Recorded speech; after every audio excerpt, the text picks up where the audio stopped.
It's the Bob and Tom Show. Hey, Bob and Tom, this is Donnie Baker, man. You know, Valentine's Day can be a lot of pressure. Hell, half the guys here at work get all nervous about it or overspend every year anyways.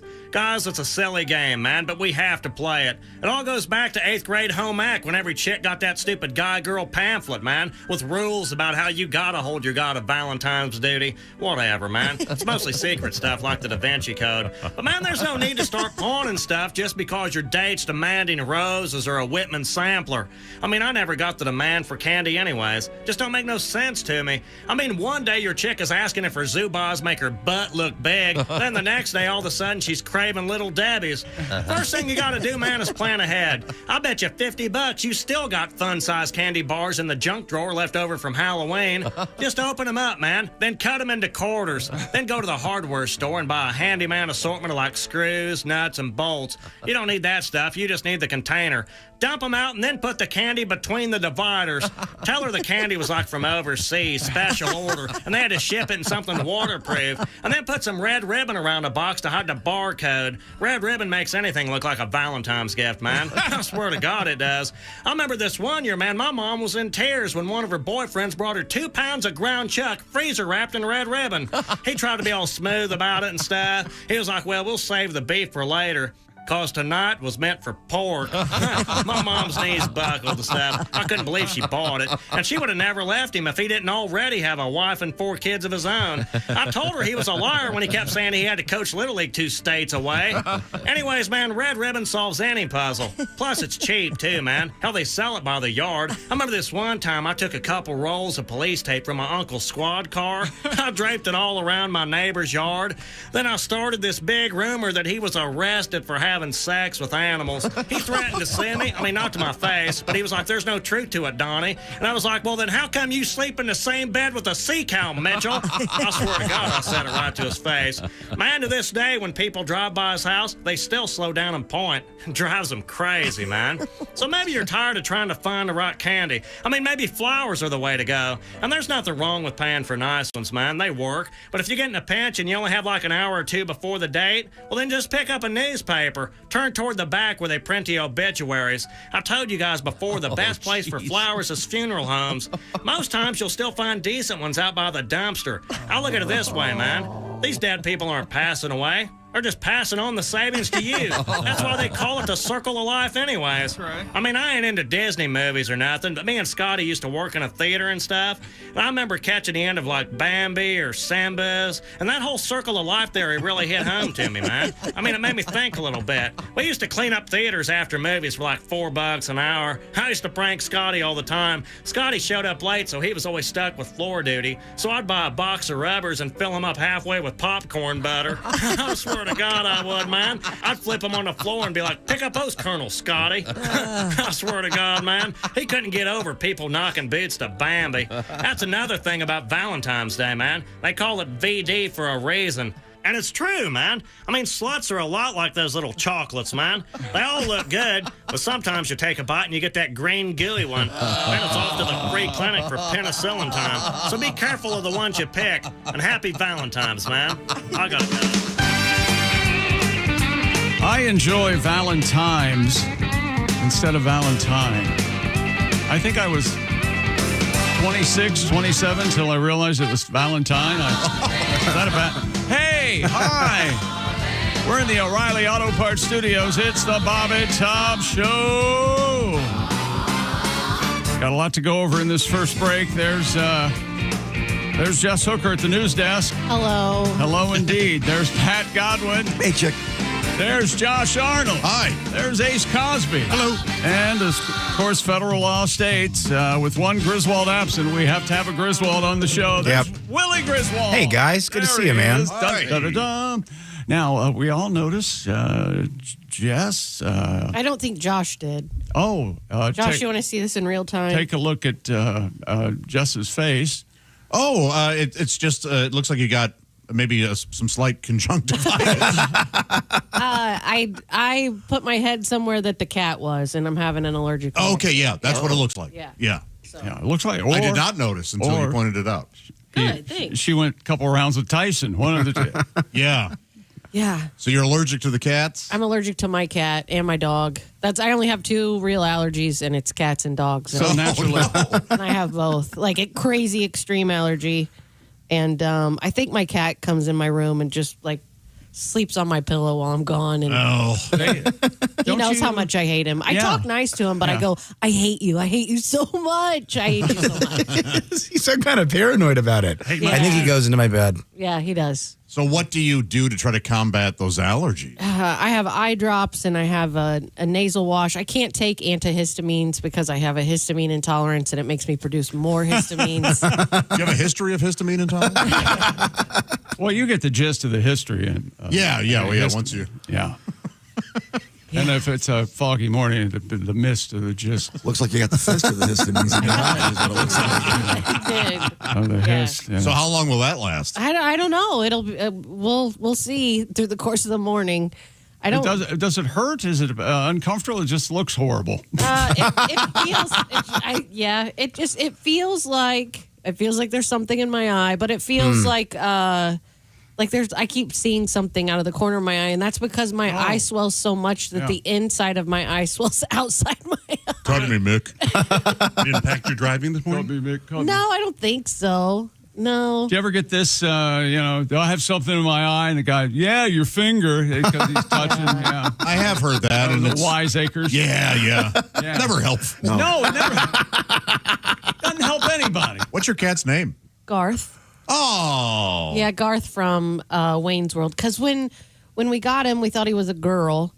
And then how embarrassing. And then one of my friends works at the vet, and she came over for cards, and I was like, "Here's our new cat," and she was like, "Yeah, this is a boy. This is a boy cat." Yeah. Mm-hmm. And so his name was Cassandra from Wayne's World, and then we changed it to Garth. That's when we found out it was a boy. Wayne's That's World. so funny. I don't have a rifle. Yeah. Let alone many rifles. Many rifles. To necessitate a rack. A rack. What am I going to do with a gun rack? Gun rack. Well, hello, and how's everybody? We're soldiering on. Tom is taking a much-deserved couple days off to go skiing, and the latest rumor is they're short on snow again. Oh, yeah. That's what I heard. I made the mistake of asking him what the forecast was. Yeah. This was about 10:30 yesterday morning. And, Yeah. Whoa. I guess we'll just walk around town. You guys have never seen someone not enjoy a vacation like my dad. Yeah. That guy loves go, and we'd be out there. Even we were out there over Christmas, and we're on the mountain. I go, okay, you guys, just the little girls, let's make a rule: no complaining today. Let's just go out there. Let's go have fun. We're so lucky to have the snow that we have. And he goes, yeah, but there's barely any snow. Can't even enjoy the mountain. Okay, lesson learned. Lesson learned about being grateful for the opportunities you have. I don't need to Tom-splain this to you. Go ahead. Of all people. But your father enjoys complaining. Oh, he really likes it. It's his favorite thing. I know. It's his favorite thing. It makes him so happy to complain about He it. does not like being happy. I think It throws him. Yeah. right Happiness comes his behind. way. He likes unhappiness, and he likes fixing things. Like if you don't know what to get him for Christmas, go to him and go, I don't know what I'm going to do about this situation. He goes, oh, here's what you do. Yes. And he's But- so excited. Solution forward. Yeah, but what will throw you is that his advice is usually really good. That is I find it to be No? 50-50. Usually it's advice where it's like, oh, hey, I don't have enough money to do that. that happens all the time. Yes. Okay, that's not what I can't do what you can do. That is not an option for Well, what me. you do is you tear half your house down. Yeah, I've you need a needed- second bedroom here. So just call your carpenter. You have a carpenter, right? Oh, No, see- Dad, I don't have a carpenter on call. Now that I think about it, I've needed lies, and when I need lies, I go to him. Oh, And he's- yeah. Okay. Yeah, he's great for that. Yeah, He's a world-class really liar. good. Yeah. He's really. great for that. It was insane. It was diabolical to watch, like how it unfolded and how quickly and Yep. smart it was. And I was like, I have a lot to learn from this man. Yeah. I'm in the kidding. presence of greatness. I've asked him, man, what do I do in this situation? Well, here's what you do. And it's like you're in the mob. I know. It's crazy. I love it. I will never forget the story that you wanted to take a walk at the golf course, and Dad, what should I do? And he goes, okay, just tell him you've lost your dog. It's like, that's brilliant in half a second. It's like, of course. And then I go, well, what if they try to help and then we can't find the dog? And he goes, well, then you tell him it's a tragedy. The dog's gone. I go, See, I don't want to live that way. You don't want to live that way? I'm walking on the golf course, and if they go, hey, you can't be here, I'll go, oh, I didn't know. That's it. No, Yeah. I think But he's deeply paranoid. He thinks they're going to call the FBI on him, so he needs the dog lie just to keep it going. I've never seen anybody so paranoid about dying, because when he, hide all I'm worried about stuff they might find when I die. It's like, stop. You're not going to care. Will you hush? Sorry about that, Willie. No, man, it's okay. I think he likes going to busy restaurants just so he can complain before he sits down. I think he wants to complain before there's even a coffee being served. Yeah. That's why he goes to the place where he knows it's a 10-minute wait. He can get the complaining going before he even starts eating. That's exactly true. But what have you guys been with him to his restaurant, that place he goes all the time? Oh, yeah, sure. Is it calm there? What's it like? It is fairly calm. Yeah. I mean, it's small, and usually almost every table is kind of, but it's somewhat of a hubbub every now and then, but not bad. Yeah, it's not too bad. Well, and there's places that you go that there's no one there, and then there's places where it's always busy. It's never anything in between. Does that make any sense? Yes. Oh, yeah. So it's what he needs at the time. Yes. Like if he needs the high drama and the busyness. I don't know. I think what he really wants to do is he wants to eat soup alone in a room with like 2 people, and that's his big reset. Yeah. If he could do that every meal, but sometimes he has to eat with, you guys or his kids. Occasionally, he does have to eat with people who love him. I must have done something. I have not been invited to lunch in years. Really? Oh, yeah.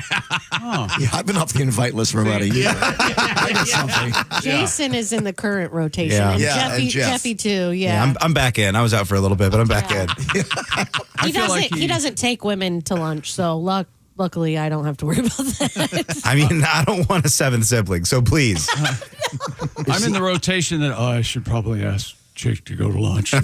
Like every 6 months. I don't know what to do. Gosh, if I get that call, me and Jess are together, by the way. Don't make a big deal out of it. God. Hey, is your dad with his girlfriend Kelly or the kids too? Yeah, they're all out there. Oh, all of them? Kelly and the 2 little girls. Yeah. And the little girls took friends. Yeah, I and think one of their it's gonna be- buddies. yeah. It's going to be fun, dude. That's little President's Day skiing. That's My fun. favorite restaurant, the little diners out there. They're going to have a blast out See, there. at the risk of talking about Tom too much, but he would hate what we're talking about right now because we're telling people what he's doing. You And guys know he's listening. He detests that. He's going to call in every break. He doesn't tell us, by the way, Hugh Jackman's got to come in later. What? Why didn't you? Remember week 3 of him in the hospital when he was like barely getting better? He could barely talk. I'd be on air with you guys. He'd be texting me jokes. And I'd be like, man, lay down. Yeah. Go. Tom, if you're listening right now, you are a sicker man than I thought. You have to. Way sick. The phone is going to ring during the break. I just want you guys to know that. It's going to light up. He is not capable of relaxing. If he calls in just practicing some new character that he's doing, that'd be so funny. Oh, I'd love that. That would be funny. Yeah, I'd welcome that. Character. Yeah, that'd be great. Like poop man. We got news and sports coming up. News with Punchy over there. And she has a swollen eye. We'll get the lowdown on that. We'll keep you updated on Yeah, that. there you go. Goes up and down. Sports, the NBA All-Star Game coming up this weekend, and a couple of NBA teams fined for what they're calling tanking.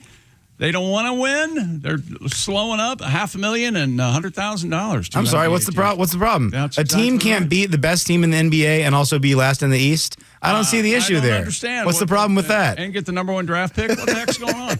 Hey, I need to tell you about something doctors know that most men never talk about: stress at work. Ha ha ha ha ha. Money and family doesn't just disappear at night. No. It could follow you into the bedroom. All your worries. You're lying next to the woman you love for years, and suddenly your mind will not let your body do what it always has done naturally. Situations like that, doctors often look for treatments to help both the body and the brain. That's where Rougiette Ready comes in. Unlike other popular brands, Rougiette Ready, a next-generation prescription treatment designed to help increase blood flow and prime your brain for arousal. Combines 3 ingredients in 1 mint that dissolves under the tongue. It absorbs quickie fast, and most men are ready in about 15 minutes. You can stay present, yes, confident. You almost hear that sound. It's so quick, and in control when the moment is right. 150,000 men already have tried Rougiette. Getting started is simple. Rougiette connects you with a doctor online. Your treatment ships discreetly to your door. For a limited time only, Head to Rougiette.com/Bob and Tom and get 15% off your order. That's RUGIET.com/Bob and Tom. Get 15% off. Be sure to use our link so that they know that we sent you. Show us some love. That's Rougiette.com/Bob and Tom. Rougiette, it's time to take back your health. Individual results may vary. Rougiette Ready is a compounded prescription, not FDA approved. Visit Rougiette.com for full safety information. Here's actual audio of a Rougiette couple. Bang! Oh! That Nailed was Brian and Sylvia Gladstone. We'll be back with more of that. Denver, Colorado. With news and sports and all the other stuff we do. This is the Bob and Tom Show.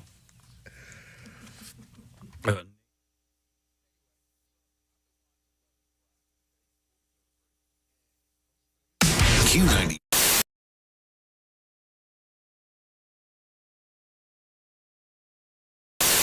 Padres 2-1, bottom of the seventh. Why did it stop? Are you watching check local baseball listings. right Hang in, I've got to put my. Not check local listings. That's the game.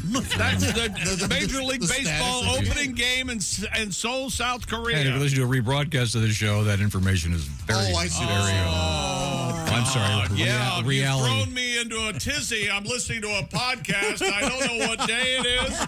They just said the Dodgers or the Padres were playing. How am I supposed to figure this out? I'll explain time zones to you later, Gilligan. Oh, God, you're an idiot. Yesterday. Podcasts can be... Go on. Just podcasts. Yeah, you're rebroadcast. Yesterday, you were talking about S&H green stamps. We're right at the end. Writes Jack. Mahogany? I was watching a rerun of Hollywood Squares. One of the prizes they offered in the secret square was 1 million S&H green stamps. Whoa! Valued at $2,500. When did this happen? I'll get you a jacket. God, I hope they were already in the books. Could you imagine? I'm confused, though. Did you say that these S&H green stamps are now they're worth $2,500? That's what you said, right? No, it At the said... time they were. I have no concept of time or where I am on the planet. You have to talk slow. I rely on my radio show to inform me where I am and what day it is.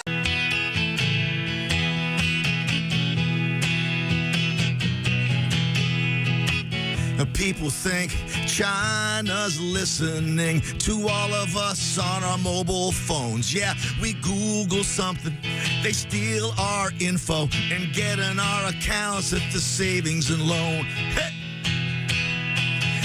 My credit's bad, I can't buy a house, can't even finance a late model car.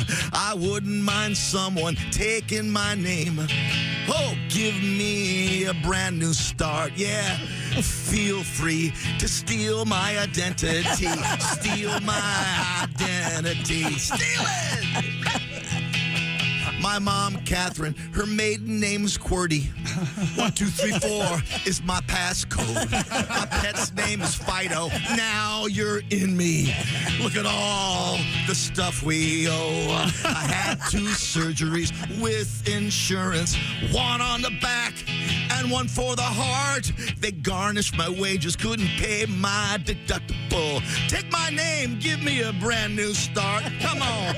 Feel free to steal my identity. Steal my identity. Get my number from Social Security. 209-526-13. Child support's due. You can pay that too. Please steal my identity. BB, steal my identity. All right. Yeah. Great, man. Thanks. My favorite part is look at all the stuff we owe. Boy, ain't that the truth. I like that. Well, thank you, Pat. I think they're supposed to put it in. It's a concept.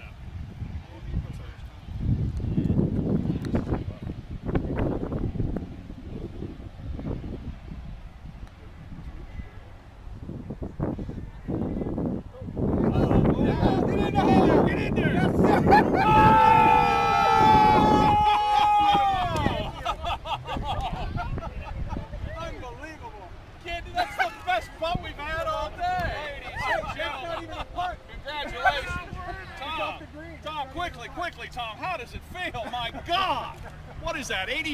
my God!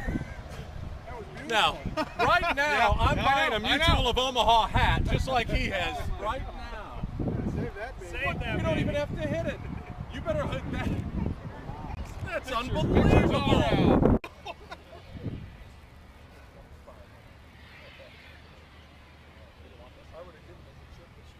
No, give me. You don't have to put the ball right on the marker.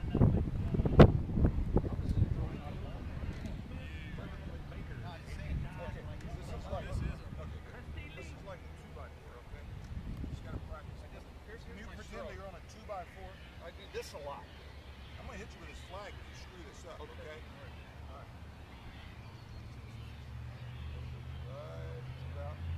Right about there now. And just straight down the 2x4. Keep it on the board.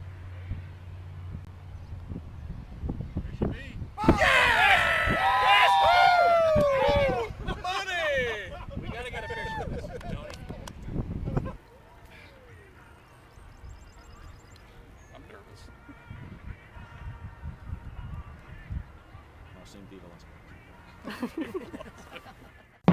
Coming March 2nd, it's the new BobandTom.com and the new Bob and Tom app. Both faster, cleaner, and simpler with easier access, more choice, and no hassle. More info now at BobandTom.com/what's new. This is the Bob and Tom Show.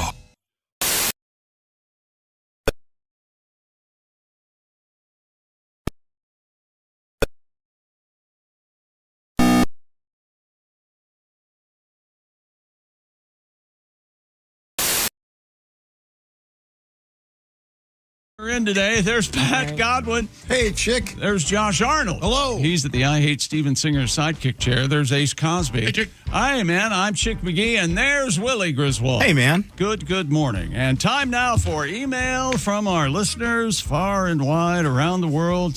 Down some streets and up yours. Isn't that the big joke, right? Emails brought to you by Hyundai, the all-new Hyundai Palisade Hybrid. Learn how it makes every day epic at HyundaiUSA.com. As a matter of fact, Christy has a Hyundai Palisade and just took this last week off to just drive around is what she's doing. She loves it. She loves it so much. So there you go. Dear Bob and Tom Show. You guys ready? Oh, yeah. Okay. I don't know if it's been discussed, but someone really should make a mashup of Jess Hooker's snoring and Tom Sasquatch yawn. Oh, yeah. Oh, that might be... That might be really something that we're working on. That's a hit in the making. They call it, it's in the lab right now. Have you heard Jess's snoring? I have not. I'm a little out of the loop here. Oh, my goodness. It's Oh, here. I think this might be it. Is this real? yeah. Who taped this? My family. It's so loud. Yeah. It just gets funnier and louder. But my sweet friend Pat was like, "Hey, there's no obstructions. It's clear. Yeah, it's even. It's even. Yeah. So you're okay." Yeah. It's if you do like 20 of those noises and then on the 20th you go, ah! Yeah, you jolt exactly. awake, terrified. Do you think you you need a sleep study? Or? No, I don't. I think that this is an allergy thing. I think that it's always that. I always have a little bit of something working in my nose. Oh, wait a minute. And the murderer is. You have a lot of allergies going on. I do. You know what I'm allergic to? What's that? Country music. I'm allergic to work. Jess, you said you had a letter? I do. Okay. This is from Nora in Illinois. Okay. You all should be sorry for bothering me at work. Yeah, Yes. I like it. That is true. Yes. Tom, good for you for having all those dishwashers. Yeah. But 3, you- was it? I think it's 4 actually. 4. Yeah. Because you can't forget about the one in the pool house. People always forget about that one. But here's the next idea. You need to build your own car wash at your house, and then you could charge everyone for it. I can't believe You're you. leaving money on the table, actually. And then, I think this is why Mark gave me this email. P.S. Jess Hooker, I'm divorced with 3 kids, and I'm 45 years old. when you're ready for your late life lesbian experience, let me know. We'll get coffee. Oh my gosh. Boy. Wow. Coffee and then lap it up. Extra cream? I won't need it. All right, Nora, I've got your email address. Why hasn't your dad got a car wash at his house? That'd be like a bay with a wand. He loves water in places it shouldn't be. Like he has the water for pasta over the thing. You know what I'm talking about? Over the stove. Oh yeah, a pot filler. He has like essentially the dog washing like little area, like a little bed. He loves a place. Yeah, he loves that. Yeah. He used to love dishwashing. When I was working at camp and I was the dishwasher, he came in one day and you gotta grab that thing. I love that thing. Go crazy with it. Yeah, he just loves water, man. He is a weird guy. I do love him. He is my father, but man, he's a weird guy. He's a goofy dude. Where would we be if he wasn't so weird, right? Probably whistling along in our lives. But let's not get caught up in that. Yes, we'd be happy. Enjoying our morning with coffee and looking over a lake somewhere. Right. Oh, hang on. This just in. All right. It's crazy. It is like an old man sound. Sorry. The real worry is it sounds exactly like Pat's snore. It did. They sound identical. I know, it was terrifying. Somebody recorded Pat yesterday too. Identical. Yeah. So that and I was like so happy for both of you. You both sounded so relaxed and sleeping so well. Well, that's nice, man. And you've said that Pat resembles your father. Does he have that issue? No, my dad wears a CPAP too. Oh, he does? So he has that issue then. Yeah. Oh, I thought he meant, does he have the issue of resembling her father? You know he does. Does he look like... Okay. Are you a snorer, chick? I don't know, but I don't think so. Every now and then I'll wake up after an especially long evening of sleeping, like 13, 14 hours, and my mouth is dry. So I think I must have. I think that indicates that I do snore, but I don't.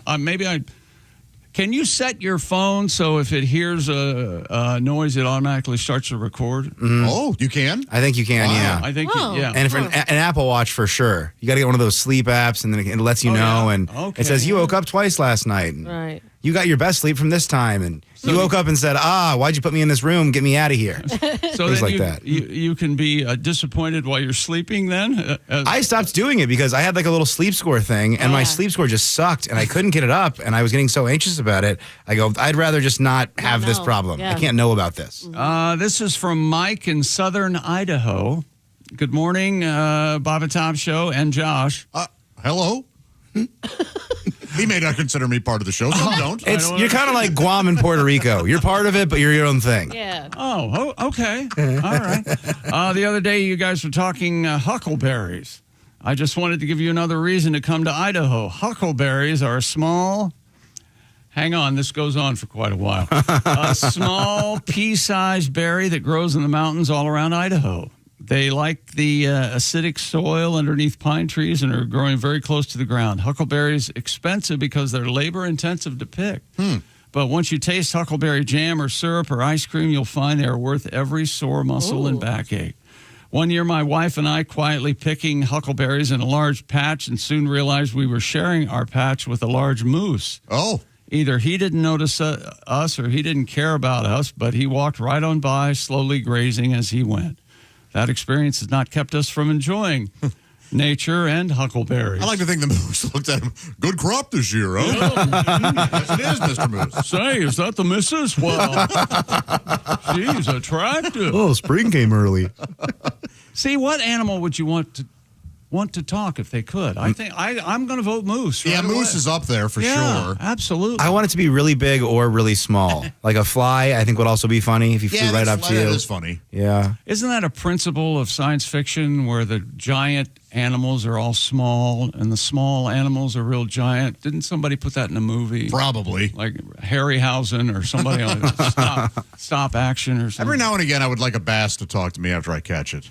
Is that right? Just kind of look at me and go, I didn't really appreciate that. You're going to put me back, aren't you? I mean, I thought I was about to have the most delicious crawdad I've seen. And if I didn't get a hook in my mouth, my gosh. Yeah, let me ask you something. You think you'd like a hook in your face? Yeah. I don't think so. You bite into a cheeseburger, and then it's fake, and then there's a big hook, and then you're pulled underwater where you can't breathe. Yeah. How about that? Just to be thrown back. You're not even going to kill me. I was just about to fertilize. Yeah.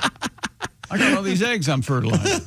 And then I'm so sorry, Mr. Bass. This is just a fun thing that I do with my brothers. I thought, for me, it's a stress reliever for me, Mr. Bass. Oh, well, so long as your stress is relieved. Does this look like fun to you this week? Let's see, Dear Bob and Tom Show. This is from Kevin. Since you asked, K-Dog. Huckleberries Oh, what are you doing? only grow in the mountains of the Northwest. They grow in the wild. They don't seem commercial. My wife and I drive hundreds of miles. I've never eaten a huckleberry. No, we've got to try some huckleberry jam or I've something. had a mulberry before. I'll order some. You order some? Yeah, I'll order some. Are they like blueberries? I don't like blueberries. What? Don't care for blueberries. Love blueberries. No. They're good for you. Iron, I think. I don't Not know. even blueberry jam? Nope. No blueberry muffins, not anything. Blueberry. What jam do you choose? I like a Wiz Khalifa, I think. Because I roll up That's shortly. your ish? I roll up shortly. He's not hurrying. He's.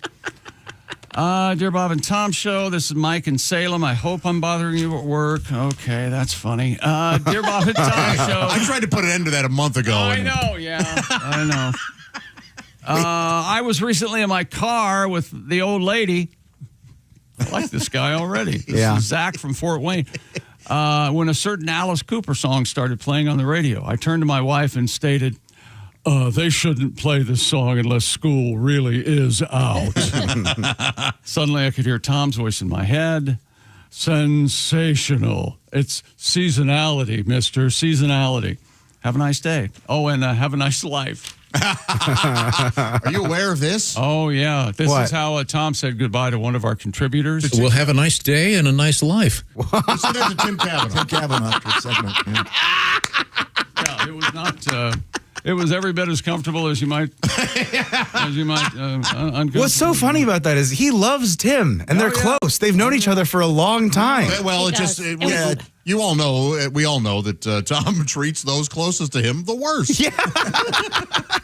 It is Pat can testify. The closer you are to him, the worse he treats. That's absolutely right. true. But that's Yeah, common his of way everyone. showing, brotherly love. Yeah, a lot of people do that. Yeah, like your family at home, they catch the worst of you when you've had a bad day, and because you're comfortable, and that's true of everyone. Look at that. He made a new family. He's like, I'll restart this one.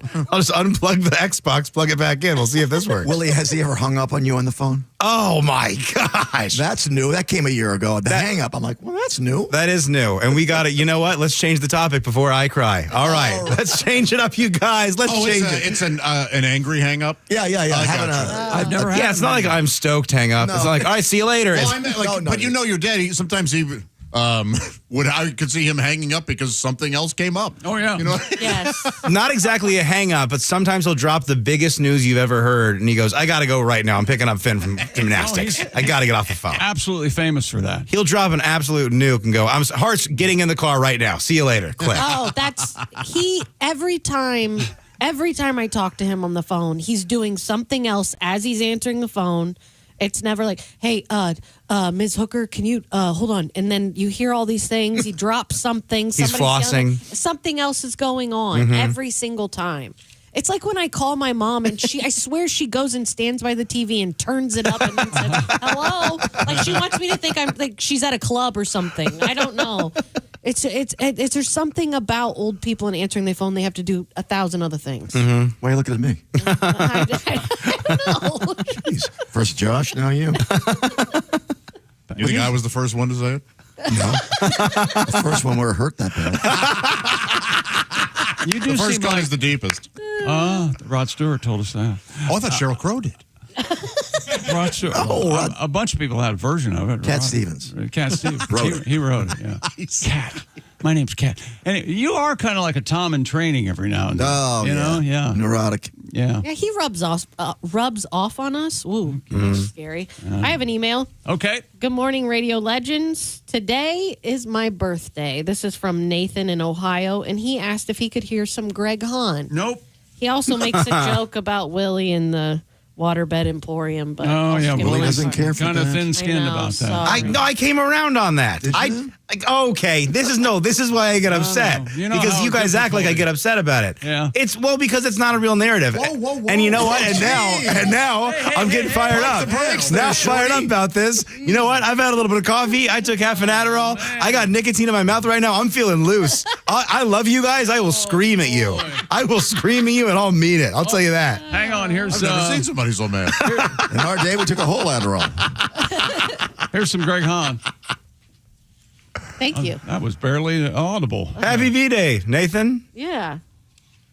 There we go. Good thing we fixed that. What's coming up in sports, Chick? Well, I'll tell you. We've got an update on the Olympics, and we'll have Chloe Kim, a Chloe Kim update. Evidently, she's dating Myles Garrett of the Cleveland Browns. Is she really? He's got some body on him. Well, and she's also small, and he's very big. I'm a fan of that. It's like when Are we supposed to know who Chloe Kim is? Chloe snowboarder. Kim is the Kardashian. women's snowboard half-pipe final. I thought he was confusing Kardashians, actually. That's two Kardashians. so funny. Smart. That is two Kardashians. Chloe Kim and Cordy. Yeah. Could very well be a Kardashian. LeBron James did something, the oldest to ever do it last night. I'll let your minds run wild. And NBA teams got to find, and President Trump pardoned some NFL players. I'll tell you who that was. But first, in a world, we need a hero, don't we? Somebody to come up and say, hey, I'll handle that.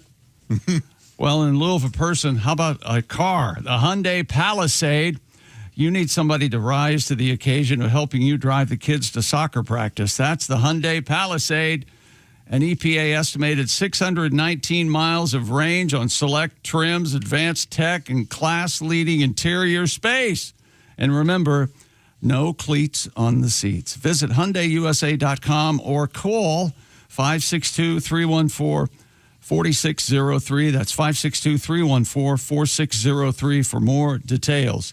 That's HyundaiUSA.com. We'll be back with news and sports and Willie being upset again. This at the Bob and Tom Show. Thanks for listening to the Bob and Tom Show this morning. Catch any part of the show you missed later today on our YouTube channel.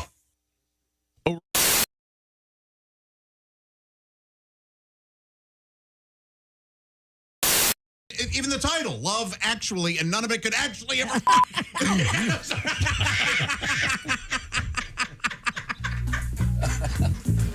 I just pulled a muscle. Also been watching Love Actually again. That's the big debate in this room, by the way.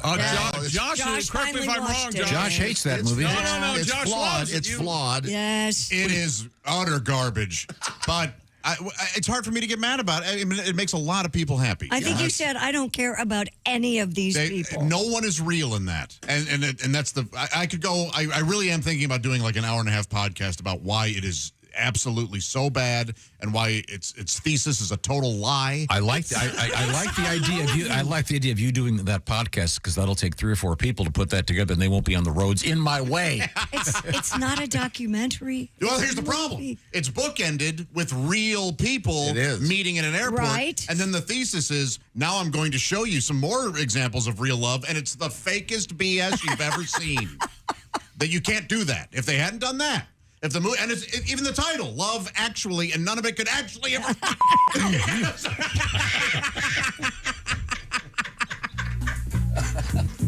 I just pulled a muscle. I'm so sorry. We'll be back with more of the Bob and Tom Show. My fake anger may have just gotten me fired. I think my ACL just tore. Jason, did I get it in time? Not even in there. If you want me to stay, I'll be around today. Which album is this on? Fresh, I think. I'm not sure. I got it off the greatest. Well, what's the name of that song? If you want me to stay. Oh, God. And you got to say it just like that. Josh. It's not fun. No more Love Actually talk. We promise. I'm so sorry. You know what? If we watched that together, you would be amazed and possibly disgusted. I can't. This is a true statement, and I might cry. I can't watch it anymore. I can't. It makes me cry too. It makes me too emotional. It makes me so emotional. I can't tell you. It's very sweet. Yeah. Is it? Yes, it's very sweet. Although I initially did as well had a problem with Hugh Grant dancing around whatever the hell he was dancing around. And I don't care for the Pointer Sisters. Don't care for it. But yeah, he's playing in one room and all of a sudden he's dancing around the house. You can't hear the music anymore, Prime Minister. What are you dancing to? So you've got a problem with housewife sound But don't system. you like the old guy, Bill? What is it, Nighy? Whatever it is. Singing away, and then the. No, not really. No. You don't like speakers all throughout the house? That's never. No, that's not what's happening. All right. You don't think 10 Downing has a pretty good speaker system? It's never established in the movie. I think one could assume that 10 Downing Street might be the now keep in mind also most heavily wired that Josh building is in all of England. One of the top 3 foremost authorities on horror movies. Yes. And you're. I love a lot of garbage, so do keep that in mind. That's another chapter title. I got to start writing these chapter titles down. I love a lot of garbage.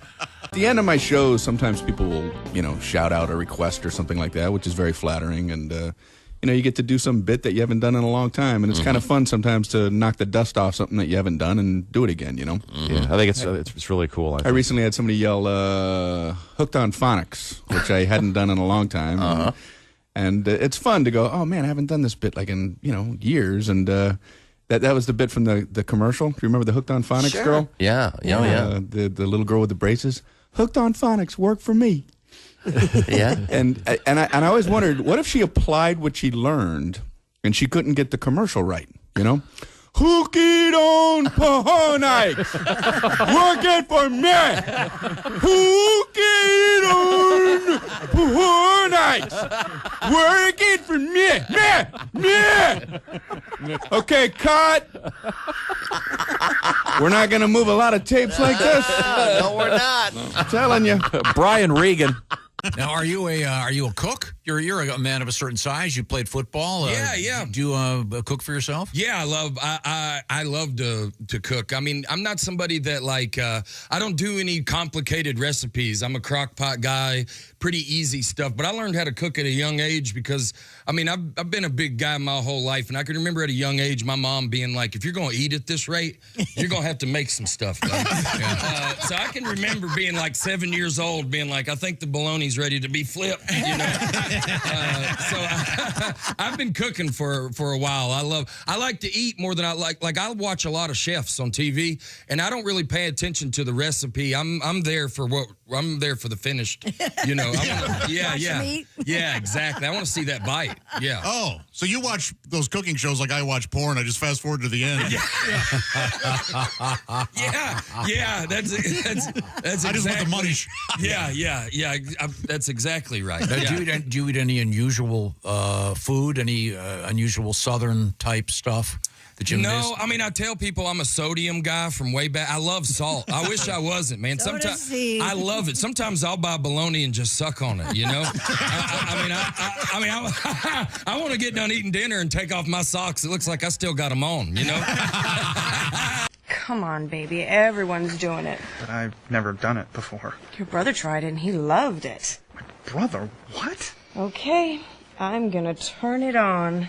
Ooh, I hope there's batteries in it. Batteries? The Bob and Tom Show, mornings on 95.7 QMF, Louisville's classic rock station. We should wake up with Bob and Tom every morning. Well, that sounds good to me. No problem here. Get up and get it on. Welcome aboard. And here's your company phone. You would make your employees use this. Or this. Or this. Bear with me, guys. So why would you make them use these? Java House Cold Brew Coffee. Amazingly smooth. Enjoy it hot or cold. No old tech required. Why does it bend like that? It's a new model.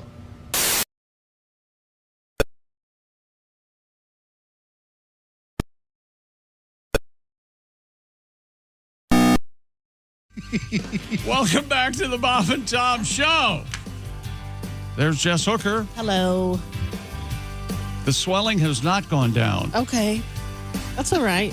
I'll be all right. Jess's right eye is somewhat swollen from an allergic reaction. I don't know, but I don't have any other symptoms, so I'm afraid it is something else. Spider bite? Usually I would have like my throat would close.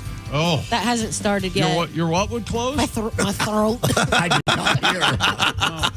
I heard something. Oh, okay. There's Pat Godwin. Hey, chick. Pat has a song about going to get into a fight with Tyson or something. Oh, okay. Just for you. There's Josh Arnold. Hello. Ace Cosby. Hey. I'm Chick. Hello, Willie. Hey, man. Willie Griswold. Tom taking a couple of days off. Are you at the ready with this song, buddy? Yeah, ready to go. Here we go. Jess came in this morning and has her right eye swollen. Contends that it's allergic reaction from the kitty cat or the puppy dog. Maybe. Okay. Sha-la-la-la-la-la-la-la-la-la-la-da. Hey, what the hell happened? Hey! Just came in swollen. Her right eye's puffed up. Could it be pollen? She says she's allergic to that. Sweet, sweet pussycat. She came on that morning show looking like it came to blows, and you, my swollen-eyed girl. Yes, sir. You, my swollen-eyed girl. Do you remember when her red eye was blue? Sha-la-la-la-la-la-la-la-la-la-la-la-da. Yeah, just like that.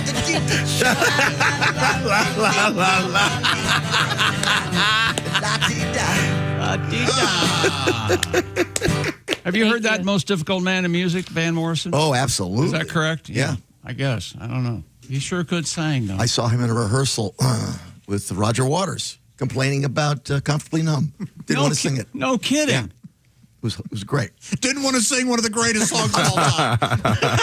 He wanted to mess with the melody, and Roger Waters said, no. Yeah, no, I'm not even joking. You know what, boy, if somebody said, hey, you want to go in that room? Roger Waters and Van Morrison are in there. I'd rather set myself on fire. I love both those guys. I don't want to meet either of them. What is that story where somebody was backstage for Bob Dylan and he realized that he'd gone too far into the world of entertainment because he went through like 3 or 4 doors, and then all of a sudden there's nobody in a room but him and Bob Dylan, and Dylan's reading the latest baseball stats because he was in a fantasy league. So Dylan's just sitting there on a Samsonite chair all by himself with a light bulb looking at baseball stats. I have to get out of here. I've gone too far. Joey Votto in yard today. That's right. Joey, 3 for 4. And a couple of more emails from our listeners. After 25 years as a listener, says Kathleen from Monterey, California, Tom is right. Oh, no. I've heard many Tomisms over the years. Admittedly, I'd agree with more than I'm currently willing to admit. However, yesterday an email read by Chick, and Chick is in quotes, about Tom's paper plate scoop for puppy leavings. Never heard that one, but thought I'd give it a try. Didn't think it would happen yesterday afternoon, but coincidentally enough, I had my paper plates handy. I had to cut it into quarters, though, because I was dealing with a cat. And evidently cats do more than one spot, and dogs just tend to do one spot. Have you run into that? No, not really. Where they defecate or vomit in 2 or 3 spots. I couldn't believe how much better paper towels. My dog has one spot. Picked up. My apartment. There you go. So if your dog's vomiting. Dear Bob and Tom and Christy and Jess, Ace, the whole crowd there. Longtime listener and VIP member, first-time windbagger. I was watching Chloe Kim. Yeah. Not a Kardashian, who's dating Myles Garrett, and other fine athletes compete in the women's snowboard halfpipe at the Olympics in the final. It started to really snow and affect visibility, and I said, oh, no, this isn't fair. If Tom were in charge, this would not happen. They'd all run indoors. He'd have put a dome over the entire hillside. That would fix it. Snow is just ruining the Winter Olympics. I mean, we can't see anything going on because of the snow at the Winter Olympics. She says Tom would put a dome over the entire mountain. That would be better. And get rid of those fancy scoreboards, too. Not from Michigan, but thank you for reading my letter Anyway, that's from Jennifer. So Do you remember before this segment when you said, maybe I should start reading these before I read them on the air? Is that right? Is that right? I'm going to co-sign on that and say, yeah, maybe you should start doing that. What is that, rubber stamp it or something? You can rubber stamp it, too. Yeah. Okay, in sports, LeBron James became the oldest player in NBA history, too. Anybody guess? Shard. That's right. He sharded at the end of the third quarter. No, he had a triple-double. Lakers last night on Thursday beat the Mavericks. James had 28 points, 12 assists, and grabbed his 10th rebound with 2:06 to play. And the Lakers 124-104 win over the Mavs in Los Angeles. LeBron is 41 years and 44 days old. He broke the record held by Karl Malone. Oh. Does anybody remember Karl Malone's nickname? Oh, yeah. Oh, his nickname. His nickname. The mailman. Other than Ace. Anybody remember? Got it. Well, let me piss all over that. Okay. Well, you asked anybody, and the man knew. Well, the NBA fined the Utah Jazz $500,000 for sitting healthy stars late in close games, Wilbur. Mm-hmm. The league announced the decision on Thursday. The Jazz kept key players out of recent fourth quarters, even though the games were tight. And the Pacers were fined $100,000 for holding out Pascal Siakam and other starters. The policy targets teams that go after better drafts and losing on purpose. That's actually what it says. That's the purpose of this? That's the purpose of it. It has nothing to do with online betting? It's called tanking. Oh. That it would seem that would affect online betting at a certain point. Right? Yeah. You're not into the online betting, Josh, are you? No, I like it old school. I don't even know how you would bet on hockey other than plus or minus goals, I guess. You can. There are a bunch of ways to bet. I like it. It's just I don't do it, but I think it's fun. President Trump has pardoned 5 former NFL players for crimes running from perjury to counterfeiting to drug trafficking. Let's see. The White House pardoned NFL players Joe Klecko. You remember Joe Klecko? No. I do not. Defensive lineman for the New York Jets. Really? Willie does not remember. Nate Newton, offensive lineman for the Cowboys. Jamal Lewis, running back, the Ravens. Travis Henry, and Billy Cannon, who won the Heisman Trophy when the world was young, way back in I don't know the any 50s. of those guys. No kidding? Yeah. I don't either. Those are all pro crooks right there. I mean, just real criminals that would have blown a few times. Oh, really? Yeah. I thought they were just not playing. They didn't have anything else to do, so they were breaking the law. Well, Billy Cannon's not doing anything. He's dead. Oh. So I think the other ones are. Okay. One more time with this, I think. Please. What's coming up in news there? All the news Jess? we haven't read this week. Oh, that's exciting. Yeah, Whoa. we've got a stack of news. We've got beavers. We've got... What are those little guys up to? Beavers. I haven't read. They're always kind of goofing around. They're with their buddies a lot. I like those guys. Yeah, much like Chick, I don't read any of this before we start. So. That's right. I like to surprise myself. Llamas. It's the only way to go, man. And a paramedic, Boston Terrier. So, yeah, we've got all kinds of news. BTs are funny. Yeah. The bad boy, they'll snore. Yes. Yeah, they are. Yeah. They've got those bug eyes. They freak me out. I think you gotta have bug It looks like they have a little goatee, and I appreciate that. It looks no like kidding? they put, they're kind of little Robert Downey Jr.'s walking around, and I like that. It does look like RDJ. How do you feel about that? Referring to Robert Downey Jr. as RDJ. Do people do that? It's good. Yeah. Oh, yeah. It sounds like you're talking about your wedding DJ. Like our DJ is going to be here, Oh. Our DJ. That's interesting. You'd be thinking about weddings. Look, I like to move. I like to dance. No, what? No, trust me. No, there's nothing you should know. Are you sure? Oh, I'm really sure. I'm very sure on Although that. you do like to be invited to weddings. I like to dance. I like to see my pals. I like to drink a little bit. I like to have fun. You look great in a suit. Thank you. You know what? I do look good in a suit. You do. I'm not. It's not a tux rental. If you're a little bit fat, they make it impossible for you to look good. But let's talk about that a different day. You should just be the suit guy. Wear the suit all the time. You think so? No matter what. I would hate that. I wouldn't like it. And I only have like 4 combos. Oh, okay. I got like 1 suit, 2 shirts, 2 ties, but we'll mix it up. That's good. We'll be back. News and sports. This is the Bob and Tom Show. Add to or continue the conversation. Check out the Bob and Tom Show on Facebook. Get the link at bobandtom.com. This is the Bob and Tom Show.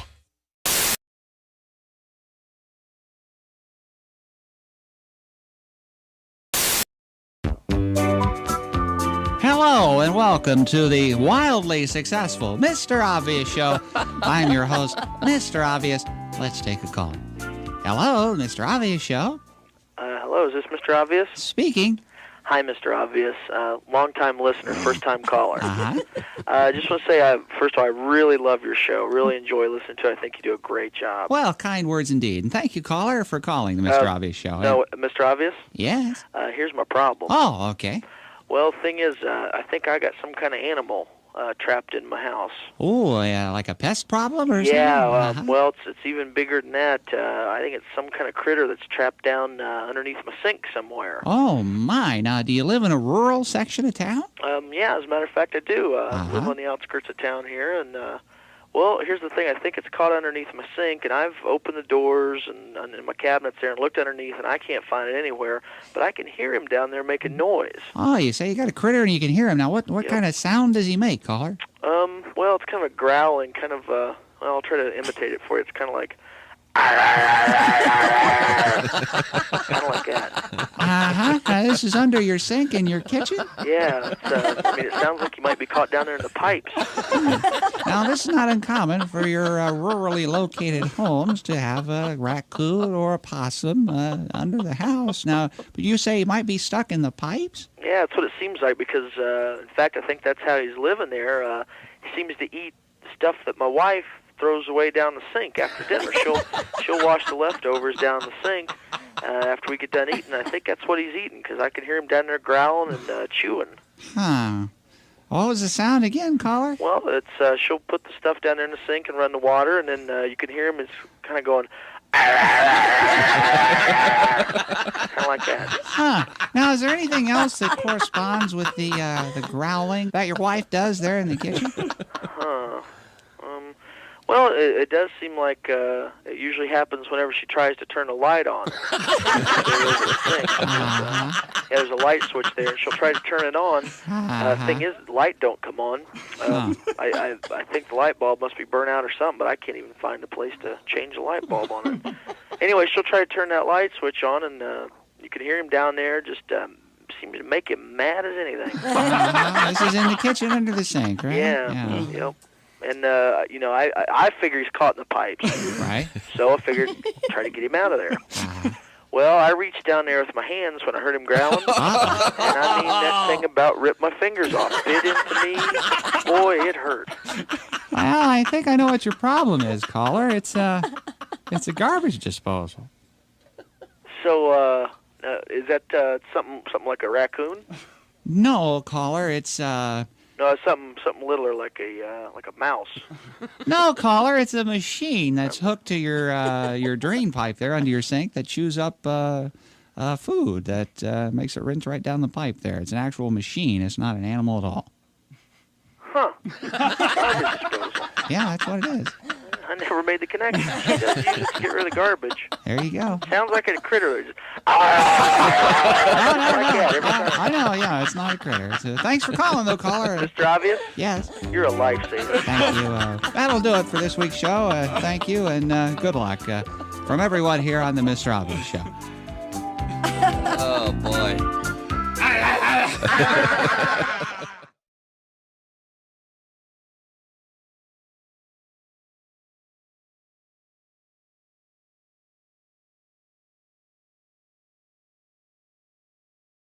Shall we?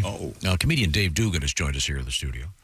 And I understand you are in the process of downsizing. You're moving from your lifelong home to a smaller facility. Oh, yeah. By facility, I mean a home, not like at last, yes. a supervised facility. Not the booby hatch. Mother and I are downsizing. When you downsize, you have to have like some sort of cute nickname for each other. I call her Mother. She calls me, what is it? She bastard. And so, but it's a living hell for a hoarder to have to downsize. Oh. And then finding the place that you're going to move to. You know, everything's real important to everybody now with trendy fixtures and the backsplash and all. I just care about the water pressure in the shower. That's all I really care about. Good. Fair There's got enough. to be there should be a setting on a shower head called prison pose. Because I don't want to just get clean. I want to be punished. If I'm not getting what I want from that shower head, I'll taunt it. Is that all you got, Big Daddy?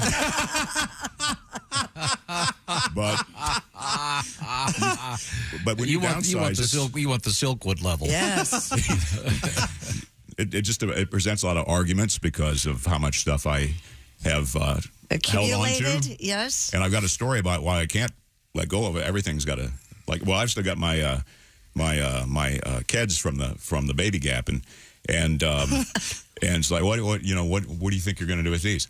Well, I mean, when I got them, I thought maybe I would meet a Chinese imperialist guy, and he'd want me to have my feet bounded, and then they'd get so tiny. What am I going to wear? Oh yeah, I got those baby Gap kids that I can. Handy. Coming March 2nd, it's the new BobandTom.com and the new Bob and Tom app. Both faster, cleaner, and simpler with easier access, more choice, and no hassle. More info now at BobandTom.com/what's new. This is the Bob and Tom Show.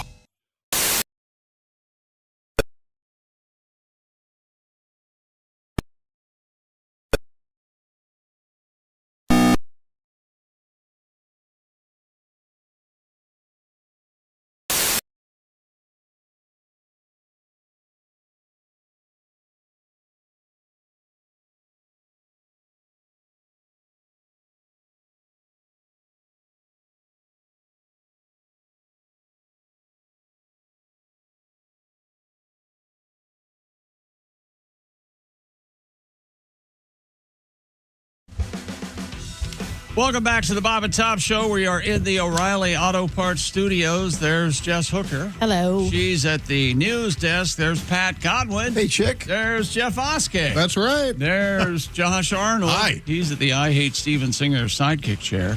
There's Ace Cosby. Howdy. There's Willie Griswold. Hey, man. I'm Chick, and I think we're over at the news desk. You ready? With Jess, yes. What do we have? Oh, real quick, happy Friday the 13th. Yes. Whoa. What do they call that? Triskaidekaphobia? Something, if it's not that, it's damn close. It's pretty close But to that's that, all yeah. 13s, right? Like 13th Yeah. floor, 13th room. Fear of the number 13. Yes. Yeah. Josh, you're a spooky guy. Are you celebrating anything today? I'm trying to decide which one I'm going to watch. Yeah. Which one or two, yeah. Okay. So, not too sure. Okay. I could watch Friday the 13th or Friday the 13th Part 2 or Friday the 13th 3 in 3D or Friday the 13th 4, the final chapter, 5, the new beginning, 6, Jason Lives, 7, the new blood, 8, Jason Takes Manhattan, Jason Goes to Hell, Jason X, or the remake. Or Freddy versus Jason. Or you could watch Freaky Friday. Really something. No. Which one's your favorite?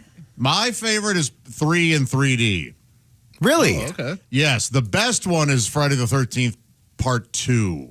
Oh. I think, or final chapter. What's the one that did we go to see one? No, we've never seen a Friday the 13th together. But Jason's kicking the hell out of somebody over in a service bay in a gas station. That was the 2018 Halloween. Oh, okay. We saw it separately, but I remember that scene really struck because there's a scene happening in the forefront. Right. People are talking, but in the background, he's killing. He's picking them up and throwing them down. And we're like, what's going on? Oh, here's your sound for today. Oh, yeah. Yeah. Oh, yeah. This is this song plays in the woods, and then Jason knows he has to kill somebody. Is Freddy versus Jason, is that canon for you? Is that a part of the Friday the 13th universe? It is. It's got its flaws, but the main battle between Freddy and Jason is pretty good. Okay. Is there a Freddy in space or Jason in space? Jason X. Jason X is in space. And that's as entertaining. It's really entertaining. I've never seen any of these movies, and I don't think I'd care for them, but I love nothing more than talking to somebody about something they truly love. I know, yeah. The way that you light up, because I have this with, I think, the Fast and Furious movies a little bit. I like Fast and Furious, Too Fast, Too Furious. Then you go back Tokyo Drift. Then it's just Fast and Furious. Then it's Fast 5. And then that's kind of where I got out. That's when they're in Brazil, you guys. A lot of booty shaking, a lot of fun. But I love just getting into something. Do you guys want to do a quick quiz? Please. Heck yeah. Friday the 13th. In Friday the 13th, the original, Jason Voorhees does not do the killing. Huh. Oh. Does anybody know who does? Ace does. Go. You know, Jeff? I don't. I've never seen his mom. That's exactly right. Whoa! Yes. The fabulous Betsy Palmer? Yes, Mrs. Voorhees, friend of the Christies. Oh. Holy daggone. What famous actor Yeah. is in the original Friday the 13th who later angered John Lithgow in a film because of the way he cut loose? I want to say Kevin Bacon? I wanna say- Yes. Is it? Oh, okay. I thought it was Brad Pitt for some reason. I don't know Cut why I loose thought- was your hint there. Because Kevin Bacon gets killed like early on, right? Isn't he laying in a bed or something? He is laying in a bed. Yeah. Defenseless. Yeah. Taking a nap. He gets, it's brutal, yeah. He's taking a nap. It's a rough Isn't one. Johnny Depp in one of them too? Early. He's in Nightmare on Elm Street. Oh, Yeah. Well, you know all. Is that I also a remember bad that film? one. No, Nightmare on Elm Street is a legitimately great. It is. Yes. Oh. Yeah. No kidding. What year Horror did movie. that come out? 84. Okay, so I was 4 years old, and my mom made me watch it with her because she didn't want to be scared by herself. So she brought in the toddler. Yeah. She brought in the 4-year-old. Couldn't Yeah. find a stuffed animal. No. No kidding. Had to hold a living 4-year-old. Yeah. I can't imagine that affected your sleep or. I can't watch any scary movies. She did Yeah. it. She did it with the Chucky movie. She did it with Pet Cemetery. I'm the same. I can't watched watch any of them. I watched Jeepers Creepers at a sleepover when I was 9, Yeah. and I couldn't sleep that night. And sometimes at 32, I can't sleep because of that dang movie. That's a good one, too. He's gonna take my eyes, Josh. He's gonna take my eyes. Your peepers. Oh. And what's the one where, speaking of eyes, me. the hills have eyes? Those are rough. That's rough. Yeah, both the original and the remake are rough on nuclear those. disfigurement or something. It's like, Yeah, holy hell. those are tough movies. Man. Could you if my old man was here? Yes, Josh. Let's keep talking about the eye monster. People want to hear about. I'm sure at Nightmare on Elm Street, a glaring omission from the Oscars in '84. Josh, what got you into horror movies? Probably my mom, my grandma. No kidding. My dad liked them to a certain extent. Yeah. My older brother. So yeah, we would just watch them at a really young age. Oh, okay. And I was always horrified, always terrified. And you I still loved get it? scared. You love that feeling? Not I must have. Yeah. Yeah. That's wild. Yeah. Okay. But I would get scared. Remember that NFL offseason when we decided to watch all the Fast and Furious? Yes. Boy, Yeah. I still have them up on Posted on social media. Oh, about that's it? right. You had to buy them. and posted on. Was there a problem with the post guys I would, put like- on social media? You guys would like all wear hoodies and, Oh, and yeah. take pictures. Yeah, we would wear hats with a very flat brim. We didn't have anything else. My God. What character do you have the full life size of? I'm Jason in my shed. Yeah, So- he in his shed, which he failed to tell the landscape guy who came over to help him.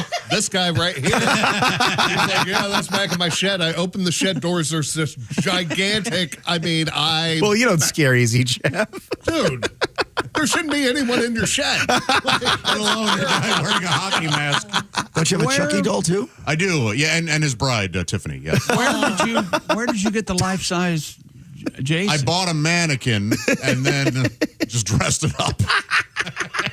Oh, that's See, homemade. somehow that's sadder than actually buying a Jason already made up. Yeah, kind of. The do-it-yourself. Did you thrift these pieces? Did you go to some horror thing All right, online? so the Jason in my shed is from Friday the 13th, Part 3. That's the one where he gets the hockey mask originally. Oh. Does anybody know what he wears in Part 2? He's not wearing the hockey mask. Potato sack. It is kind of it's like a Oh, I pillowcase. remember that. Sack. Yeah. Jeff's on fire. You're really nailing Yeah. it today. Like Never seen a second. Scarecrow in the Batman movie. It's similar, but it's Yeah. white and Yes. it's like a pillowcase with one hole, and Okay. it's really, really off. I can't make a hole. That was him. No, that's kind of how. If Jason were to speak, it would sound something like that. I can't make a hole in a pillowcase. He doesn't speak. He doesn't. Now they make a mistake in Jason at Friday the 13th. Jason Takes Manhattan. Oh. Where occasionally he laughs out loud, and it's maddening because You guys never watched any of the others? Oh, no. You'll hear him go, ho, ho, ho. Real stupid. So when Jason Takes Manhattan, he does some time at the Comedy Cellar, doesn't he? Or something? He did, yeah. But he missed his spot, so then he had to run over to Caroline's.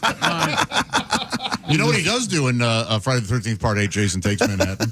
He punches a man's head off. Okay. Really? He punches him so hard. So this guy is, they're on the rooftop, and this guy's kind of like a boxer or something. He's real athletic. And he's just punching Jason and punching him and punching him. Jason's unfazed. Of course. Of course. And finally, the guy gets so tired, and he goes, okay, give me your best shot. Oh. And Jason, one punch, his head goes flying and then goes into a dumpster. So he taught the kids, hey, don't litter.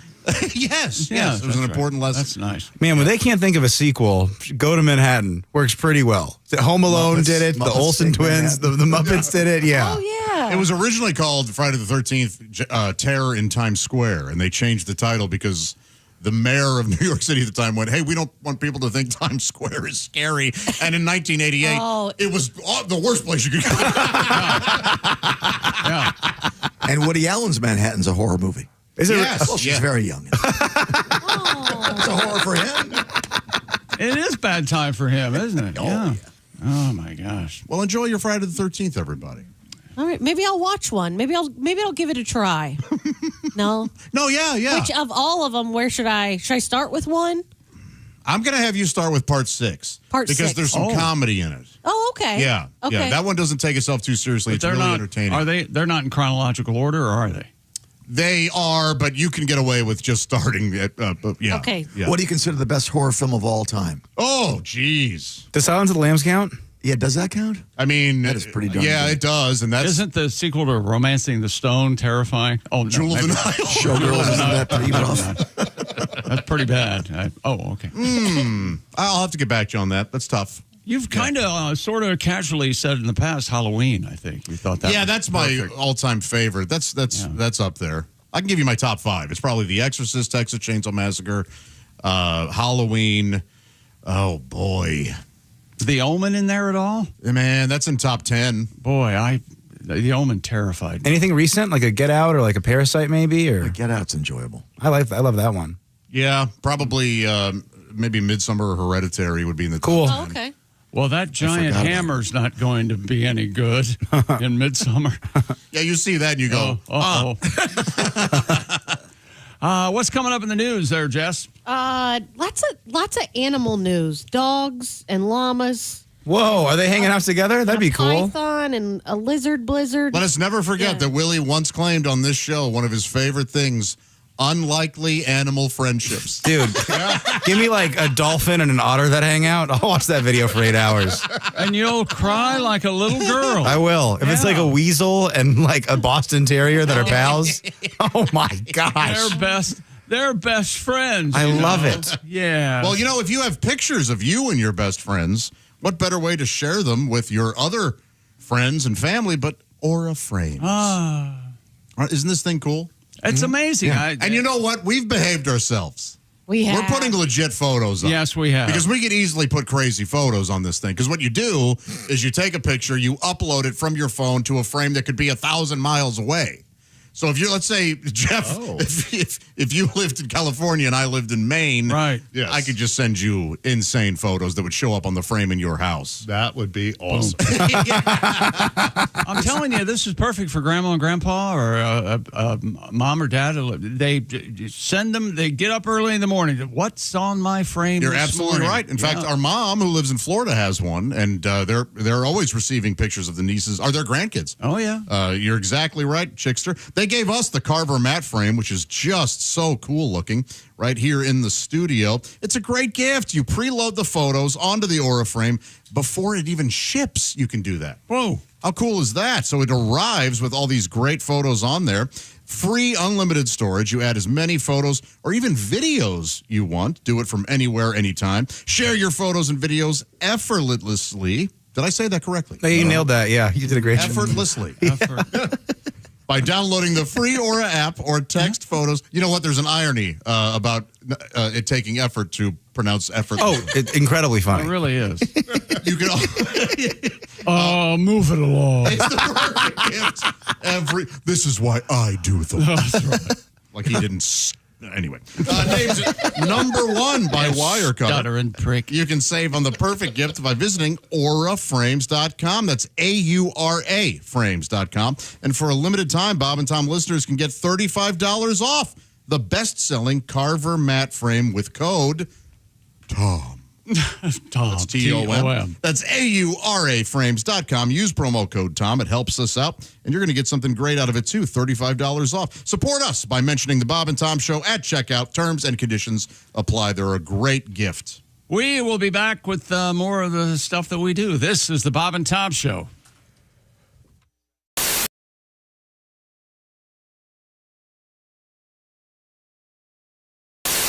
The great thing about my mom's bridge club was she would make delicious desserts for the ladies. Oh, she didn't have the Brock's Bridge mix? That was always my favorite. No, she'd make apple pie. She'd make apple tarts. Oh, she was amazing. Yeah. I forgot about bridge mix. Oh, yeah. My grandmother used to have that.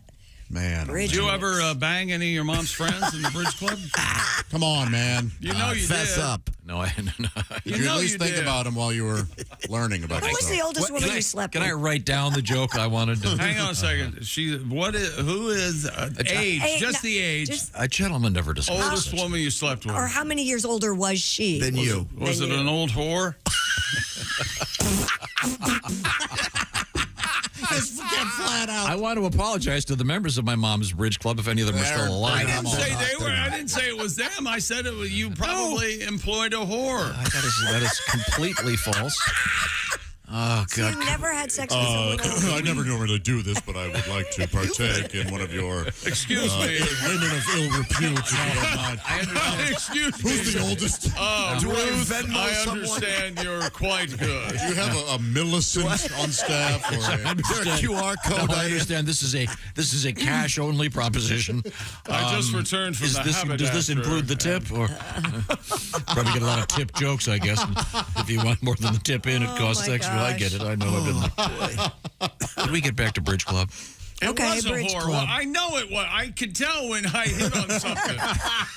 You banged an old whore That is like a just sailor not true. on leave. when you were 18, 19. You learned about And love. she was 30. It's all lies. She kept saying, No, she was like 58. it was like Brighton Beach. Get over here and let mama hug you. Yeah. Yeah, that's Over exactly here, right. honey. Yeah. Kiss mom. A young Jonathan Silver. Stick your tongue out for mama. Comedian Dave Landau has joined us. You've brought your best friend along, I understand. He is Matt McClary. I have not met Matt prior to this. Matt, how are you, sir? Oh, I'm great. Thank you for having me. You're very welcome. Now, I'd like to clarify because there seems to be a certain awkwardness in the air. Yeah. I think I can facilitate getting you less ill at ease, if you will. Okay. I don't think I'm the one who needs to be put at ease. I think that's everybody else. That's precisely what I want to do. You are let's see, what's the word I'm looking for? Not victim. That would be too awful. Victim? No, let's not do that. That could potentially be That could be everyone else in the room. Yeah. What the hell are you talking about? You have Asperger's. Yeah, I mean, I feel like I'm like Mr. Bean if he might have a gun on him.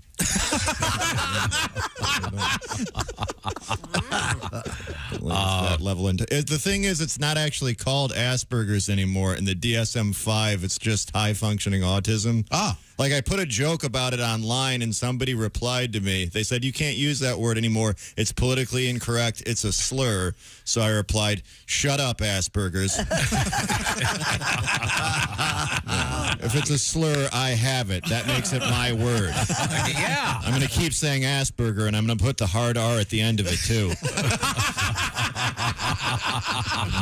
What is the phrase? On the spectrum? Yes. Yes. Mm-hmm. Okay. Well, that's, Yeah, I never liked that one. It sounds like a roller coaster. Yeah. You're at Cedar Point. Did you ride the spectrum? It was awesome. Yeah, it was great. I think of rainbow. Yeah. No, but that's you're a positive. That's a different thing. Okay. Whoosh. You guys are buddies, though, right? You and Dave? Oh, yeah. Yeah, we met 20 years ago. Literally 20 years ago. When he got in my car and kept reading signs.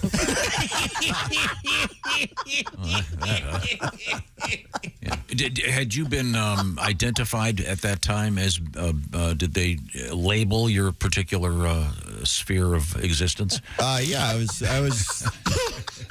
You know what? He's right. You're the one who's weird and awful. What the hell's going on over there? It's so difficult Will these you days. not do this in front of company? Please say you had been properly diagnosed. And when I was 17, until then, it was just my fault, you know? I'm from that generation. Okay, you know what I'm saying. It's just awkward. Yeah. Matt, if I were to be introducing you to someone, and you wouldn't bring it up. I wouldn't.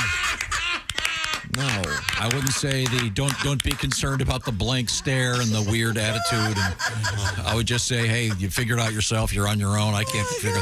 This is the perfect storm. Is what this is. I can say, look, I know this guy seems like a total weirdo, but he's on the spectrum. this guy seems like he's right. You wouldn't say any of that in polite society. He's like all of us. He's doing the best that he can. Well, I'm a performer. I might be turning it up a little. There's a human being under there. And you're here. I blame Landau. You knew all this would happen. You're smiling over there, Dave. Look at him. Welcome aboard. And here's your company phone. You would make your employees use this. Or this. Or this. Bear with me, guys. So why would you make them use these? Java House Cold Brew Coffee. Amazingly smooth. Enjoy it hot or cold. No old tech required. Welcome back to the Bob and Tom Show. We are in the O'Reilly Auto Parts studios. Think O'Reilly Auto Parts for all your car care needs. Get the parts and service you need fast from the professional parts people at O'Reilly Auto Parts. There's Jess Hooker. Hi. She is at the News Center. There's Pat Godwin. Hello. Got a song coming up this time. Okay. Oh, yeah. One of my favorites.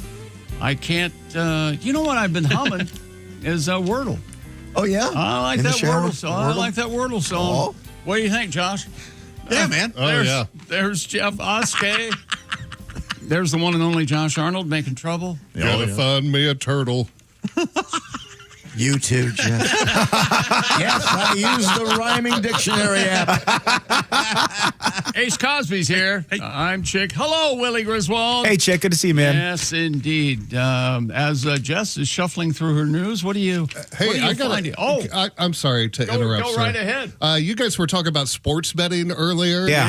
Yes. Willie, did you see this? So there was a guy who bet on the length of the what did they sing? The national anthem? Oh, Yeah, they do. Yes. And he I saw won that. because he went the day before and was standing outside the stadium taping or With a stopwatch. watching how long the rehearsals were taking. Oh. Bet on that and won big. Yeah. I mean, that's fair. That's brilliant. That's just good. I don't like it. I don't think it's necessarily ethical, but it's fair in that Yeah. he didn't. Oh, boy. He did the work. It was a pretty good rendition. Charlie Puth did, too. It sounded beautiful. It was nice. Yeah, it did, He's got yeah. a nice voice. I like the- that Charlie Puth. He's great, man. He and Brandy Carlisle did wonderful. I She thought. was the best, too.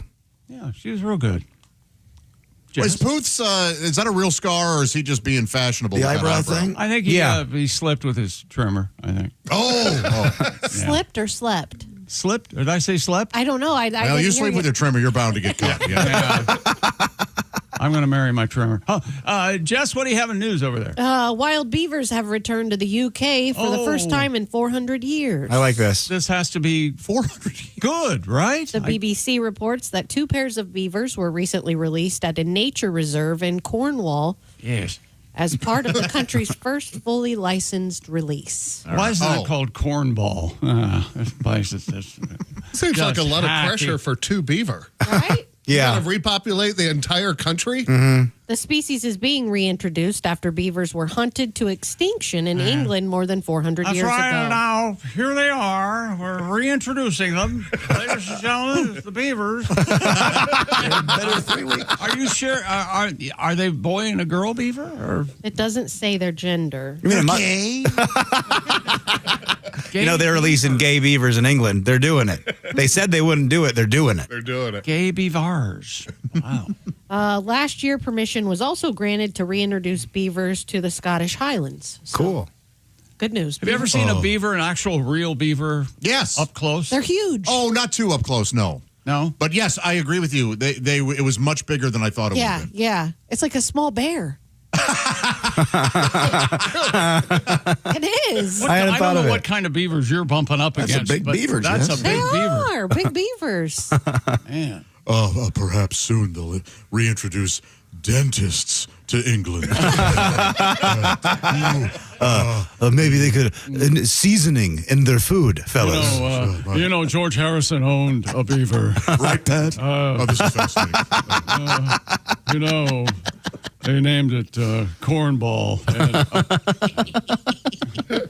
I don't think I'd do well around a beaver. I don't know. I'd be nervous. I bet not. I think they're busy. They're doing their own thing. They have jobs. They're working on dams. They're working on trees. Yes, but they have been known to attack.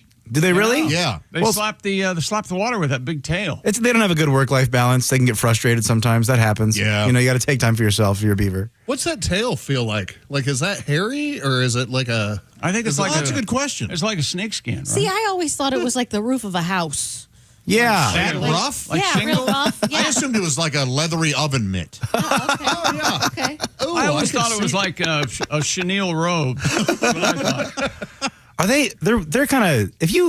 They're a little wet, right? They're damp. They're always by water, aren't they? Yeah, they tend to be damp. And then is the tail slimy all the time, or only if it dries out? They're like water dogs, right? They're like water dogs. Like it comes off of them. Like Yeah, it seems to wick. You don't want to be around a dry beaver. I can tell you that. Those are bad news. Chickster, you better behave. What am I doing? What the hell am I doing over here? We used to eat the beaver down the street. Remember the place that had the beaver? They did. They served beaver, and it was pretty good. But sometimes they would hold the beaver till the next day, and Dust this off. It wouldn't be safe to eat, isn't it? I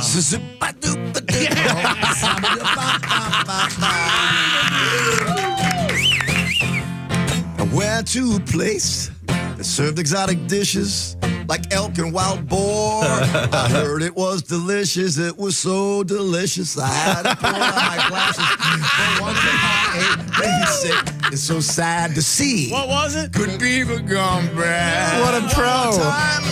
Good beaver gone bad. It was tough and dry. I took a whiff and almost fainted.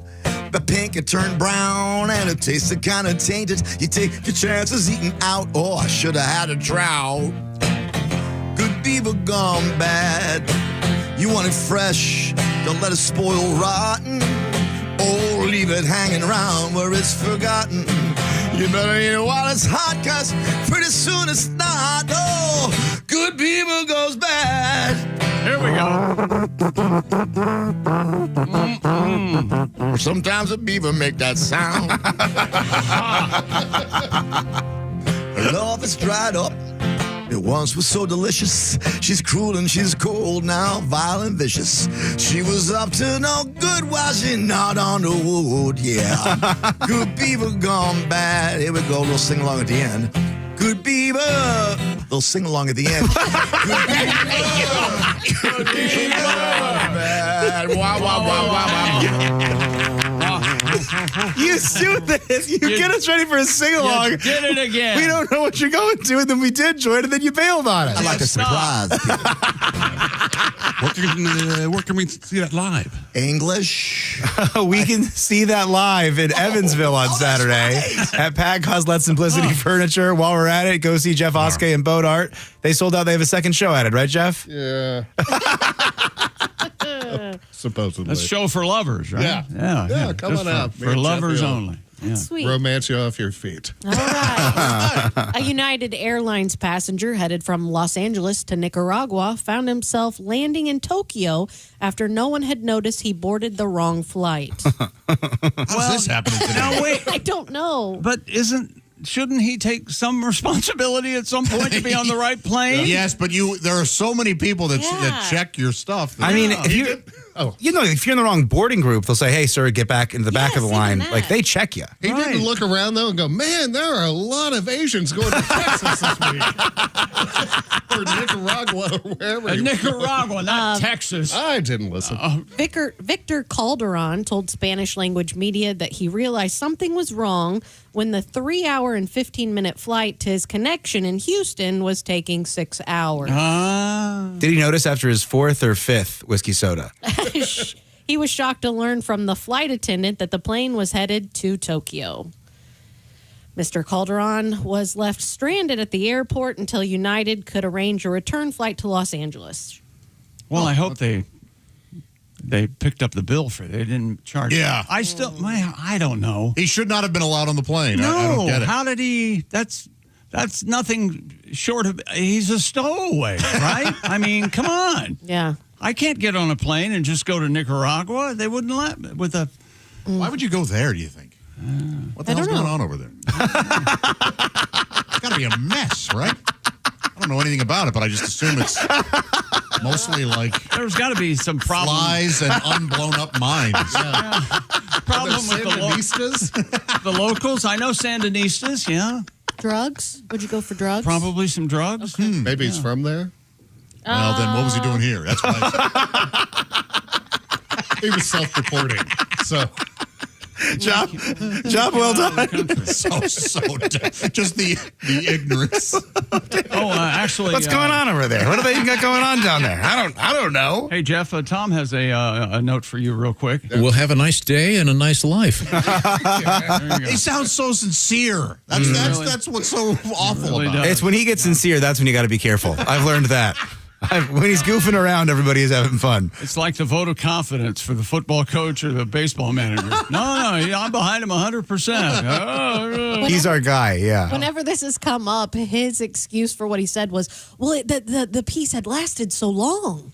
Oh, yeah, he keeps complaining about that for whatever reason. That was the proper response to a bit that had gone too long. Oh, yeah. Have a nice life. And I remember because I had to replay the intro music 3 times for it. Just don't replay it. That is true. That's true. Scientists have determined why dogs sense when you're sad, stressed, or smiling. Because they're aware and they can see you crying. They're sweet. Thanks to thousands of years of coevolution, dogs' brains have dedicated areas that are sensitive to voice, similar to those in humans. In a brain imaging scan, researchers found that emotionally charged sounds, a laugh, a cry, an angry shout, activate a part of the brain involved in processing emotions. This allows them to read human social signals and respond accordingly. Oh, this is a nothing study. I mean, this is just... I have read this, that dogs are far more aware and they sense the tone in your voice, and they take things personally. And is there a chance if you're a scientist and you have to apply for a grant, just sometimes you want to do one where it's like, hey, this is a home run. Yeah. I know this is going to work. My hypothesis is going to work this time. Yeah. And I get to hang out with dogs for a while. Yeah, I get to chill with dogs. The hardest part of this must be filling the grant forms out, right? That has to take I mean, they hire people to just do the grant forms, like nothing else. No kidding? Oh, yeah. Wow. Yeah. And then you have to find a bunch of people that are sad that want to hang out with dogs. That's weird. Yeah. Putting that Craigslist ad out there. Dogs can even sniff out emotions. In a 2018 study, dogs exposed to sweat from scared people exhibited more stress than dogs that smelled happy sweat. That's weird. There's happy sweat? Well, sex sweat is happy sweat, right? Yeah. Okay. But is it? But a dog can... Yeah, but get sweat when you guys sweat when you're scared? No. Oh, yeah. Or nervous? Nervous. For sure. I don't have that. Maybe that's why you like horror movies. It's why I have to roll around in mud before a show. And now here he is, Pigpen, ladies and gentlemen. Pigpen. What do you think? Wow. Do you sweat before? You get fairly nervous, Pat. Do you sweat? Yeah, I used to. For some reason, with working out, the cortisol's come down a little bit. Yeah, okay. I used to get crazy nervous. Yeah.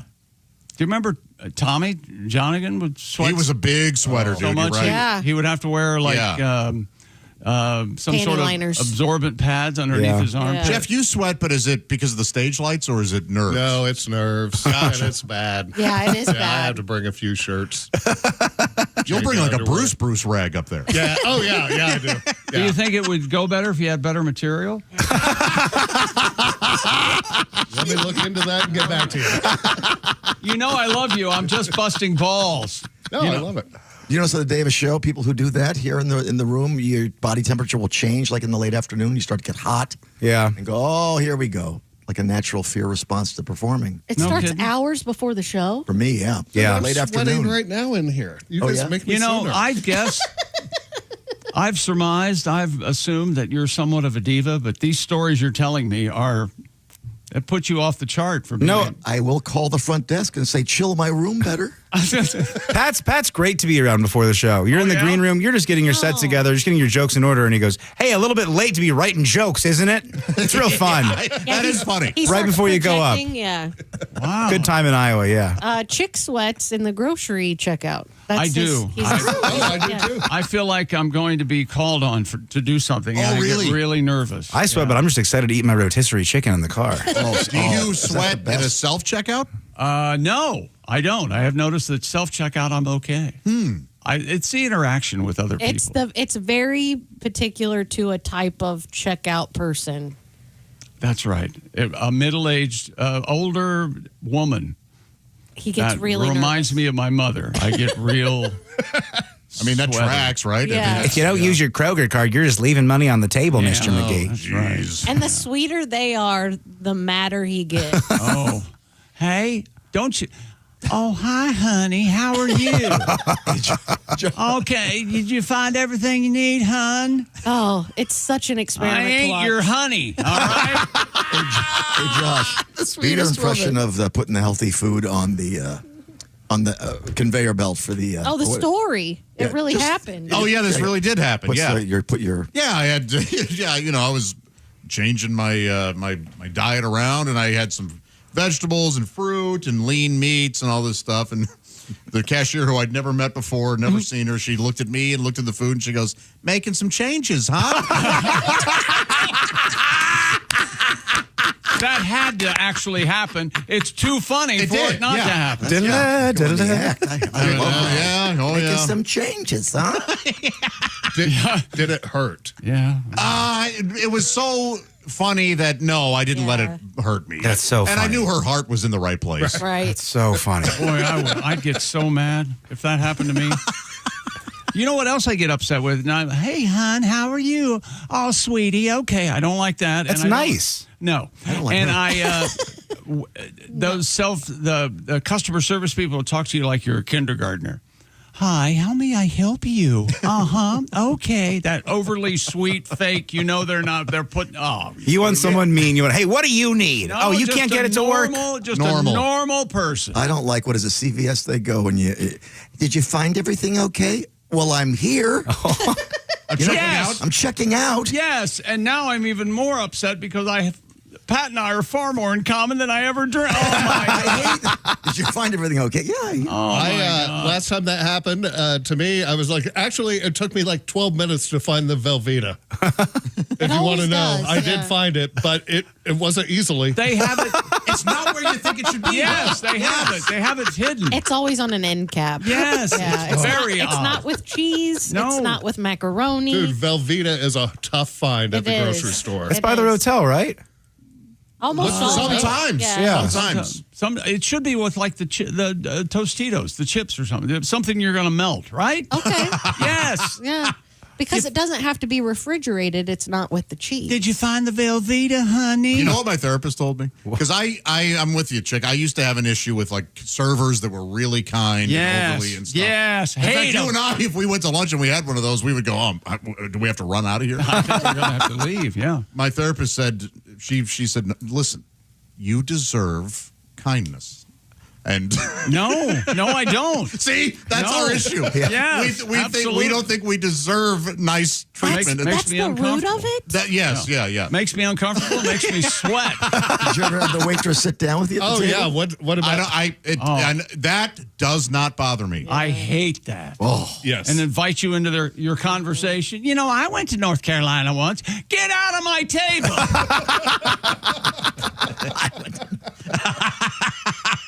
Yeah, that happened. It was specific. I could never be a server. I would not be good at it. Has That's my anybody thing. else? I have been recently. I did it for 3 weeks. TGI Fridays in Tampa. Oh, really? Oh, I bet you were amazing. I know Can't you believe were. how bad I was. I was an Outback server for 6 months. Oh, okay. I would constantly forget things and drop things. Oh, I did. Oh, I yeah, did. that's all. It was horrible. A lot of dropping going on. So much. Yeah.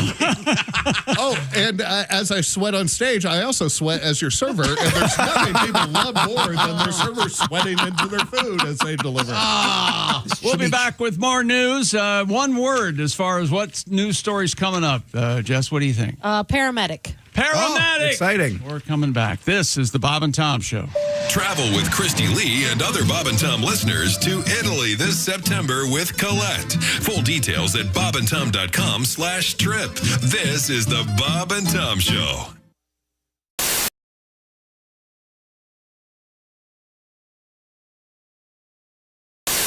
Do we need to set something up for you guys? No, I don't think so. Okay. Pat and I have just been. Yeah, I'm not used to being in here. Kind of thinking about things. Typically, I'll go in there and write my own stuff. And Okay, well, it's good to see you. Do what I want to But do. there have been certain, we were kind of talking about how maybe we're not being represented the way that. I know. I feel like that. Yeah. Well, I should we- didn't want to speak. Oh, you want to just do the song? Why don't we tell them all about I mean, it? was he disparaging things about the character of each of you? No, here we go. I just want to sing my own songs, but Tom wants these pop song parodies. He wants a tune right now about pooping on Broadway. Broadway! I'd rather sing a song with my own melody. But Tom won't let me, oh no, Tom won't let me, it's his show. Tom won't let me, he wants me to learn about radio. I'm learning. I live a life of moderation. But my boss insists I'm somebody that's all about pizza, prostitutes, and masturbation. I want to be known for more than porn and being a fatty fat. But Tom won't let me.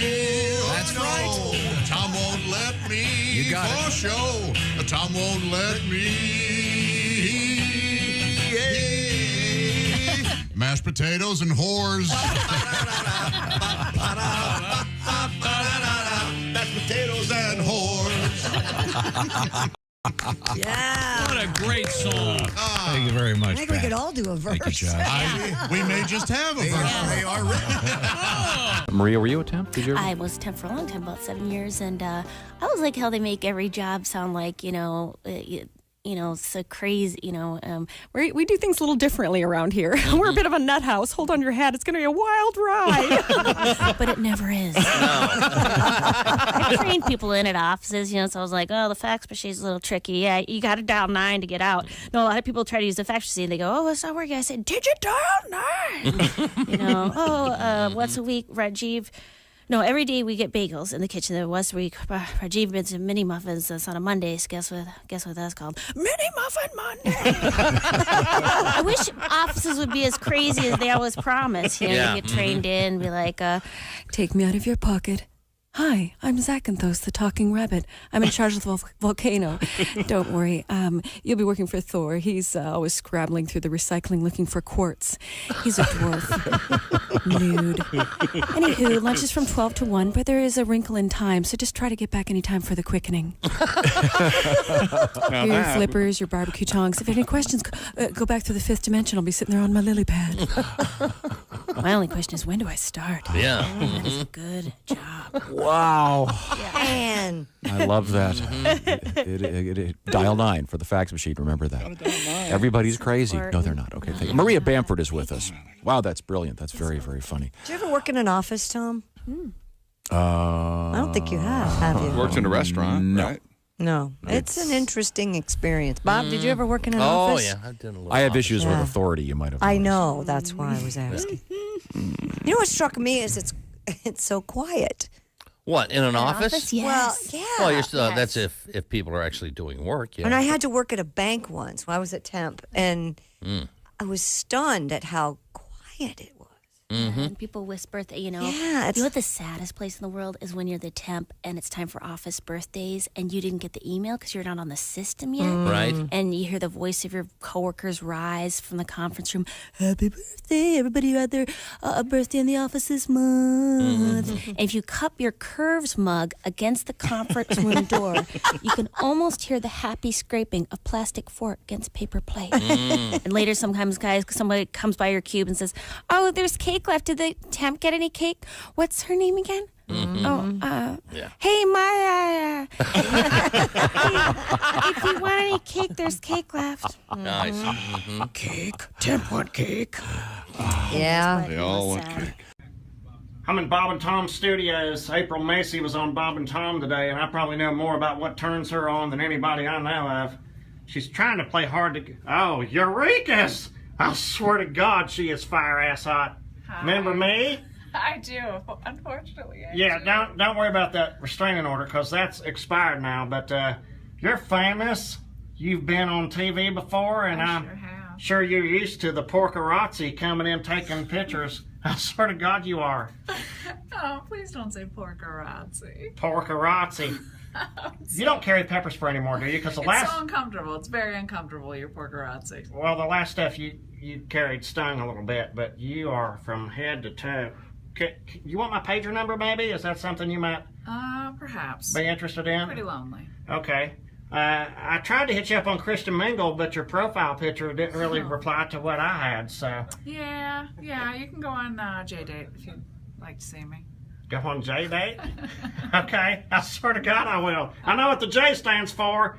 I had tennis elbow doing that all through high school. I'll see you, April. Bye. Sexy thing. Oh, my God.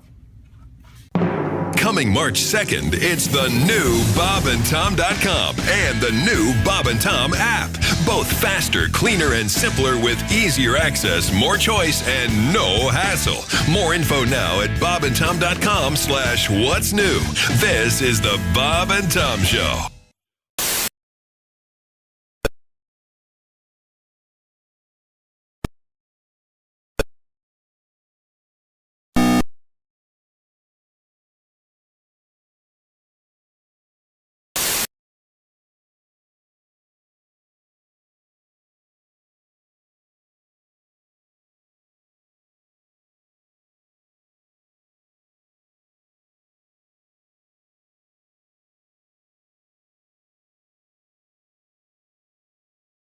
Welcome back to the Bob and Tom Show. There's Jess Hooker. Hello. She's at the news desk. I have a news story. It's news to me that I'm going to share with everyone. Oh. There's Pat Godwin. Hey, chick. There's Jeff Oskay. Yeah, man. Hello, Josh Arnold. You know, I hate Steven Singer's sidekick chair. And if you haven't already gotten on this, you got to do it right now. Get the #1 gift for Valentine's Day, a 24-karat gold-dipped rose from Steven Singer Jewelers. It's a real rose dipped in real gold, guaranteed to last a lifetime. IHateStevenSinger.com. There's Ace Cosby. Hello. I'm Chick McGee, and there's Willie Griswold. Hey. And at last, we have this.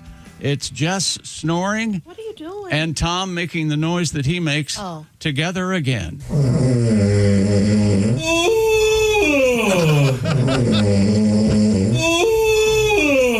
This could be a sound from Jurassic Park. It's everything I'd hoped it'd be. It's pretty good. That's brilliant. That is wonderful. Sounds like an intimate pterodactyl. Oh, Well yeah. done, Jason. One more time. There's like an angelic part of the yawn.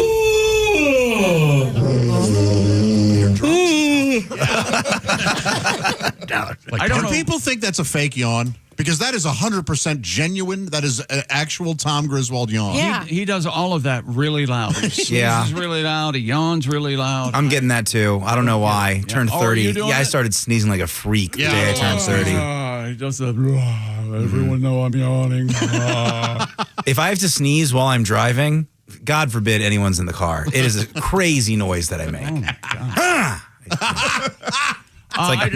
I don't know why this came in my timeline, but here it is. An update from the Home Depot. Oh.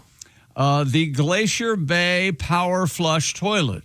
Yes. Is available, and it's marketed specifically for people who might have trouble flushing. Oh. Because the delivery is so large. Oh. The Glacier Bay Power Flush has the ability to flush 7 billiard balls in a single flush. My God. What? 7 billiard balls in a single flush. 1.28 gallons per flush. Features an extra large trapway.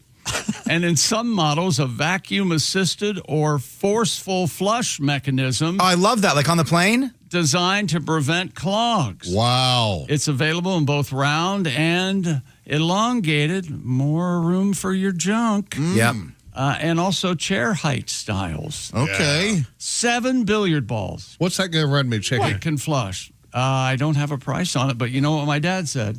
If you have to ask how much it costs, you can't afford it. Did you just say more room for your junk? He did say that. Yeah, the elongated bowl. Yeah. Yeah. You guys put your junk in the bowl?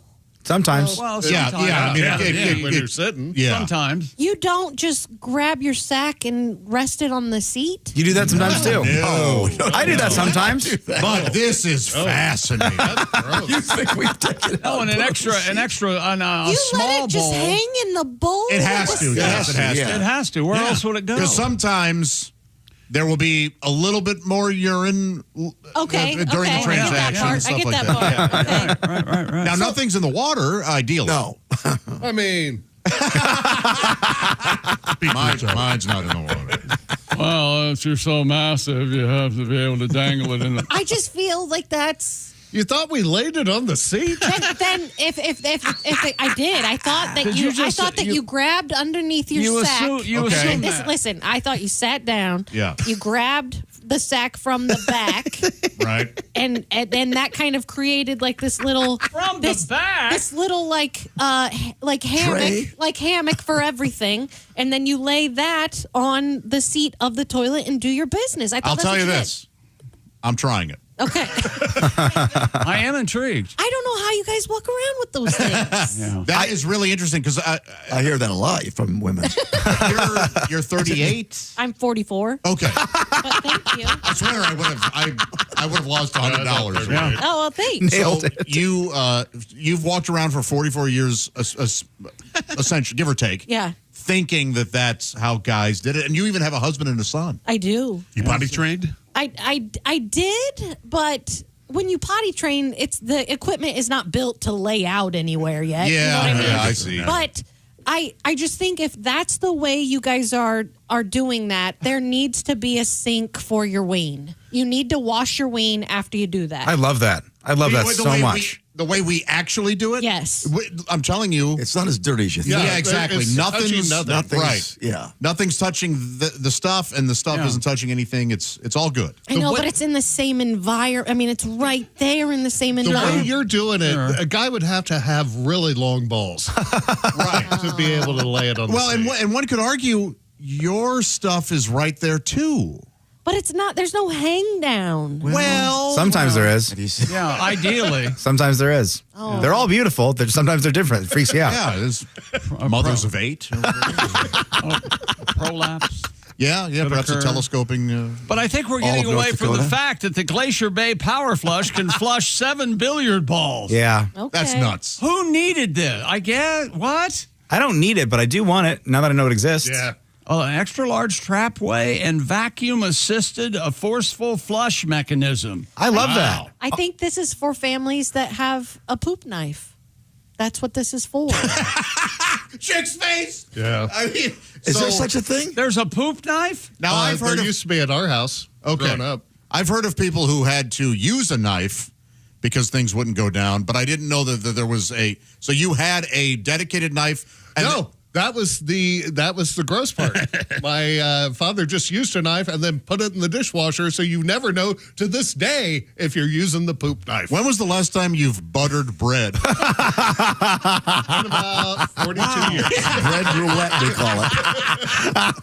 Man, I'm learning all kinds of things The this poop morning. knife is in some households it is designated and it has a place on the back of the toilet. Yeah. And people. And do you keep that? Is that to the left of the salad fork or to the right of the spoon? This is news to me too. It's actually made its rounds on social media. People going, yeah, we have one. Really? Yeah. I can't imagine. A dedicated knife in the bathroom. Yeah. And I can't imagine the last time I had a clog. I know. Yeah, I know. same. I don't know. And it's not hidden. It's on the back of the. No, it's like it's there, like next. Or they'll to... put it in the cabinet next door, like the bottom drawer. Yeah. They have a little spot for it. The only person who needs a knife in the bathroom is Norman Bates. And then he probably shouldn't have one. Yeah. Well, no, he's up to no good. Yeah. Well. A poop knife. That'd be kind of funny.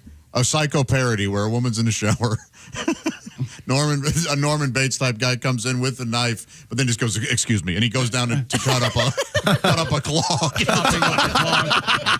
That is a nightmare. You didn't make that up. That's actually on social media. It is. A It poop is. knife. Yes. Yeah. It is. It's a very real thing. Mhm. Yeah, we have more access to people's stories than ever, and let me just say, not a fan of all the access. No. Want not less necessary, access. Yeah. It's really I do not need to know about that. More troubling facts coming up. Well, let's ask you this real quick, Chick. Are you Yeah. intrigued? Are you going to look into this toilet? I am going to look into this toilet. I'm always fascinated at how affordable toilets are because they could charge anything. You're right. They could be charging us $9,000. $9,000. And we would do it. Because You have to have a toilet. If Right. it breaks, you got to have one. Yeah. Why aren't they? Why is it so $100 for a toilet? That seems they're leaving money on the counter. If you could train your dogs to use the toilet, would you? Absolutely. But I enjoy them going out in the backyard so much and looking Yeah. at each other while they're simultaneous. But if you knocked on the bathroom door and Yeah. Is it like a monkeys in there? Is it like a bark activated flusher, like ruff ruff, and then it goes down? No, I want its paw to flush. That's even better. Hey, we'll be back. This is the Bob and Tom Show. This is the Bob and Tom Show. Reach us toll free at 1-888-BOB-TOM-1 or at bobandtom.com. This is the Bob and Tom Show.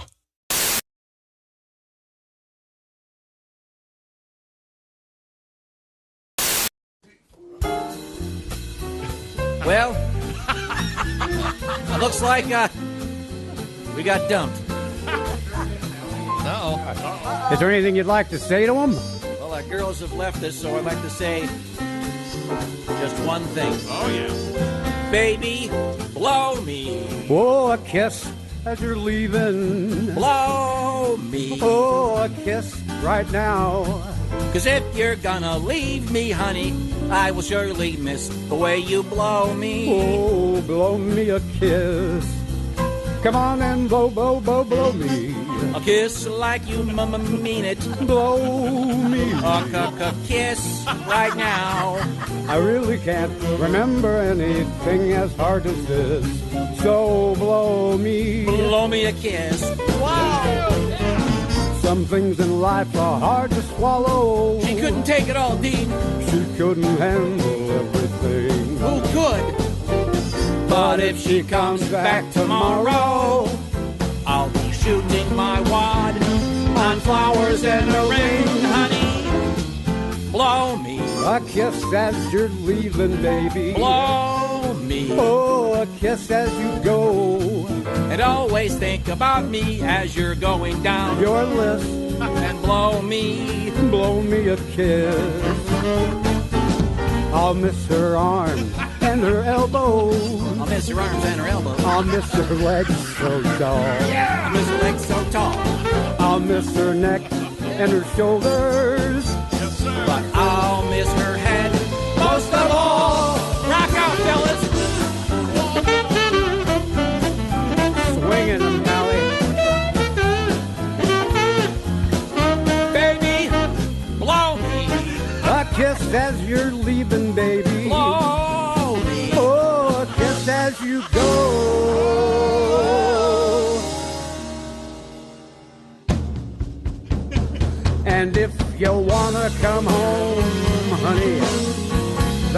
okay.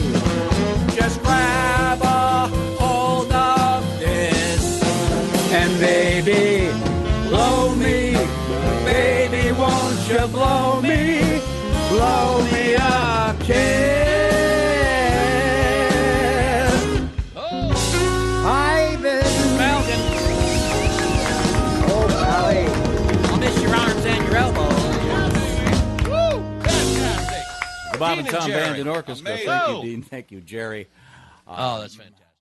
Oh, well, this will help. Hello, Bob and Tom Show. Bob and Tom, it's Kenny Tarmac. Hey, Kenny, how are you? Hey, Shooter, we just landed. I'm in ATL. Just got in from ORD through DF Dub. I had to call you guys. You got the new Barstool guys in there, huh? That's right. Yeah, Pat McAfee, Todd McComas are here, yeah. I know. Listen, Pat, heard you walked away from some major coin guy. I love it. Power move. Way to blow up the flow chart, Shooter. Now, get this. Holbeck, he was the GM of SmearCorps. His brother, not the one who ran Lucom into the ground. No, the older brother goes by Merck. He was pulling almost 40 G's on straight commission, and one day, just like you, up and said, my work's done here. Didn't even give the standard 2 weeks notice, and word has it he's making twice that much now with the remote-controlled chip clip people. So almost exactly like your deal. Dot to dot to dot to. Hey, Stud, I was going to ask you. Hang on, I got to take you. Hey, Shooter, we just landed. No, we're still here. No, What about me? Through RD. Not much. I'm just on hold right now with that idiot punter that walked away from like $500,000. Wait a minute. You're not on hold. Yeah, Just that one. a minute. I can hear you. I'm going to pitch him, but I just want to wait to make sure this isn't some sort of publicity stunt. No, the focus group loved it. It's a spin-off idea. The sports fan that eats too much cheese and ODs on the ultimate nachos every Sunday. Oh. Yeah, we love it. It's called Bar Stool Softener.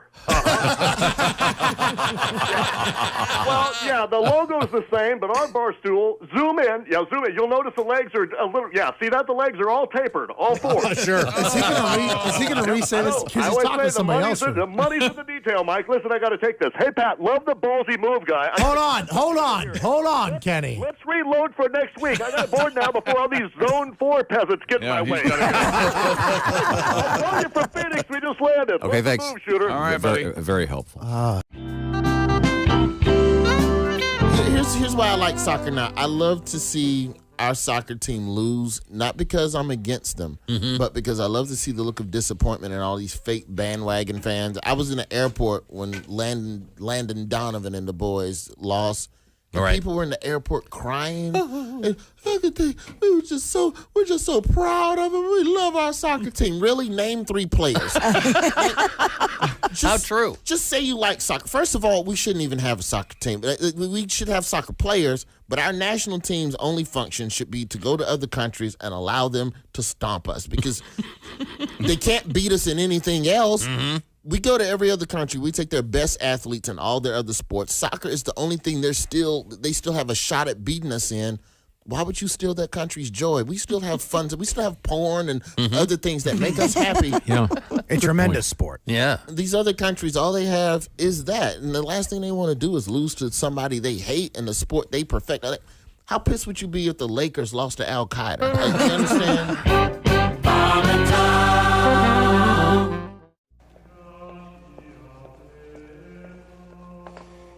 This may take a while.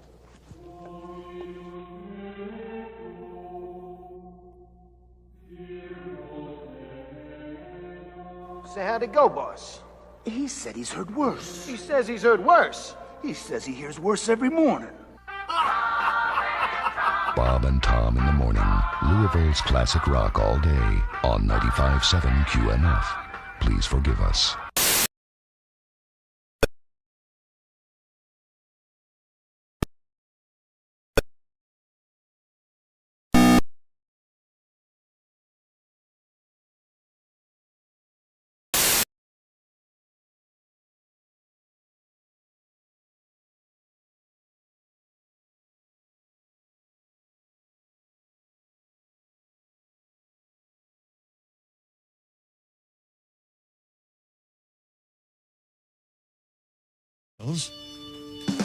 Welcome back to the Bob and Tom Show. We are in the O'Reilly Auto Parts Studios. There's Jess Hooker. Hello. There's Pat Godwin. Hey, chick. There's Jeff Oskay. Yes. Josh Arnold.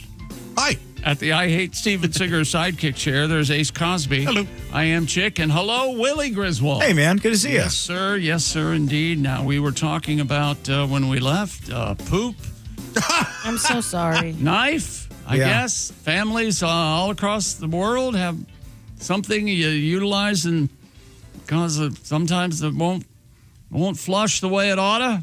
And Home Depot has one, a toilet that brags about flushing 7 billiard balls. Wow. In one go. It's a big movement. Oh, man. And speaking of all When that, you play billiards, do you want to break? Do you like breaking? I do like to break. I do like to break. I'm just like, I guess you're not supposed to do that, though. You pull a safety, I guess. What do you mean? You do it real slow, and then you hit one ball and then have it come back. Oh, What game are you trick. playing? Like, that 9-ball, 8-ball rotation. You ever play rotation? You got to go 1, 2, 3, 4, 5. Mm-hmm. That's more rotation. 8-ball, you kind of want to spread them out. Well, 8-ball, you only, or is 8-ball, you only have 8-ball, or 9-ball, you only have 9 balls? I think 9-ball, you only have 9. 8-ball, you have 15 balls. 9 balls, you have 9 balls. 9 balls. Yes. Yeah. I like a big break. Yeah. That's as satisfying a sound. That and a bowling strike. Those are great sounds. Yeah, I like Jeffy, that. you seem to know a lot about billiards. Yeah, I used to play. Did you play for money? Oh, yeah. No kidding. Yep. You've lived a million lives. I did play for money, and I took $700 off a guy one night at a place called Sticks. Never mind. At a place here in town. And when I walked out to my car to get in, the guy put a gun to my head. I peed myself, fell on the ground. He took his money back. I never hustled pool again. Yeah, I mean, that sounds about right. Yep. I was 19. My rules with billiards is always bet on the Asian chick. Oh, yeah. She's very good. Yeah. I was at a bar and I watched a guy. It looked like a messenger bag, and then he just flipped it around, and then he took it out, and then he screwed it on in front of me, and I go, "That he's gonna win. Yeah. He's gonna win this pool game." I used to carry sticks with me. I was that douchebag. No, I don't think that's douchey. No, I don't either. Yeah. You're good at something, you have your tools. Were you good at darts too? No. No? No, I only play pool. What about shuffle puck? You like that? No. Shuffle puck? Is that the board? Like the... Yeah, they put salt on That's real fun. I love that. I do like that. I would love one of those in my house. I would too. Yeah. I would never leave. I'd love to have a pool table, but I don't have basement access, like direct access to my basement. Oh, yeah. So it would be... It would have to be assembled in my basement. What do you mean? Well, they assemble it anyway. You got to go out back, or what are you talking about? It comes in pieces. Yeah. How do you get in your basement? I have a rope. Just a front for a window. You have to. I like the fact that my house is quirky. I like that. You know, some basements have a sliding glass door or whatever, or stairs that can go. Yeah. I don't have any of that. It's just stairs from my main floor. And a really narrow stairs. So Yeah. A huge pit. Oh. Yeah. So, why is this weird to you? Because I feel like a lot of people just have stairs to their basement. I'm not understanding something, I think. Oh. Yeah, some people have an entrance and exit in their basement. It would be interesting. Oh, you for mean a walkout basement? Yeah. Oh, okay. I just probably used words dumbly. No, I don't have a walkout basement, so it sounds normal to me. But I grew up with a walkout basement. Could you easily get a billiard table down into your basement? No, my house is 125 years old. It's not easy to get They come anything. in pieces. Right. Sorry, you're right. Don't bring a whole table down. Do you know how heavy one slate would be to carry down one piece of gigantic slate? Like, it comes in pieces. The tabletop? Yes. Oh. Yeah. And then they put a solid felt piece on top of Yes. that. Okay. They do that at the house? Yes. I had no idea, man. Yeah. You had a pool table. You would know. Did I have a pool table? Oh, I did have a pool table. What'd you do with your pool table? I don't know. table. I lost so much in various legal entanglements. I put it out of my head. Oh, look at this. You guys didn't know something, and then we just got to learn together. No one made fun of you like it was a dang waterbed that you had to fill up at the store and take home. Didn't they make a whole break? Oh, Willie's a moron. Doesn't know how anything works, does he? What a fool. He is still. I'll scream at you right now. Wait to see who sponsored Failed to Mention News today. Oh, there you go. You know what? Fill here. You pay here. You fill here. You. I'll meet you in the parking lot. I'll make you pee your pants, buddy. How about that? How about some entertainment news? There we Please. go. Now you're talking. Star Wars legend Mark Hamill slammed by fans who say he extorts followers with autograph prices. What would you pay for a Mark Hamill? Or what do you think a Star Wars fan would pay? I think he should be charging at least $100. At least $100. At least the look on your face is $200. What's the most you think? $500. Okay. Yeah. $450. He charges people $700 for an autograph. Is this at like shows or just in the street? Fans on social media when Got when he does this, I guess. Yeah. One fan says $400 to sign a effing photo. F me. I like Star Wars, but I could buy months worth of groceries with that money.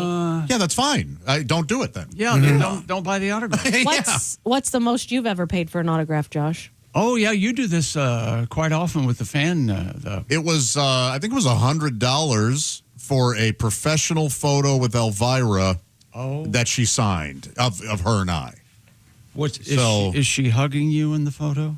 We're sitting right next to each other, and she is, she has her hand on my knee. Oh, my gosh. Oh. Were you freaking out? You know what? There's nothing else that needs to be said. Sometimes not saying it is the funniest thing you can do. Have you told Willie the magnificent story about you and the adult cinema, not the cinema, the adult entertainment complex you went to one night? Is this when you went to the AVN in cargo shorts? Is this the story? No, I didn't go to. I've never been to the AVNs. Oh, did you meet Gianna Michaels? I have met Gianna Michaels. Okay. Yes. I know a little bit about this lore, but not this specific moment. Are you familiar with Shyla Stiles? Yep, I think is this, she did like a guest night, I believe. I love this story. Please tell it, and it's to completion. Yes. To completion, yeah. That's what made the evening so wonderful. This was a different Josh. Okay. All right. I have no regrets. Right, no. But, why would you? Long time ago. Absolutely yeah. not. This was when... You've lived a million lives, my friend. Shyla Stiles, who was my buddy, and she was one of our favorites. Sure. And she was featured dancing at a strip club in the St. Louis area, East St. Louis. And we went, and she was offering private dances. And I said, of course, I will not pay my car payment this month. Of course. I mean, this is a no-brainer. Not only did I not pay I had to call the car company or whatever and go, because my car company or the loan they would offer me 1 month a year where you could skip. Right. And so I did that, and my brother had to pay half my rent. Wait, how much was it to? Well, it was $500. Oh, it was about one Mark Hamill autograph, actually. Yeah. But if you valued it, so you wanted to pay for it. Oh, was it a couple songs at least? It was. She made it. I thought it was only going to be a couple songs, and I still paid it. But she said while we were back there dancing, or she was dancing on me and stuff. She said, "You're not leaving here until you," and wow. And I didn't leave there until I. Wow. Did you think it was hot when she said that? It was one of the hottest things I've ever heard in my life. Because in my head, she says that, and you go, "Oh, you don't have to wait much longer. It already happened." That was so hot. Mission accomplished, Ms. Stiles. Was it base 500 or 400, and then you tipped her 100? This was base, yeah. So did you have to tip on that? No, had I money, I would have. Because it was an extraordinary experience. It was, yeah. Could you pay extra to pick the songs? I can't imagine. Do you remember what song it was? Or? I don't. Edmund Fitzgerald. It was the wreck of the Edmund Fitzgerald. You had to leave right after, right? You had to leave the building, didn't you? That's exactly what happened. I walked out, and What color were your pants? I was wearing shorts. Shorts. Yeah. I was wearing cargo shorts, khaki cargo shorts, and strip clubs, it's just black lights. Oh yeah. So I walked out of the room, walked up to my buddy who was at one of the stages. I go, "We have to leave right now," and he no questions asked. Yeah. Up, and we went to the car. Yeah. Wow. I love a good strip club, buddy. One of the moments I remember in there was she was kind of famous for her huge fake boobs. Oh, I'm familiar. And I was enjoying them. I was rubbing on them and stuff. Tactically. And I just go, I go, I was not trying to be funny. I just go, these are unreal. And then I go, oh, actually, they're quite unreal. There is nothing real about these at all. Did she appreciate that joke, or? She just smiled. My goodness, Josh. Yeah, that was a fantastic time. Wow. And I wouldn't, well, I can't do it again. She's dead. But, yeah, Shyla passed away. But she was prolific. That night? That would make a neater story. They call it the Arnold incident on Wikipedia. There's a whole page about it. It was mid-dance, but she said I couldn't leave until I... Hey, let me tell you about Hyundai, can I? Monday, Tuesday, Wednesday. Hyundai. One man rises to the challenge in style. He's called a hero, and he's driving the kids to soccer practice in his Hyundai Palisade with up to an EPA estimated 619 miles of range on select trims, advanced tech, and class-leading interior space. You, too, will feel epic. And remember, no cleats on the seats. And be sure and look for the very cool television commercial with John Krasinski. Visit HyundaiUSA.com.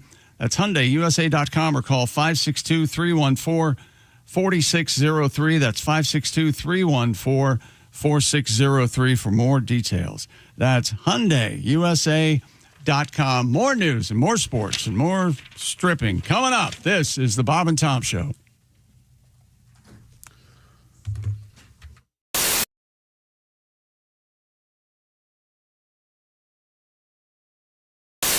Christy Lee is over there at the Silac News Desk. Stupidest story we've What's ever happening? done. Which one is this?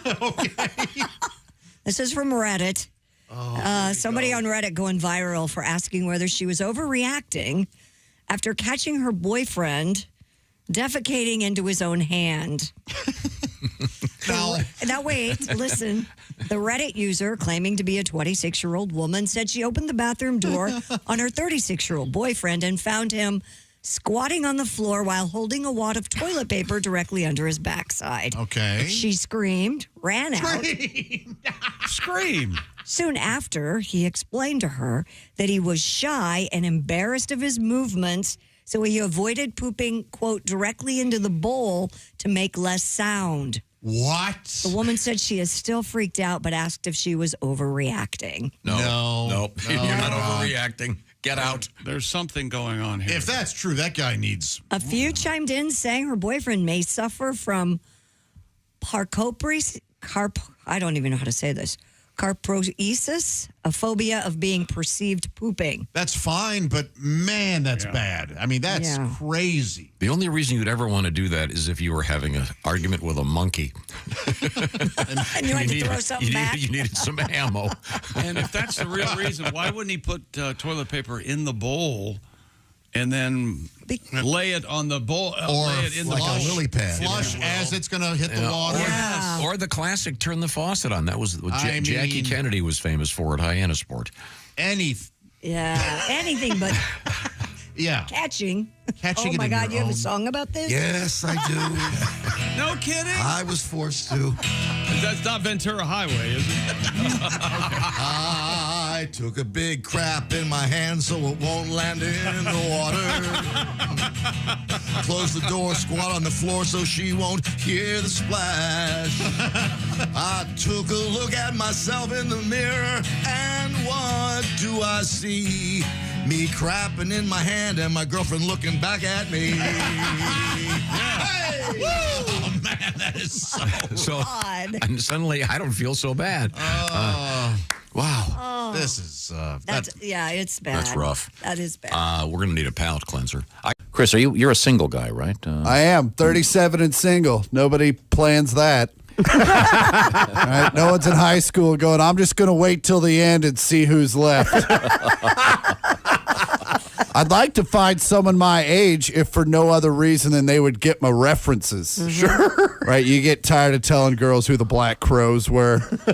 And I don't know if you've ever dropped a Fletch reference on a 23-year-old female, but you might as well hand that girl a Rubik's Cube and a beeper. Because she's just staring at you like, what's a water buffalo? It's hard to even find a single 37-year-old woman, and then when you do, they have a tendency tendency to fall into three categories. They're either A, super career-oriented, successful chick, so I'm out. Right? Those girls are looking for a guy that owns a suit. I have a pair of slacks. I don't know where they are. I know I got them because my mom bought them for me, so I had something to wear when people die. I don't know if you've ever shown up to a funeral in jeans, but your mom refuses to let that go. Yep. In my defense, the funeral I showed up to in jeans was for a 94-year-old woman. Not exactly a tragic event. 94 is a solid run. Yeah. It's about time. Have you ever been to a 94-year-old person's funeral? Nobody's sad. Everyone's just happy to be off work on a Tuesday. The second category of women single at my age are divorcees, and those women are like Chernobyl. They're beautiful, but something bad happened, and now we all need to leave it alone for a few years. For the millennials listening, Chernobyl is a city in Russia. I know a lot of you are wondering why I'm mentioning that map on Call of Duty. And the last category of women single at my age are women that have been single the entire time because their therapist hasn't quite got their pill combo locked down. And they still have episodes where they'll break into your apartment and set fire to kittens. I don't even have kittens, man. She brought them. Order. Welcome aboard. And here's your company phone. You would make your employees use this. Or this. Or this. Bear with me, guys. So why would you make them use these? Java House Cold Brew Coffee. Amazingly smooth. Enjoy it hot or cold. No old tech required. Why does it bend like that? It's a new model.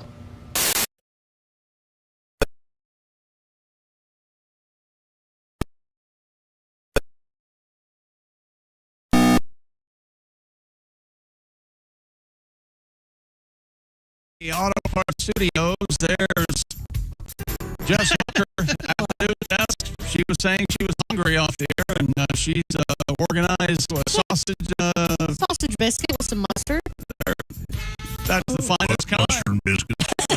Got a French fried potatoes back there. There's Pat Godwin. Hey, chick. There is Jeff Oskay. Hi, man. There's the one, the only Josh Arnold. Hi. He's at the I Hate Steven Singer sidekick chair. There's Ace Cosby. Man. What's up, indeed? Where were we? Talking about Josh's visit to the strip club, a legendary story. And, yeah, I mean, I do have some shame about it, but No, you shouldn't. no. But you know, what are you going to do? It's I went to a strip club for my bachelorette party, and when we got there, we saw a girl we went to high school with. Oh, dancing? Yeah, and then on the male stage, we saw her stepbrother. Is that That's not real. It's 100% real. That was 100% real, man. that was an amazing. That's an amazing story. Yeah, Well, we've all helped our friends get a job, Yeah. right? yeah, Give somebody a reference. What the heck? yeah. If you go to a strip club, well, it's been a good 15 years since I've been to one, in all honesty. But when I stopped going, it was 50-50 men, women in the crowd. Oh yeah, I have a lot of married friends whose wives want to go. Yeah. And they enjoy it just as much as their husband. And it's one of those industry things, too, where like bartenders get off work and that's the bar that's open. And they hang out. Yeah, yeah. I have never been to a busier strip club than the weekend there was a PGA event in Louisville. Oh my gosh. Is that right? You haven't seen so many Titleist hats in your life. It's crazy. Holy heck. I can't remember the last time I was in a strip club. Yeah, me neither. Was there a time where you enjoyed going? There was a strip club called Big Al's in yeah. Peoria. Yeah. Legendary. And, right yeah. next to the jukebox. There was a comedy club. It's kind of an event. We'd go there and host shows. The last was a theater, and they got to go to Big Al's. And I did, and it ended. I was backstage with the girls, and they were in their dressing room, and they're talking about stuff they could care less. Do you have a Sharpie like being in a chick? locker room. It's exactly like being in a locker room. Can you sign these for me, Yeah, Mr. McGee? absolutely. And then the next morning, when we had to leave to come back to Indianapolis, he comes out to the car, and all the comedians were leaving. He's covered in glitter. Covered in glitter. Covered in glitter. It was an amazing evening. What'd you do last night? Yeah. I got covered in glitter. Yeah. Yeah. Hilarious. I started getting bored because they were fun for a while. They were really fun. Just seeing my buddies. I always loved watching my friends in those. Like all of a sudden, I would look up and be like, well, looks like one of the girls talked to Mark into a private dance. And you lose them. Yeah. We went to a bachelor party and we just lost a guy, and it was dinner, and people were like, "Hey, where's Chad?" And we finally called him up, and he was still at the strip club. So funny. You know who I can't see going to a strip club ever is Greg Warren. No, I don't think he would. No. Now, I'm not saying he hasn't. Right. Because one of the best strip clubs I've ever been to, he went to college where that was. Oh. So he must. I'll have to ask him if he ever went there. Yeah. But He's such a gentleman. I know. He would just be like, "Excuse me, ma'am. I'm sorry, but my friends are here." Do you guys remember the lingerie lunch had the 90s in a chokehold, dude? Like it was. Yeah. Every radio place was broadcasting from a lingerie lunch. I would host them. That's I would. crazy. Lingerie lunch. Here's Busty Bell. I was just tucked away in the manager's office somewhere. Just walking 10 years old. Yeah. Hey, we're doing a radio promo at the lingerie lunch. Same, yeah. And I'm sneaking my head out there, just having my life changed. Yeah. And I don't know what I know evidently the word lingerie is magical because that was in the title, it was okay for the girls to walk around naked they were the sheerest clothes. Yeah. I mean, why even bother? Just walking on the bar. Well, and that was the weird thing. I worked at the brokerage firm then, and the older gentlemen would go over to it, and then they would come back with bags of lingerie that they had bought, like raffled. They got a commission. Yeah, they would buy the lingerie off the ladies, and then they would give it to, here, I can't take this home to my wife. Here, you got a girlfriend, give it to her. And so I would always get a bunch of free lingerie from all the old dudes who went to lingerie lunch. That's weird. That is weird. Yeah. But that's what they were doing. They would walk around and you would bid to buy the lingerie off of them. That the girls were wearing. Yeah. Absolutely. Godwin, were you ever a strip club guy? I don't see that. No, and the last time that I was in a strip club, I could shoehorn a song in here. I could tell you the story. Sure, This is the pothole story. This is a true story. I would love to hear a song about a strip club from the one, the only Pat Godwin. Driving home late from Detroit. It's dark and no orange cones. Lost in a strange part of town. No place to break down alone. Oh no, I hit a pothole on neglected avenue. And I bust a tire.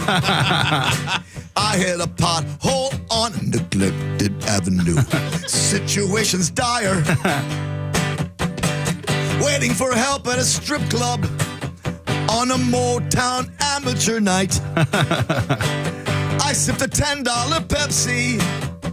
Lap dance cost $45. Good God, I hit a pothole on neglected avenue. Now I'm hanging with the strippers. I hit a pothole on neglected avenue. She's rubbing on my zipper. I'm done. Neglected avenue. Did you sit at the bar? With my back to everybody. I was so freaked out. It was called the Flight Club. It was a real fancy one outside of Detroit. Oh, my. Willie, you were saying that you were always in the kitchen in the back or in the manager's office. Weird story, but that's how I met Christy Lee when I was a kid, is my mom was a bar DJ. And when she didn't have a sitter, we would go to work with her and sit in the kitchen. And just so happened, my mom worked for Christy and her husband, who owned that bar at the time. So I met Christy when I was like 7. Hanging out at a bar? Yeah, hanging out at a bar. Yeah. So. And when you living your best life, eating I dinner? loved it. We had French fries and baskets every night, Shirley Temples, like Everybody took care of us. We just had coloring books and sitting on milk crates. Oh, yeah. It was wonderful. Yeah. I would always end up. I had no idea, like, this is not what you should be doing. I remember one time I was in the green room before I went to school, and then Tim Wilson was on air that day, and Dean walked in like, "Hey, Tim, time to come on air." And he goes, "Give me a minute. I'm teaching Willie about Bobby Whitlock." and that was that. Tim waited like 5 more minutes before he went on air. Yeah, that's Tim, all right. Getting some weird babysitters. I was lucky. Yeah. Yeah. What else you got over there in news, Jess? What do I have in news? Let's look. Okay. Police in the UK are praising a herd of llamas for detaining a suspected thief until officers could arrive. Love it. The llamas held the perpetrator? They did. The man had allegedly mugged a woman before jumping the fence onto a farm. However, his escape route was cut off by 8 llamas who chased him and surrounded him. No way. Yeah. What? Owners Heidi Price and Graham Oliver were alerted to the intruder by the llama's cries. Mr. Oliver, found terrified. He was circled by the animals, and before police arrived at the scene, and then they finally arrested him on suspicion of theft. Do you think in some way the llamas knew? They would have, right? They'd have to. Well, I mean, he jumped the fence onto their property, so I don't know. I wonder if, are they herding animals, I guess? Oh, I was looking for this. This is a llama. What sound a llama makes when it screams, I guess. Amazing. Now that one, that's probably closer to. Yeah, I guess any animal will protect their area, right? Yeah, I suppose so. That's great. Yeah. You know, Christy wants a pet llama. Is that right? Or alpaca? I thought. Alpaca. What's the difference? That's a difference. I don't know. I don't remember. Yeah, a couple feet, I think. Yeah, one's smaller. One's taller, and one's religious, one's not. I don't know. Oh, okay. Well, the llama, the Dalai Lama. Do you want to hear the first joke I ever wrote that I did at open mic? That is, would I? I'm warning you, it's horrible. Okay. So I was doing some reading about Bin Laden. Is this part of the setup? Yeah. Trying to figure out why he's such a jerk, why you hate it. Come to find out, that guy, and I'm not making this up, 47 wives. Yeah. Wow. That'll ruin any man. Oh, yeah. For each wife that she would bear him a son, he would buy her 5 llama. Oh. Okay. For each daughter she bore him, he would buy her 1 llama. Okay. I was like, oh, well, that explains it. That guy had to deal with a whole lot of Osama baby mama llama drama. And how you're getting a standing ovation from Chick, and I'm gonna undeserved. even Ace clap. Oh, Now, that's wonderful. how would it do? okay. Yes. Jeff, if you did that It now, was forced. You know what I mean? No, but it's- that's not no. true. dude, if you did that, you wouldn't be so nervous before shows. That's a killer. You got I'm it. winning right now just telling Wait you. a second. None of that's true? The 47 wives is true. But the part about gifting them llamas, not No, true at all. I just want to say Osama baby mama llama drama. When you Sorry, think wrote it of backwards. That is. When you think of baby llama drama, you wonderful. got to find that out. You got to figure that out. You got to work Yeah. backwards. That has to be your opener every night. That that's could wonderful. be in your failed to mention hunk. Mm-hmm. Did you guys know, or it turns out Osama I could do that. Nice. People are going to start yelling that at shows. now. You're gonna Osama have to baby do it. mama Oh, llama. What's the punchline again? Osama baby mama llama drama. That's a tough one. It looks like you're seizing. I love all of it. It does look like Your mouth does something goofy during that. You have no reason to be ashamed of that joke. No, it's It's fun. wonderful. You did good. Oh. A man in Argentina who was supposed to have gallbladder surgery was shocked to find that the doctors had given him a vasectomy instead. Jam Press reports that Mr. Jorge Bass went in for gallbladder procedure and was taken into surgery without being properly checked in by hospital staff. After waking up, he was told he had accidentally been sterilized. Oh, no. Uh-oh. His lawyer, Diego Larry, Hey! Wait a minute. Diego Larry? that's what it says. That's his funny. name is. That's very funny.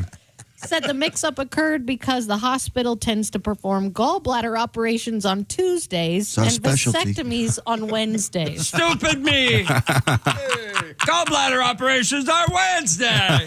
Doctors reportedly told him the procedure was not likely to be reversible Wow.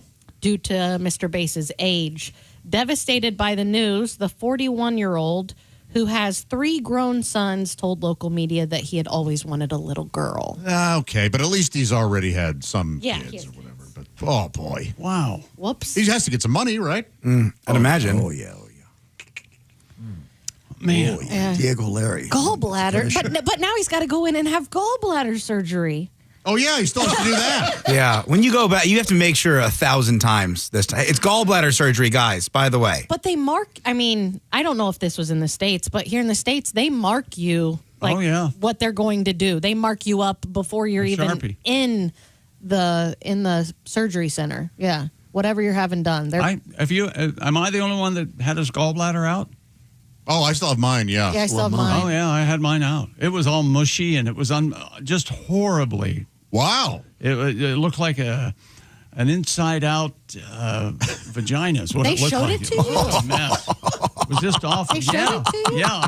And the middle of it looked like lentils, stones and stuff in there. It was just disgusting. Yeah, that's unfortunate. It really paints a picture, doesn't it? You do paint a picture.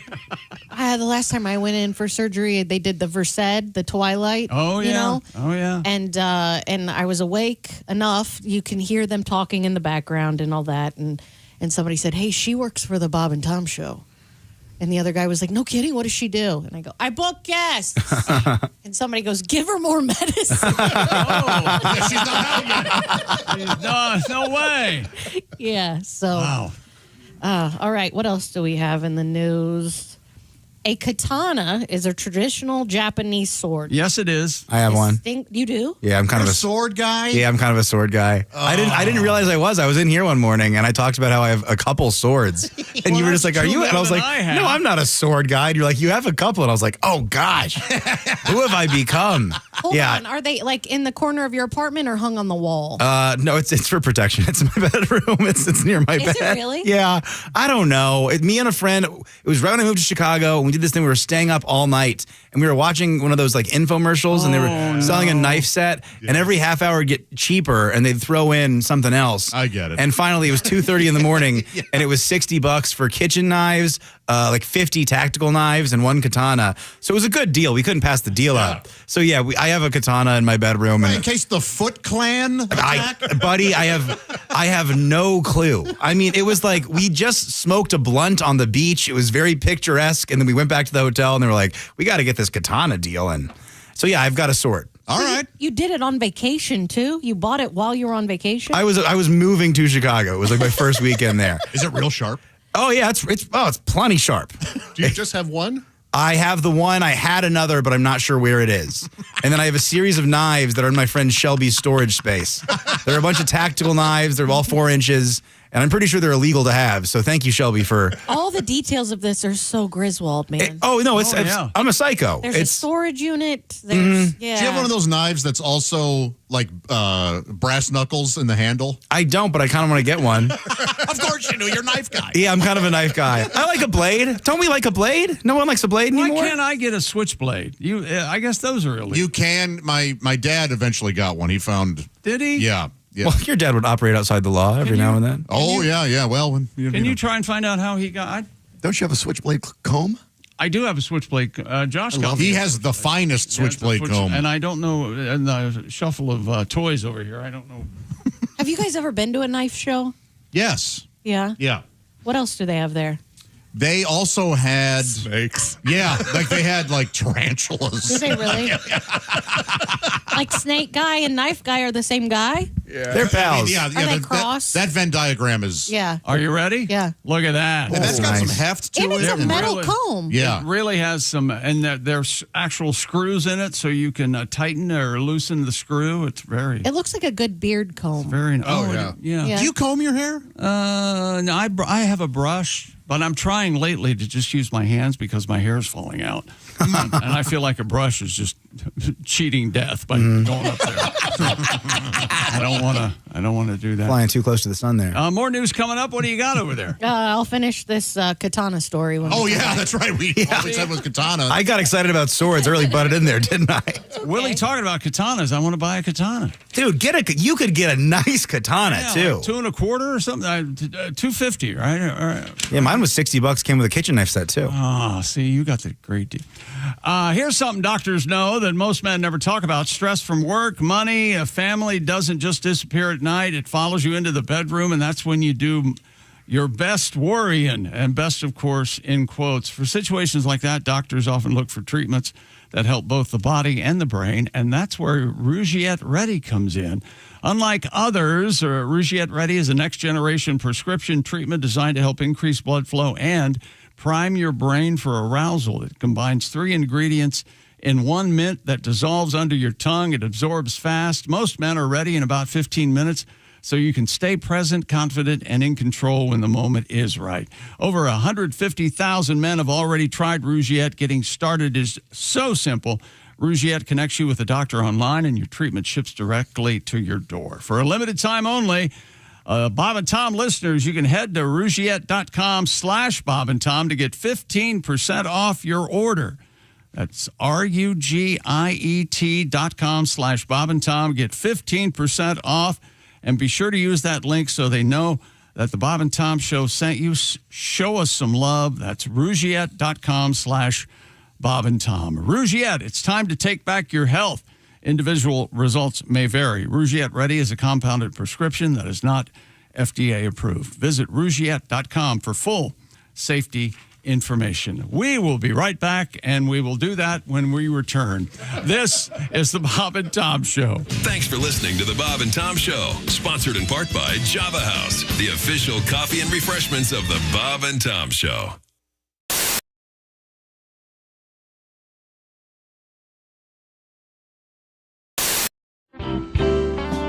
Today we're going to do a cover, the only cover that we do. Oh, good.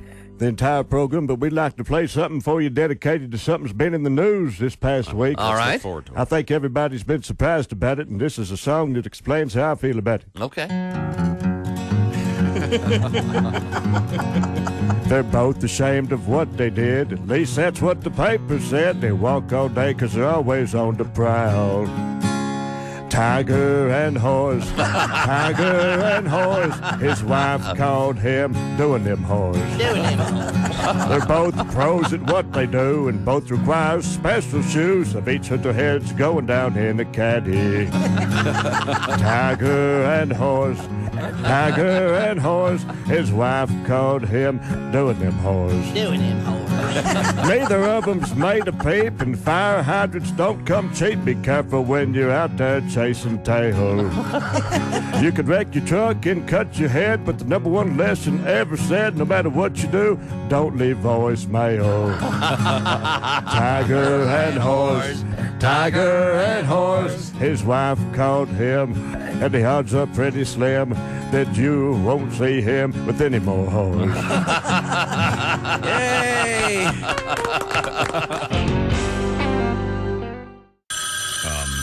Oh, wait a second. I'll get that. Hello, Bob and Tom Show. Bob and Tom, it's Kenny Tarmac. Kenny. Hey, Shooter, I'd love to say we just landed, but I'm still driving. Oh. I know. Like I said yesterday, with all these spring breakers clogging up the airlines, I rented a car. Oh, wow. Making the most of my wizard number, but it's fair to say I've had my fill of Zone 4 people. I know. I just crossed over into IL from IN, and for once I didn't have to do a touch-and-go at ORD first. Oh, nice. Yeah, I'm at a truck stop, and like most road dogs, I had to re-up on my supply of sugar-free Celsius and veggie straws. And I'd be giving anything to be in the Sky Club about right now, but unfortunately, my rental car has a nail in the tire. Yeah, I got to find a place to get my tire fixed. Yeah. I'll take a bird strike any day over this, but this is really going to set me back. Bob and Tom, hang on a sec. Let me ask this trucker if he knows a place to get my flat fixed around here. Okay. Excuse me, sir. I found myself in a predicament. My right front is low. Picked up a nail. Would you happen to know a reputable tire place around these parts? Oh, you've definitely got yourself a flat there. That's going to turn into a roll down alligator. Probably won't attend to it. That's why I roll on Goodyear tires. I don't use those commie brands.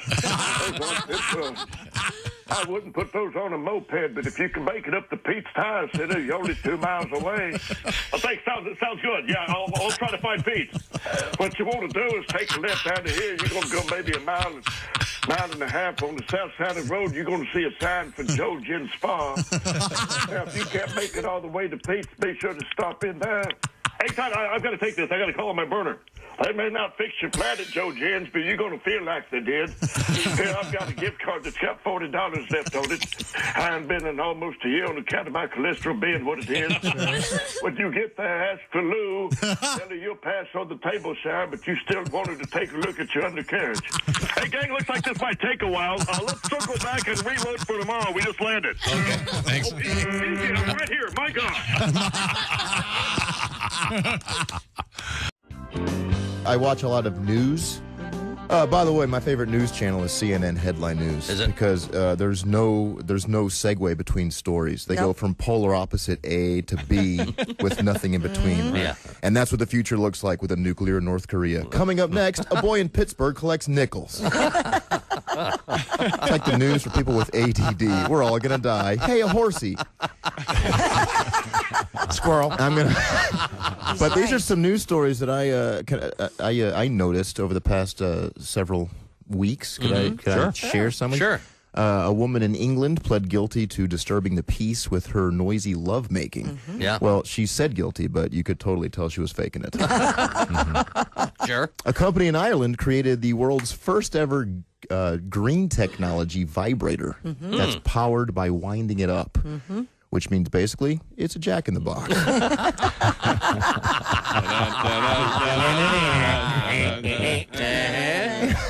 Technically, it is. Sesame Street turned 40 years old last year, which you could tell because Big Bird got an earring and a Corvette.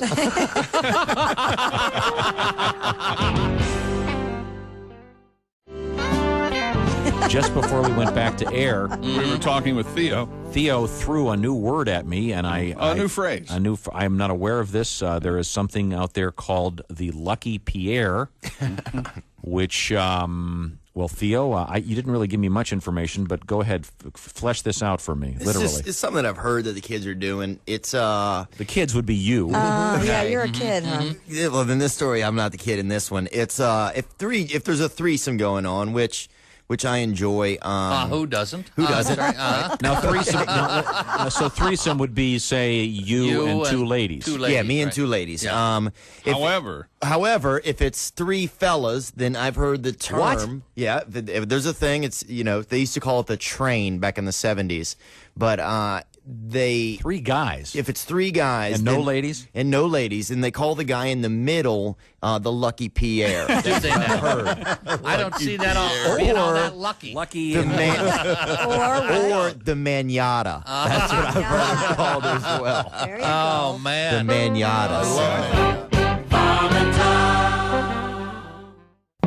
Coming March 2nd, it's the new BobandTom.com and the new Bob and Tom app. Both faster, cleaner, and simpler with easier access, more choice, and no hassle. More info now at BobandTom.com/what's new. This is the Bob and Tom Show.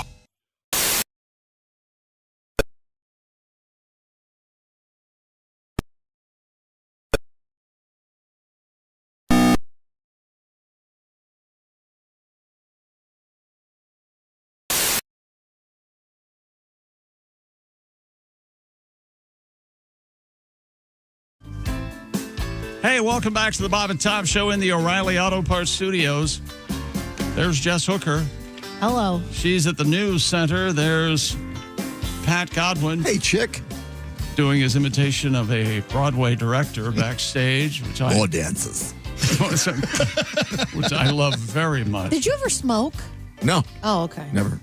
You said something about the songs, too. The whole thing was wonderful. The songs are fantastic. We got dances, the male dances.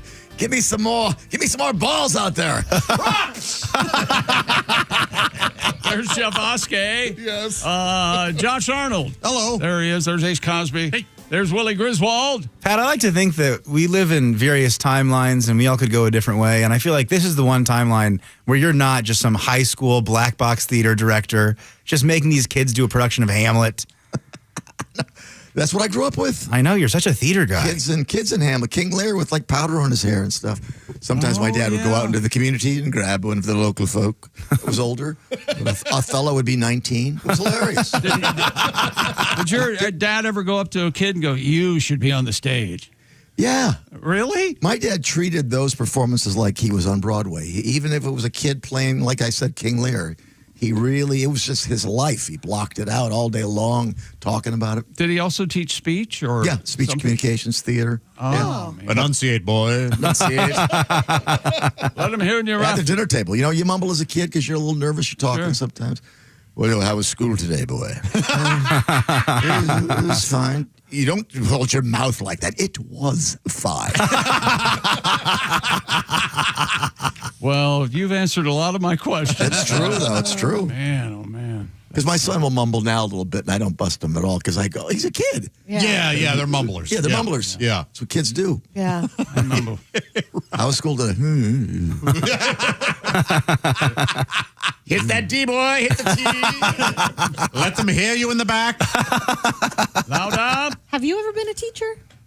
No. No. I remember I asked him, I said, hey, do you think you could teach me to sing? No. Everybody in my family, my sister teaches, my brother can teach, not me. No. It takes a certain amount of patience. It's crazy. Yeah, I don't have it. My uncle did it. Yeah. Yeah. How long were you a teacher? I was a teacher for 2 years, but it was not a traditional teacher. I taught English in Korea. Oh, okay. And so it wasn't.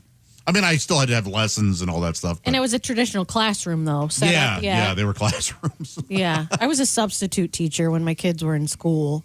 Were you were a teacher? What did you teach? CCD or something? Yeah. Yeah. Another fun fact about Jeffy. Another life we have no idea that he's lived. The Catholic youth. Yeah, I did for a couple of years. Oh, okay. Just on Sundays. Yeah. Like the public school kids, the heathens that didn't attend the Catholic school would have to come and learn, and I would teach them about the Bible. You went to Catholic school? Yeah, 12 years, baby. I had no idea. You talked about it like it was prison. Oh, when Jeff and I travel together, we'll share stories often. When Jeff will start, when I go, I'm gonna have to pull over for this one. I bet you guys look good in those skirts. Oh, Can you remember a specific nun that really gave you trouble, or is that? I remember all the nuns. If in our junior high, if you didn't ask a girl to dance, like we had 2 more boys than we did girls, and if you didn't ask a girl to dance, you had to dance with one of the nuns. Oh, and so I remember dancing to Lady in Red with Sister Marie Grace. The details. It couldn't have been a funnier song or a funnier name. Was just Chris something? Chris else. DeBerg. Yeah. Was she one of the good nuns, though? Oh, all of our nuns were great. Okay. Sister Teresa Clare, Sister Marie Grace, Sister Patty. Oh yeah. Hey, leave room for the Holy Ghost. I can still feel the polyester skirt. Was she heavy polyester? Youngish? Was she old? Oh no, she was 80 at the time.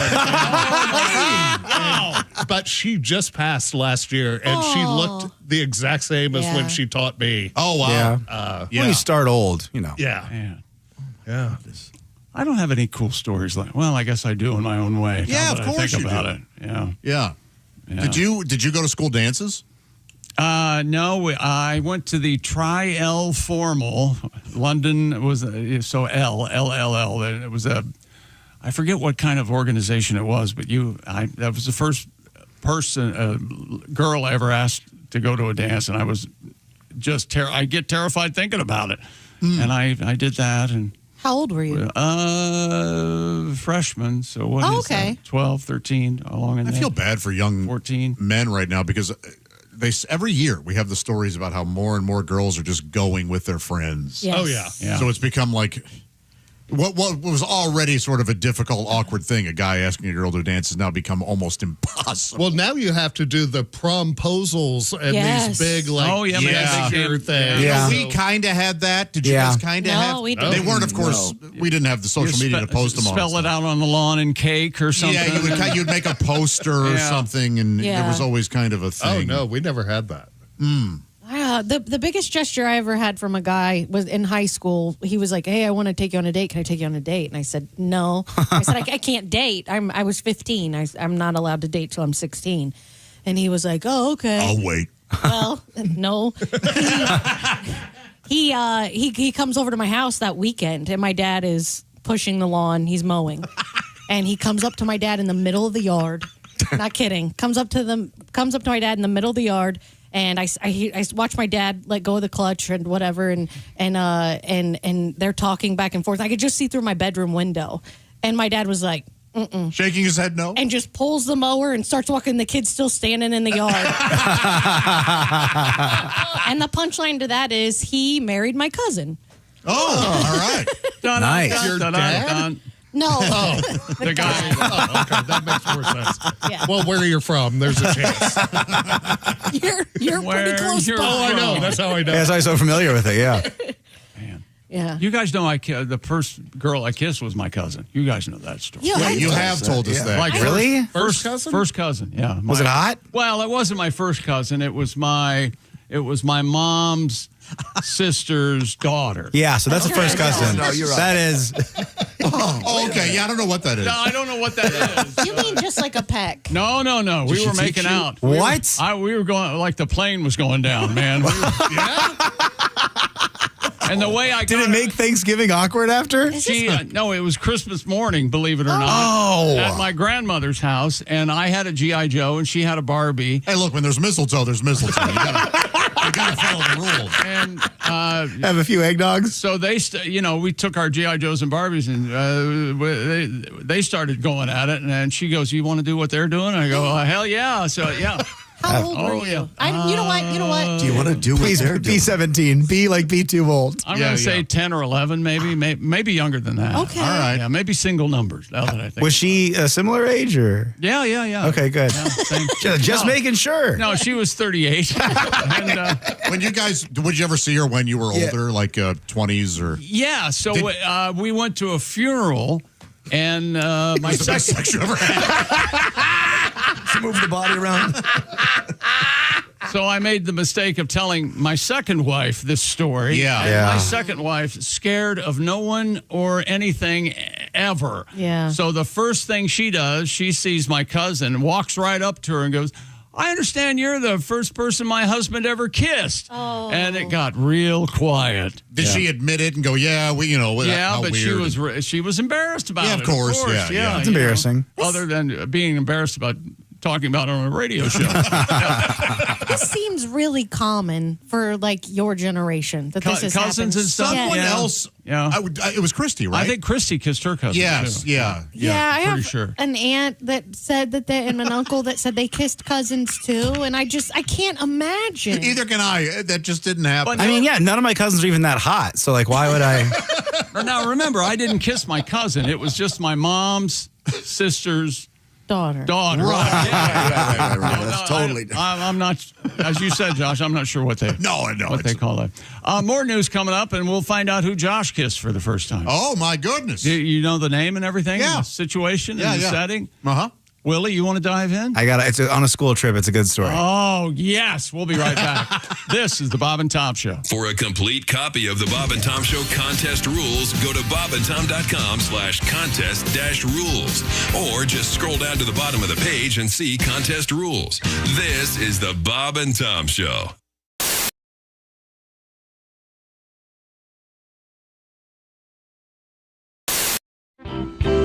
The Gores just got divorced. We know Paul McCartney went through the worst divorce in history. That's true. I would have been a great attorney for Paul McCartney. I'd have said, ladies and gentlemen of the jury, my client, right over there, 1964, could not crawl out of a car without every woman in America tearing her hair out, yelling his name at the top of their lungs. He could have had any woman in the world that year. He went with the Manson family-looking girl who was the photographer, who was relatively plain.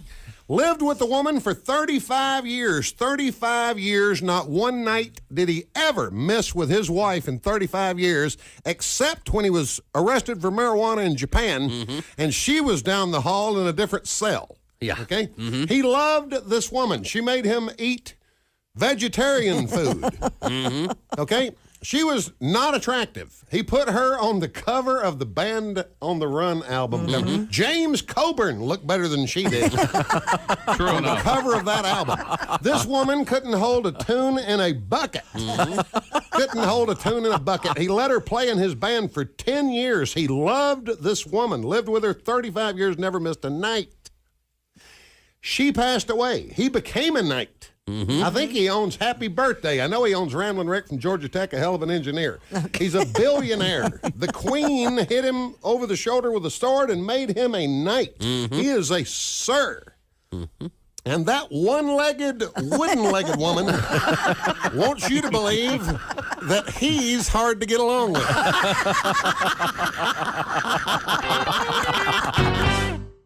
Oh, there we go. Hey. There he is. We're talking to comedian Dusty Slay. And Dusty, I recognize you right away. You got a full beard, though. The stash is your trademark. You got the you're going kind of for the Jesus if he had glasses and a cap on look. Well, I can't be rolling around out here beardless. I don't need people seeing this chin, you know? I see. Great to see you, Dusty. Yeah. Great to see you. I'm pumped to be here. Dusty Slay is a great comedian, and he's got a Netflix special that, as they say, was just dropped. I'll speak English. It was just released. Yes. You can see Workin' Man, which got us talking about the band Rush, Dusty, when we heard the phrase Workin' Man.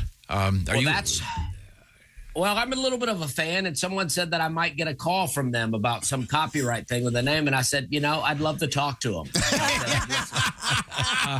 Let's do it. Well, you've got a tour going, and Geddy Lee has a book coming out, so we're even. Dusty has an interesting background. You were a working man there for a while. You had some real jobs. Weren't you a waiter for a long time? Oh, yeah. Well, I worked a lot. My dad thinks I'm still in high school. I don't think he thinks I've ever worked a day in my life. He goes, what's this working man thing you're talking about? But, yeah, I waited tables. I used to work in Charleston, South Carolina at a restaurant called Hyman's, which is located on the same block as a restaurant called Sticky Fingers. And I'm not making that up, just telling you where it is. I remember that. It's a seafood place. Hyman's a beautiful seafood place. We've been there, too. It's great. It is great. Yeah, and you were a waiter there. Were you a good waiter? I think I was pretty good. I had a little bit of an attitude problem towards the end, but I think I was good. People would come in there and they would ask for weird things. They'd be like, they'd be like, you know what? I haven't done this joke in a long time, and I even forgot the joke. That's okay. They're like, these jokes are not on the special. I didn't forget any. They're like, what's a good wine with the fried catfish? And I'm like, I don't know, a Budweiser. There we go.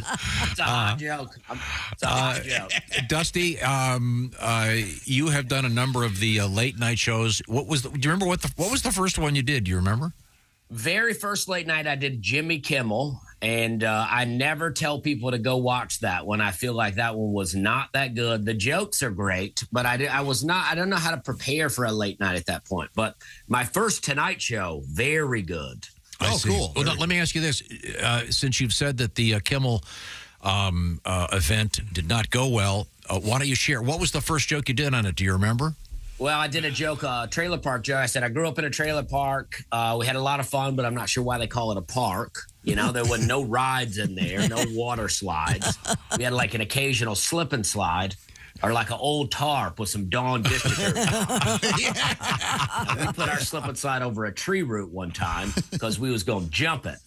And that's not how that works at all. I like that very much. I hit that tree root. I just got up and got a job,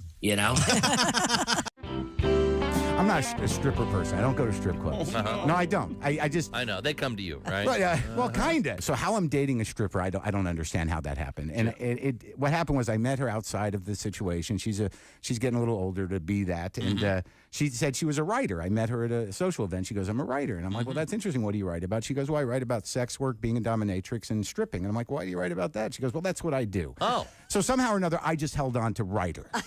And fascinating writer. Yeah, fascinating writer. In case your mother's still alive and you have to tell her. See, right. So now I'm dating a woman who who does dominatrix work. She spanks men and says, that whole thing. And I'm not into that. That's not my bag. Right. I just like. It's not my scene, baby. It's not my scene. No. But I know that if I'm dating her, how am I not going to end up tied to a bed eventually? How am I don't gonna, know that. Right, because I'm like, well, this is what you do. Let's get That'd it be work I for her, picture though. you tied to a ceiling fan and her saying goodbye. Well, hold on, I'm writing that down. No, but here's what I could see. I go tied to ceiling fan. Give her a good idea. Yeah. Well, here's what I know. What'll happen is I'll end up tied to the bed. I'll be like, oh, no, I don't think I'm good with this. And she's gonna be holding a ball gag, saying the safe word is "marry me." Marry me. Mark Merritt is our guest. Welcome aboard. And here's your company phone. You would make your employees use. Q95.com. Welcome back to the Bob and Tom Show.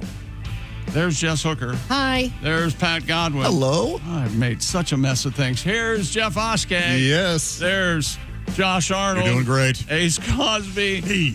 There's Willie Griswold. You're killing it, man. I'm Chick McGee, and we're talking about first kisses. Oh. What were you going to say, Josh? I was going to say, should we do history or should we make it up?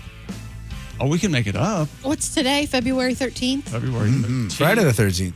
Happy birthday, today. Pia Zadora. Pia Zadora's birthday today. Today's the day Buzz Aldrin finished his training. That's right. He wrapped it up. Yep. This is the first He time always knew he was going to the moon. the Beatles landed in Houston. Oh, how about that? For a NASA launch. The Beatles were they there. opened for a NASA launch. That's right. A little trivia about Pia Zadora. She was known as a horrible actress, and she was in The Diary of Anne Frank.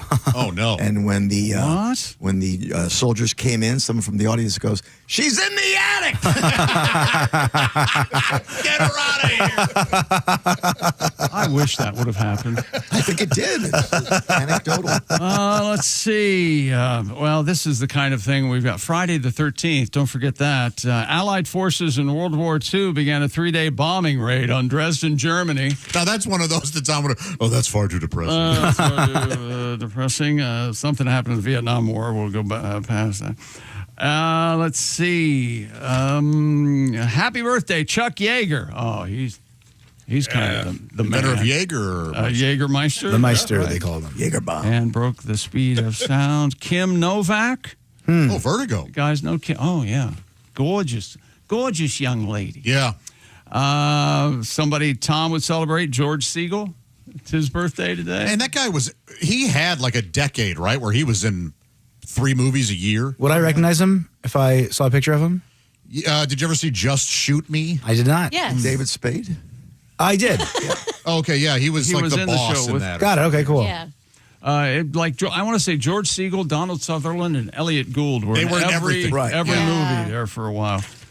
Today's Jerry Springer's birthday. I'll be damned. Peter Gabriel's birthday today. Favorite Peter Gabriel song? Oh, boy, Shock the Monkey, maybe. Oh, Really? More so than Sledgehammer. Yeah, I like Sledgehammer. Sledgehammer rules. Games I gotta go Without Frontiers. That's You like Games beautiful. Without I love Frontiers? that, Yeah. In Your Eyes. That's pretty good. Yes. Oh. Yeah. Salisbury Hill is great. Salisbury good. Yes. How come Weird Al Salisbury didn't steak is do? Yeah, how come Weird Al didn't do Salisbury steak? It was right there, wasn't it? It was right Maybe there. it was too easy. I'll have some Salisbury steak. Do you like Salisbury steak? Why not? Do I? Yeah. Yeah. Love. Yeah. That's I pretty mean, good. from the frozen food section, love. Yeah. Can you even get it at a restaurant? No, I can make it at home, but that's it. I like Yeah. Salisbury steak, white bread, mashed potatoes. Exactly. Mix And it up. corn. Yep. Go, Yep. man. You nailed it. Oh, corn. Yeah. Absolutely. You have to have corn. Love with it. corn. I may have to buy some frozen Salisbury steaks. I bought Encore. some. Encore's the way to go? Yes, I bought some. Made them for dinner, and my kids are like, "What is this?" Yeah, well, especially in your house, I'm sure. Yeah. Yes, but for me, like that's a comfort meal. Like Yes. that's on the Old Faithful rotation for us Yeah. growing up. And my kids were like, "We'll eat sandwiches." Like they wouldn't even eat it. They wouldn't even eat it. Their loss. I know. I mean, they're spoiled because you're making cacio e pepe and pancetta all the time.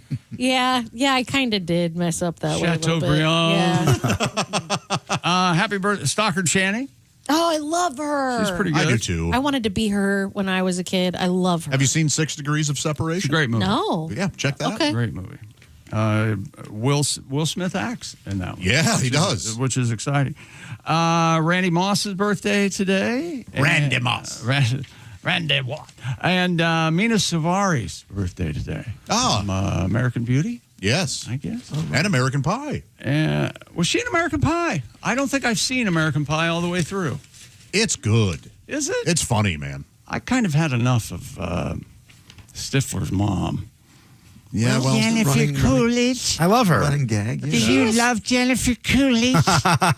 Hey, that's pretty good. Oh, that was good. I just watched Best love in Show. You nailed Jennifer it. Coolidge. That is pretty better. You're kind of nailing it. You know Yeah. what I'm going to do? I'm going to begin everything HBO puts out. Yeah, I'm on board. And I'm really old. Oh, that was hurtful there. Yeah, she's not really old. Got me at the end, didn't it? Yeah. On this date, 1937, the Boston Redskins moved to Washington, D.C. Wow. And the rest is sad. Boston hasn't had a team since. have Yes. No, yeah, they never do well, have they? No, well, I mean, do you guys count the Patriots as Boston? No. Yeah. Yeah, absolutely. I think people in Boston Aren't they count like 60 miles away? No, Over in Boston. I Foxborough? think they still have offices in Boston. They just call them the New England. Yeah, I don't know Are about you that. trying to make trouble? And on this day in 2000, the last original Peanuts comic strip appeared. Oh. The day after Charles Schultz's death. Wow. Oh. You know, the one where Snoopy's hanging his head crying? Oh. Is that real? I thought in the No, last one they had to put Snoopy down for he had worms. Oh. That is And far Woodchuck better. is just so sad. That's far Well, and you can't even hear what the doctor saying, unfortunately, because he isn't. They told Snoopy to hang on, but he couldn't. You know what? Is there anything funnier than Snoopy laughing? Yes, I love it. And the Yes. I like it. Give him those little plane goggles he wears. That's You know always a who good time. That might be Jennifer Coolidge's laugh. Ha ha ha! That was so funny. No, I'm Somehow we losing have it. to make. I'm losing it. We have to get you and Jennifer Coolidge on like a 6-hour road trip in a smart car. So then I thought, well, I'll make a movie. No one's going to see it. Here's Snoopy laughing.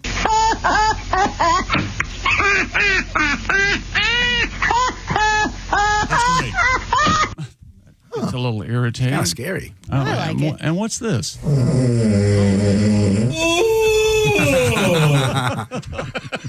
I'll never. It sounds get like a tired door of to that. a crypt being opened. It really It's like the does. beginning of Thriller. Yeah. Yeah. This is Thriller. Oh my God! I don't want to know if my mouth was open. That sounds like it's closed. It right? does sound like it's closed. Yeah, and Yeah, that's you're- all nasal. Yeah, it's Way kind of back of the way throat. in the Yeah. back, way in the back. A glottis. Yeah. You got a hefty glottis there. I thought it was What's the a glottis? epiglottis. Sure, you get your glottis and your epiglottis.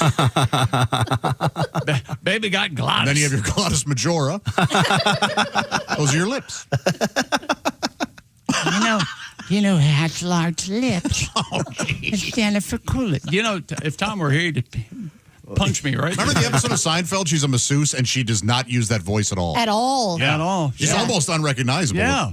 I say she is right. We had a big argument one I time. want to bet because somebody said that it wasn't her. Yeah. And it was. I- She was the masseuse, and I she could have is. sworn it was not her, and by God, it was. She does. What is she? Oh, an English accent in Friends. Yes, She yeah. Cameos there. Yeah. Oh, does she? Yeah. What does that sound like? That Wow. you nailed it. That's killer. That's a lot of saliva on that one. What else can I do that I don't know I can do? This is going to drive me crazy. Okay. All right. What's coming up in news, Jess, was it? We still have to get to this katana story. And we are going to come back with Josh's first kiss and Willie's first kiss. Yeah, man, let's do it. Like the first kiss between the two of us? Yeah, we're going to kiss on air. It'll be great. Yeah, that's right. First kiss. Okay. How about that? Well, Why you not? know, maybe that's one love of your... is love, Josh. Love is love. And we'll get a picture of it. Oh, my gosh. And then you could send it to anybody who has an Aura frame. That's right. That's right. If you're looking for a gift that works for birthdays, anniversaries, maybe a just because gift, Aura frames is a terrific option. You know, they sent us the Carver matte frame. We have it here in the studio. We display a ton of great memories with amazing people, and you can do the same.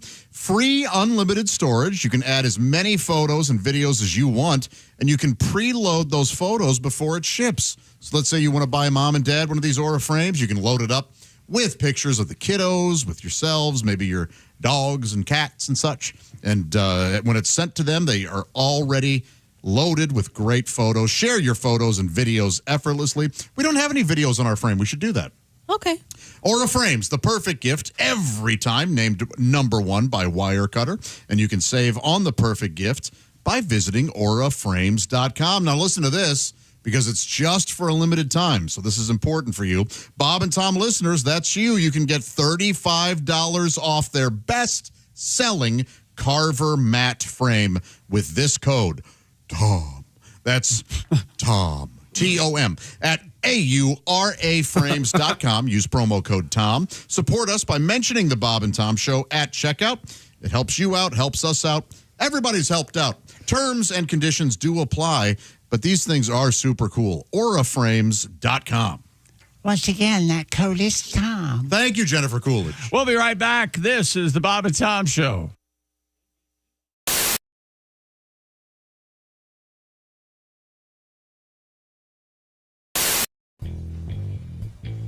A look at their car is perhaps the best way to introduce the uninitiated to WFBQ Radio's morning team, Bob and Tom. The pink and camouflage junker features 3 hood ornaments, a bowling trophy, the hind quarter of a horse, and a jar of tartar sauce that will have to be explained elsewhere. 295 Night Ranger when you close your eyes. It's 8:42. You're with Bob and Tom on a 2 for Tuesday. Good morning. Howdy. Great. Holmes. Sherlock.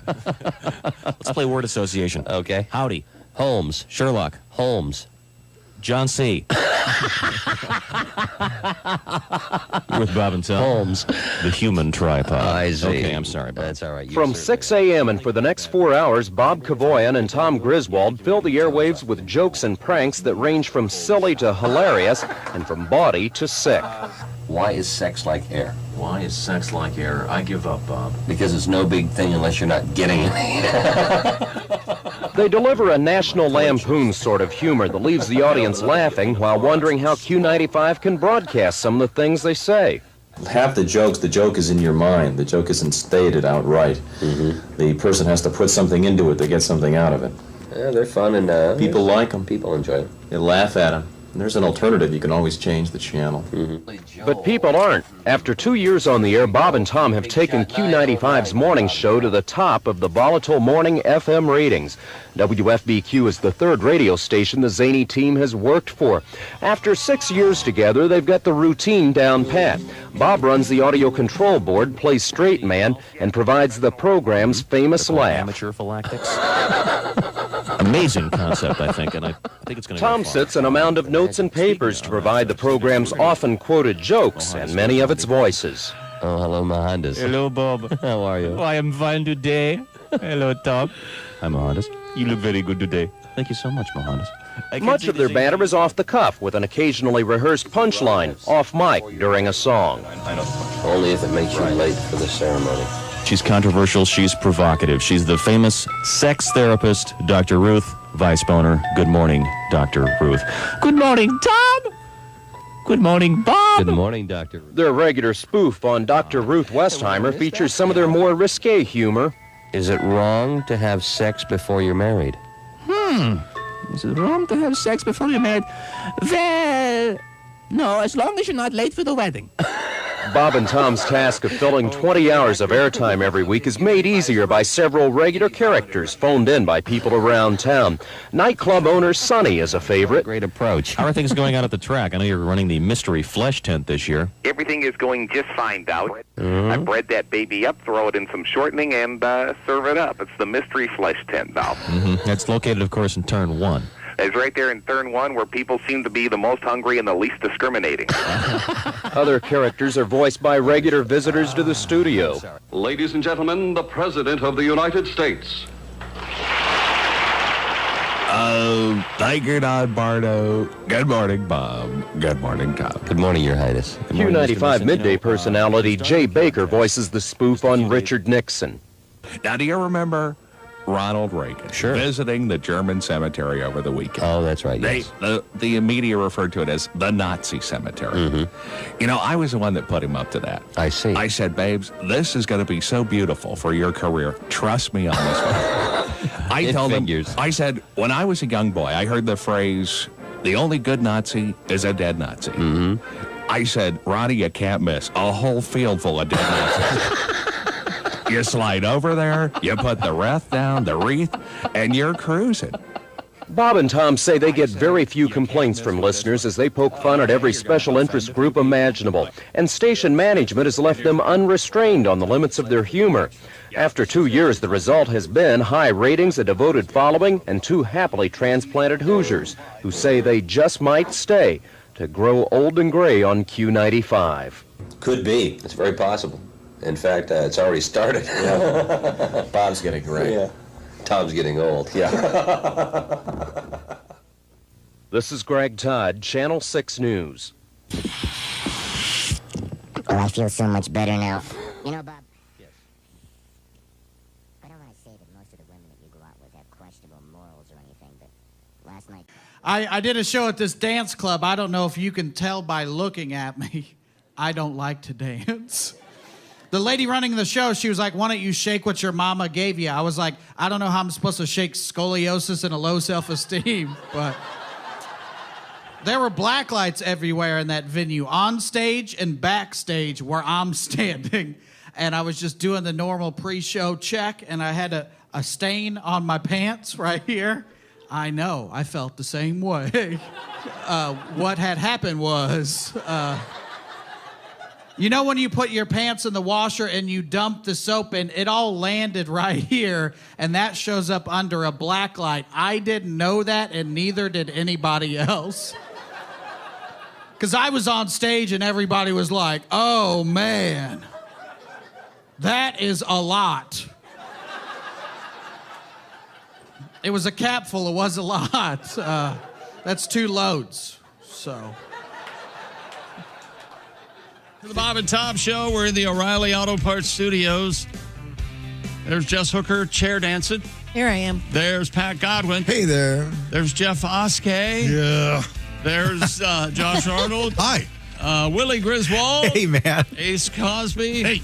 I'm Chick McGee, and do we decide to do this now? Oh, yes. Oh, we're doing it. Ladies and We took a gentlemen. vote. The one and only. It's time now for News You Failed to... What's the name of it? Mention. Live here in the studio. Live in we the... give you a lot of the news each week. We don't give you all the news on here to give you the news that we failed to mention. And now here's Jeff Oskay. Willie, I don't know if you saw this. What is it? Dozens and dozens of loose sheep found their way inside a German supermarket last Yeah, I saw week. the story. What you failed to mention, man, over here we have supermarket sweep. Over in Germany, the best they can do, supermarket sheep. Supermarket sheep. Supermarket sheep. That's why I said I didn't want to do that. You know, there were dozens and dozens. They couldn't get an exact count because the guy who was counting kept falling asleep. That was much better. That's right. That's how you do I it. thought for sure there'd be something about falling asleep. Not that it was missing. I mean, it was right. Missed opportunity. I was somewhat disappointed. Yeah, glaring omission from the joke. You don't like supermarket sweep? I do. I love supermarkets. I used to watch that show all the time. Remember what they would go for first? The hams. Yeah, the meat. Meat and the hams. Diapers. Yeah. Diapers? Diapers is a big one. Yes. Formula. Son of a gun. Sorry, Joe. Trust me, keep talking. A video was posted of a man at a Denver red light juggling fire while riding a unicycle. For tips, Weirdo. What you failed to mention, oh no, did David Rush go broke? That's pretty good. Please don't. He won't be on the show. He's a national treasure. They're saying not to do fish pedicures, which has been popularized by TikTok. I almost got that out. Well, you failed to mention, I'm surprised guys haven't tried this with their junk. Let a couple blowfish have a go at them. And you didn't want to do it. That's fun. Isn't there a fetish where men like fish? Yeah, well, I'm sure it's out there, but Yeah. I have not encountered anybody that has that. I've heard of catfishing, but this is ridiculous. Hey, thanks to Tom, we learned that people are using feces as medicine. Yeah. This may have been done. I kind of check out when he starts talking about feces. What you failed to mention, take 2 craps and call me in the morning. Yeah. Ace did not care for that. Shaking his head, looking unhappy. Not a fan. The great stone face He over is there. not enjoying this at Hard all. to please. Like a lot of our listeners. We learned that some energy workout honey contains ED medication. Well, you failed to mention, I feel bad at the dude at the gym who discovered this bench pressing. I like the way he started this. Hey, will you spot me? Oh, we spot you. I think you were so excited for that punchline, you got a little. I got a little excited. A little tongue-tied. And finally, a Utah resident woke up speaking fluent Spanish after waking up from surgery, even though previously he could only count to 10 in Spanish. Well, you failed to mention, hey, in the current climate, you want to keep that to yourself. Yeah. Ooh, well. No? Okay. I liked it. I was having heartburn. All right, we're gonna we'll do this. We'll close on this. Hang on, this is the big closer. Here we go. The British Museum is seeking a treasure hunter to recover stolen antiquities. Well, you failed to mention, only caveat, you must supply your own hat and bullwhip. And that was the news that we failed to mention. Have a good day and have a nice life. Oh, yeah, exactly. Hit that. I liked it, dude. We'll have a nice day and a nice life. Thanks, Pop. There you go.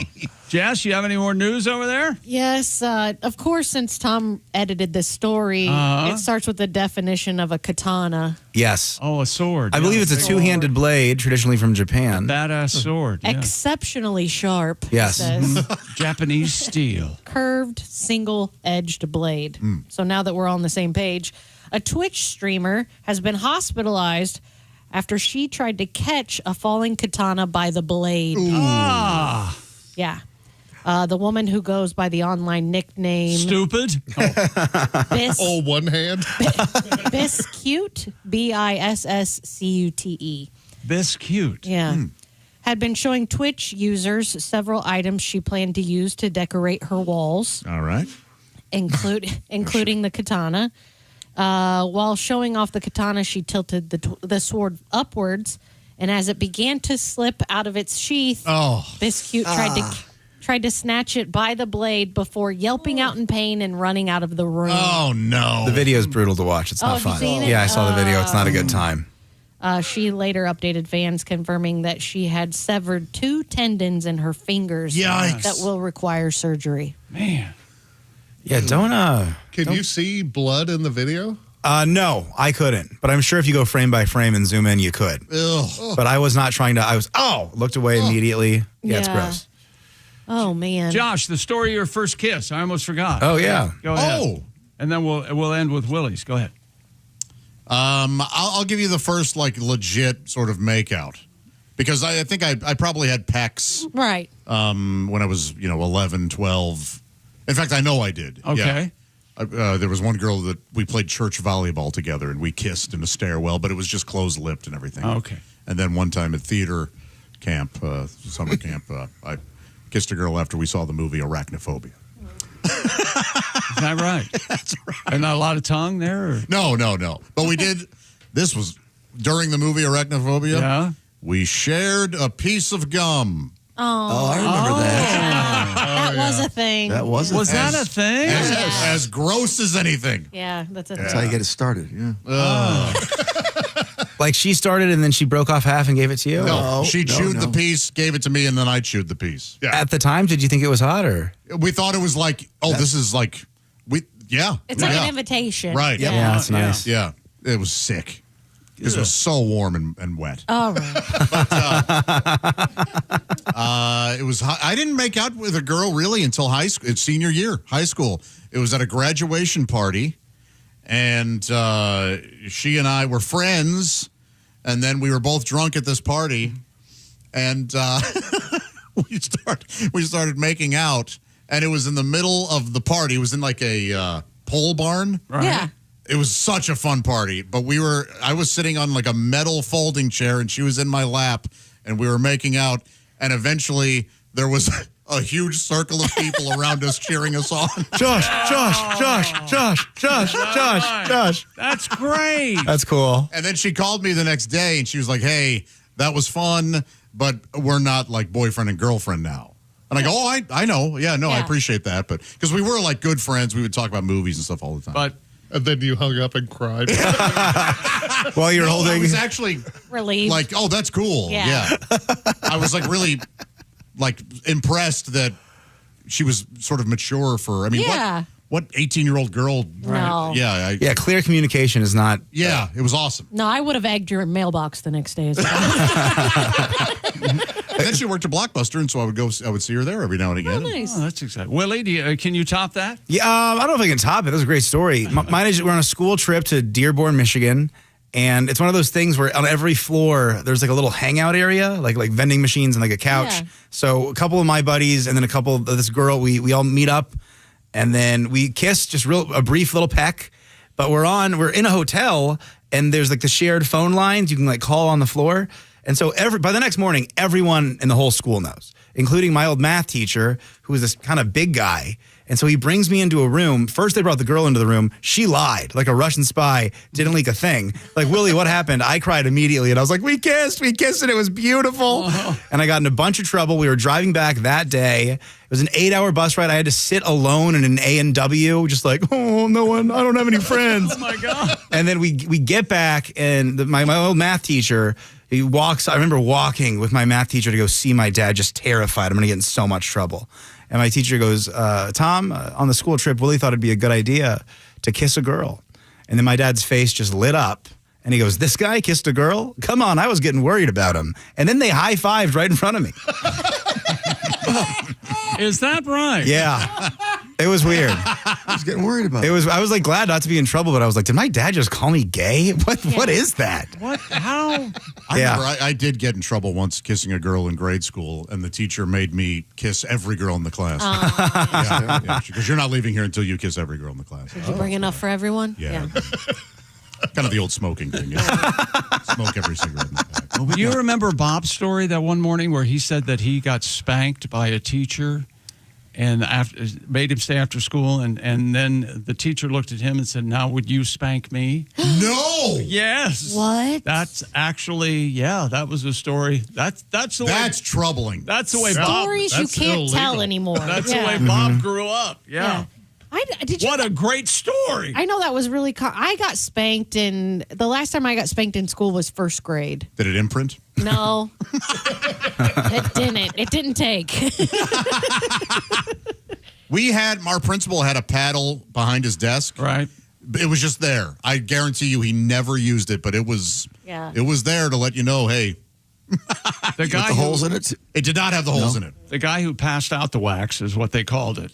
He had holes drilled in his paddle. Yeah. Really? It cut through the wind. Ours was a ping pong paddle. Oh, yeah? At a Christian school, yeah. This was like a large, flat cricket bat. Yeah. I'm talking about. Right. What about you Catholic guys aren't saying anything, so you must have really got spanked. Oh, yeah. Smacked in the fingers. It was rough. Yeah. Or with the All kind of ruler and stuff? Yeah.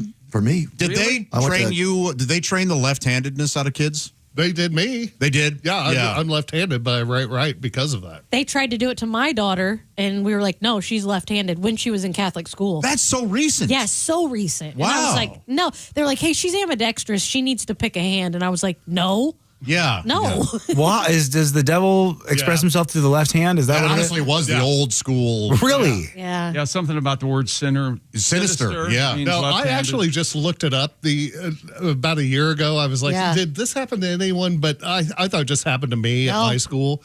And there are like psychology studies done on it now, and that it ruined some kids, but it helped other kids. But yeah, no, I was left-handed, and they would take it out of my hand and put it in my right. And if I wrote left-handed, ruler on the back of the hand. Yeah.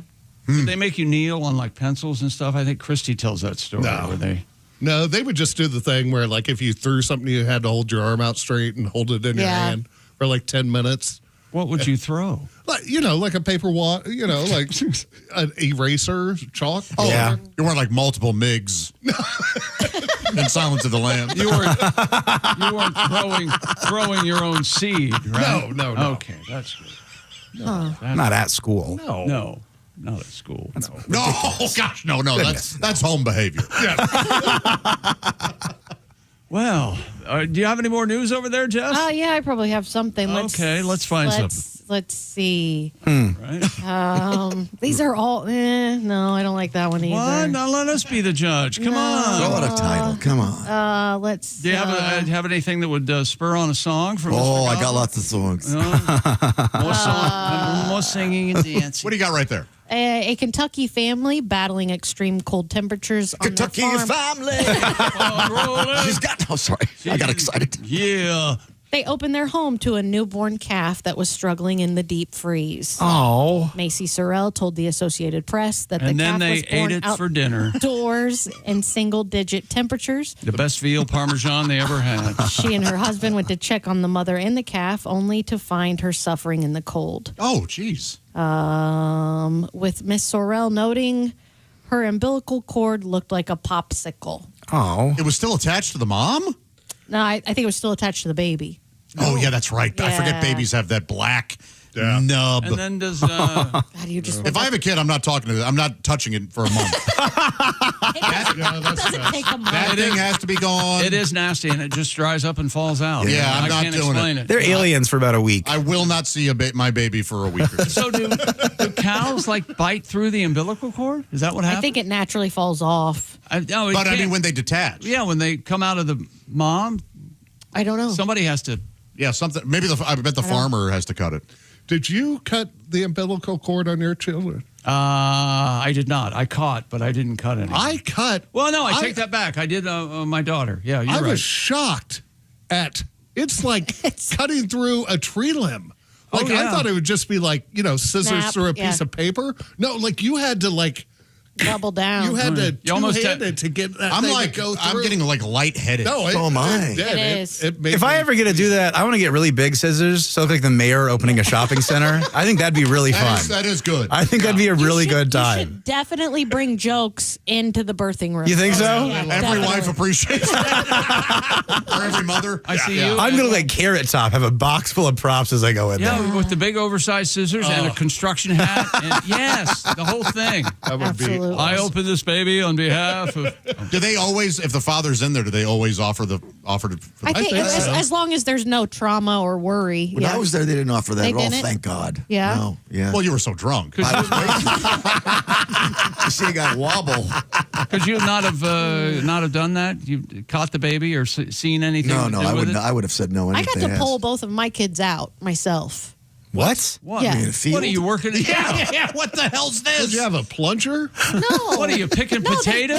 They once they were out from their shoulders Oh. up, I got to put my hands on their shoulders and pull them the rest of the way out and put them on me immediately. Okay. Whoa. Yeah. Wow. There's probably something really good about that. It was beautiful. Yeah. Yeah, I mean. Well, it's slimy. And I mean, yeah.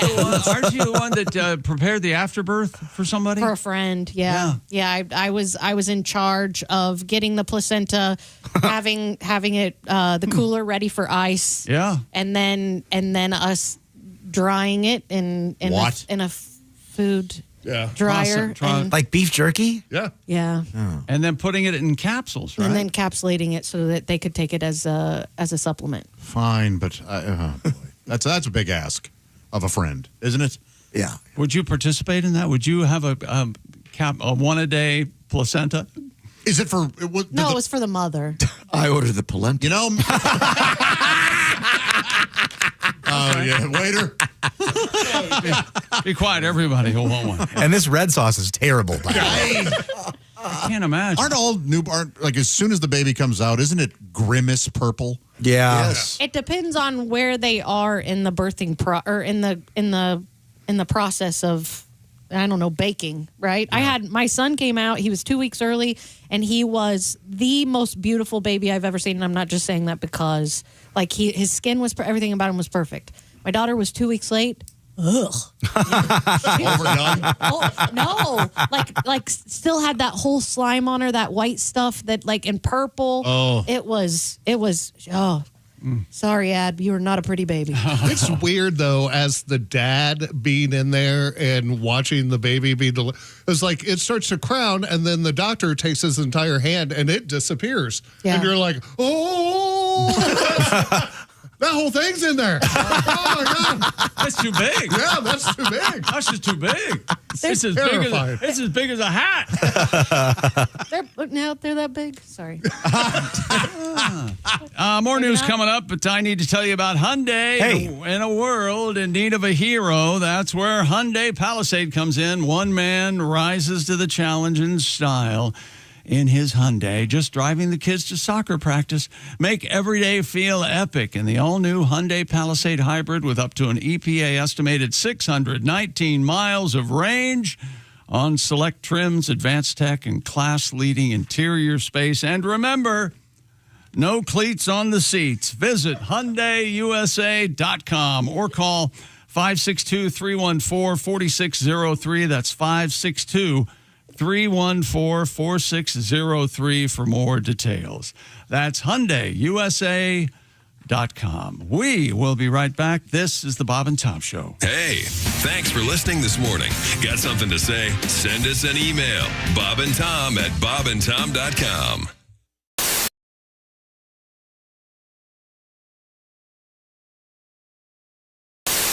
I am going to exit the studio with the Whiz-O-Meter. And we have the crew standing by. Chick, are you going to come and follow me? Yes. Okay. This would be wonderful. And do you want to explain what the Whiz-O-Meter is, Christy? Yes, it's a small device that you hook to a urinal, and men, of course, urinate into the device, and it reads out a velocity, I guess, would be the correct term. It's like Are a you there, velocity Tom? Can you hear us now? Can you hear me? Oh, yeah, we hear Yes. you loud and clear. Can you hear me? I hear you also, Chick. So you guys are moving down to the men's room. I'll show you something. Kind of like a radar camera gun. crew member is dressed in a race. I see he's in a poncho, and you know what? You take every precaution because these guys, you don't know where it's going to go. Yeah. I hope you don't get that bifurcated thing, you know. We have set up the Whiz-O-Meter. Christy, it's kind of like a radar gun for urination. Exactly, but they don't yes. use radar. No, Okay, is it anybody uses a in little wheel that you spin We're like going a in the hamster. men's. We're going in. You two are gonna. Are you two gonna whiz together at the same time? No. Tom is at the I'm at the urinal. Where's Chick? Do you have the tester? Should we test it one time first? I have a squirter bottle with water in it. Yeah. And I'm going to squirt. This is a really heavy squirter. I don't think any human being could do. Okay, I'm squirting, and the Whiz-O-Meter is reading 10, 14, 8.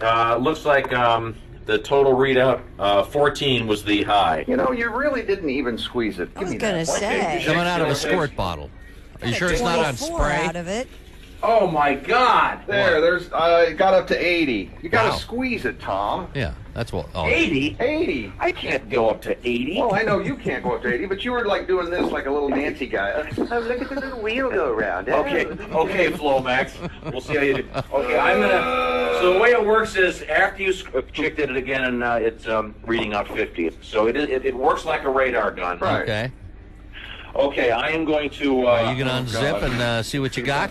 He's reaching in. Yeah. Now, we've not tried this with. No, I don't want to splash anythody here. Oh, he's. Well, let's hope not. I'm getting ready to go. Okay, I'm going. I'm ripping it here. This is the best I can do. Oh God, this is no good. What kind of speed? There are people taking pictures. What kind of speed you got going on? I'm afraid there may be some additional audio. Do you get a warm-up lap? There may be some additional audio. Yeah. Sorry. 26 was the high. I'm sorry, what? 26. 26? Oh my God! There's your prostate check. It looks like, Chick, when you did it, there's water all over the floor. Okay, come on in, prostate king. What? Okay. No, I'm not saying I'm going to do any better, but okay, now Chick's going to get up there. I have I have a shy bladder. Well, I'm not going to look. No, he's going to stand there for an hour trying to whiz because he has a shy bladder. Phone. He needs 2 hands to handle the monster. I can't. Did you find it yet? I don't know if I He's digging. Have you found it yet? I don't know if I can do this when everybody wants me. Okay, are you going yet? No. No. You haven't even started? No, I can't go. Hey, everybody, turn your head. Okay, nobody look. Oh my God! Think about Niagara Falls. Think about wet things. Think about Niagara Falls. Think about water. Turn the faucet on. I have to turn the faucet. What? Jeez. Why? You don't want to stay? It works for my Here we go. girls. Oh, he's finally started. Okay, there we go. How's it going? What kind of? Well, I can't get the wheel to turn. Now, if there's any kind of gaseous emission, it voids the readout. 26, 54, 56. Oh. So, Okay. what'd you get? 56? What is the readout? 56. 56. Ooh, chick. Very And impressive. Tom, you had 20? 24. What was mine? 20 something? 20. Wow. Maybe you should have your prostate checked. Are you still going? Yeah, I told you I had to go, man. The test is over. Maybe we can do a commercial break. the camel releases. Still going. Okay. Anybody else have to go? Well, we've got the whole. Would you crew wait? here. I'm not done yet. I'm sorry. So the Wizometer. Let me see the readout. Oh. The key is to get the wheel to spin. Sometimes your aim is a lot key to it. You I probably see. didn't hit the wheel. You have to aim? You have to aim. You to can't hit the arc it wheel. in Well, there, I got Tom. a question for you. Yeah. Who's going to take this thing out of the urinal? Oh, well, I'm sure we can find an intern to do that for us. Do we have any interns? Yeah. Oh, okay. Yeah. Well, we're heading back in.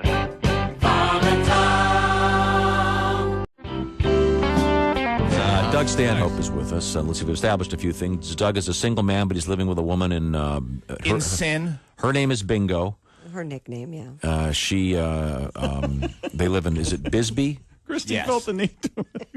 You know, I got a great bingo story, but I like her. She's got a really Careful. conservative side of our family that listens to your show, and I have a great story, and I can't tell it. Oh, that's too bad. Well, she's Let me very just nice. say this. We I have did met Bingo. She's very Yes, nice. she's very nice. And We I'm did not. a charity poker event in Miami last week. This is the card game. Yeah, with porn stars and me. Right? Yeah. Because you hear poker. Doug's naked a lot. Did I mention that? You hear poker. No, not anymore. Not anymore. I Those got days all are icky. over. Yeah, Okay. I bloated up when I quit smoking. I just It got all icky. I get all bloated and fat, and I try not to be naked as much as possible. I'm sure Chick can feel me on this one. Oh, yeah, I feel you, brother. Anyway, the only point of my story is if you're gonna have a threesome in a sleazy Best Western in Miami with a giant pile of stepped-on blow with Ginger Lynn, do it in 1983. That's all I'm saying. That's all I'm saying about last weekend. Fair enough. Yeah. Good to know. Yeah. Didn't Now work she's out. like, Didn't oh, work yeah, out well. she's I'm nearing guessing. 50. Hey, wait a Things I minute. should have done as a kid. You know, why did I finally do this now?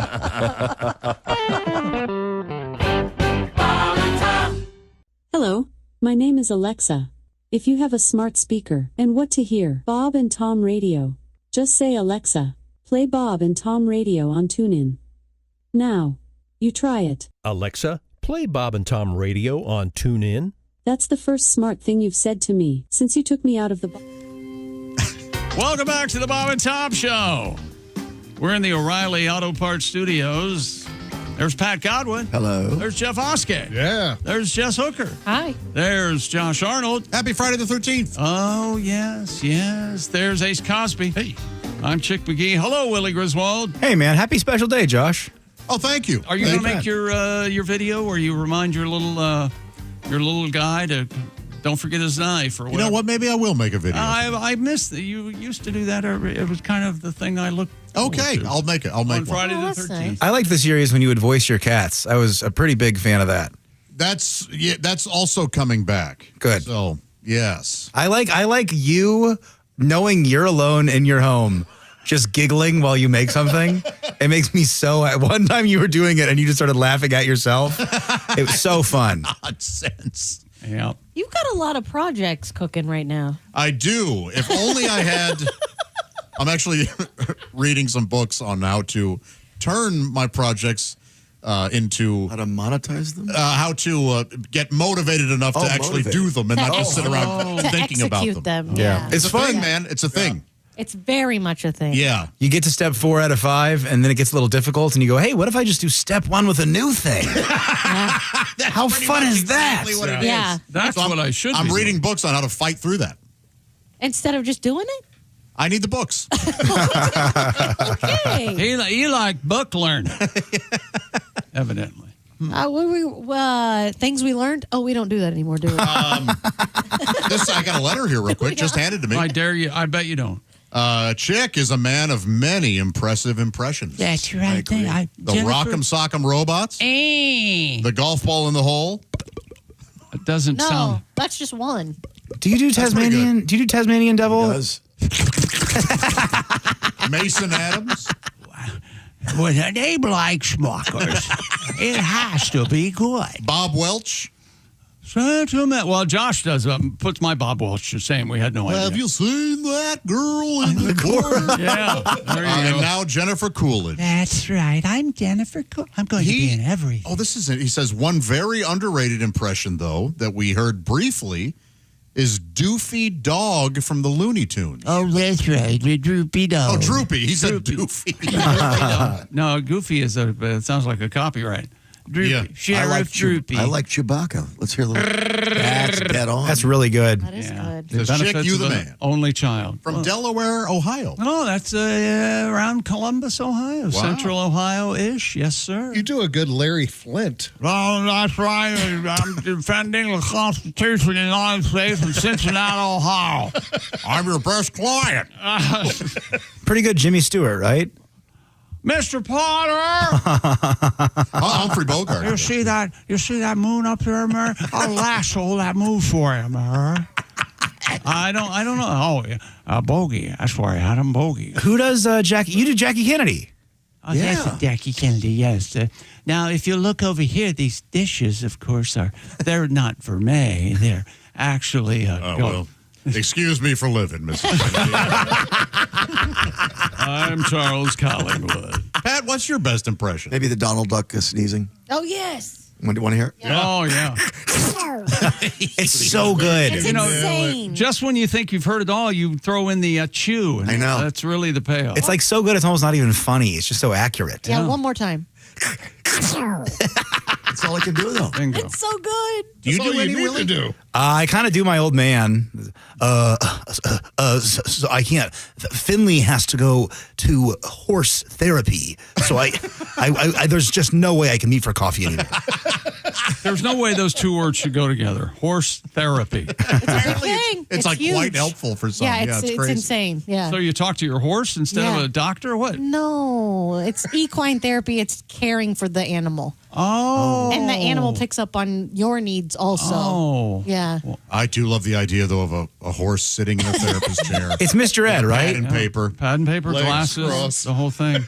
Now tell me how you feel about your mother. And then checking the clock. Yeah. Well, we have to stop. We do. A sugar cube? No. Jeff, do you do any impressions? No, sir. Not one at all. Nope. None. Give us your best Arnold Schwarzenegger. That's pretty good. Yeah. He does that a lot, doesn't he? Get to the chopper. Get to the chopper. I can't do it. And we didn't say a Swedish Arnold Schwarzenegger. I bet Godwin can do Schwarzenegger. I can't. I know. No? Maybe if I could follow you a little bit. What were you doing? Nope. Neil Diamond. You're Neil Diamond. Oh, beyond report. you too, the Neil Diamond. Well. Dueling Neil Diamond. Thank you. Thank you. Yeah. That's close to your Gene Simmons, too. Gene Simmons, you owe me $5 for being in my presence. That's right. Do you do any impressions, Jess? I do one impression, and it was by accident, and it's not to make fun. It was just April Macy. Oh, yeah.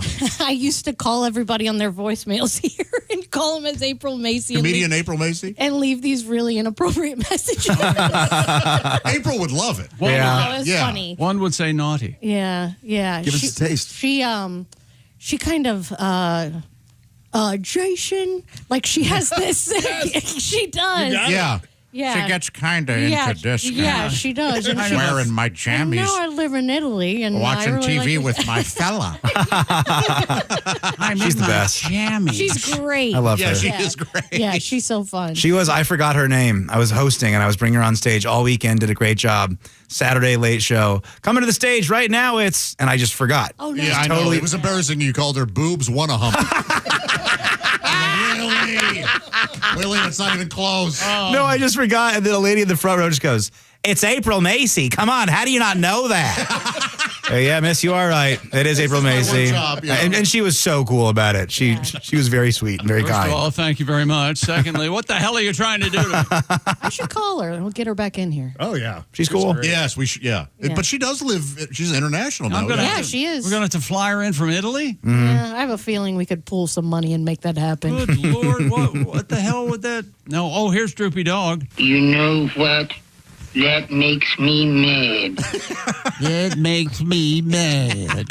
Oh, yeah. He's actually How do you here. kill it? Son of a bitch. Please calm down. I will kill you. There's no reason to be this upset. I'll put 2 fingers in your throat right about here. I know you were an ex-Navy SEAL, Droop. I was part of the Bin Laden extraction. You know that. You're aware. Thanks, Obama. Droopy, you don't need to get into politics. It's all right. Hey, we'll be back Monday, and then Tom will be back Tuesday. So there you go. Have a good weekend. Happy Valentine's Day. Happy Valentine's Day. Happy Friday the 13th. Thanks, everybody. This is something else. We'll see you Monday. This is the Bob and Tom Show. Hey, thanks for listening to the Bob and Tom Show this morning. Get a look at today's show on our YouTube channel. I chose my Sleep Number smart bed so I can sleep just the way I like. Softer or firmer, either side of the bed, anytime. Sleep Number is ranked #1 by J.D. Power in customer satisfaction with mattresses purchased in-store and online. Now during the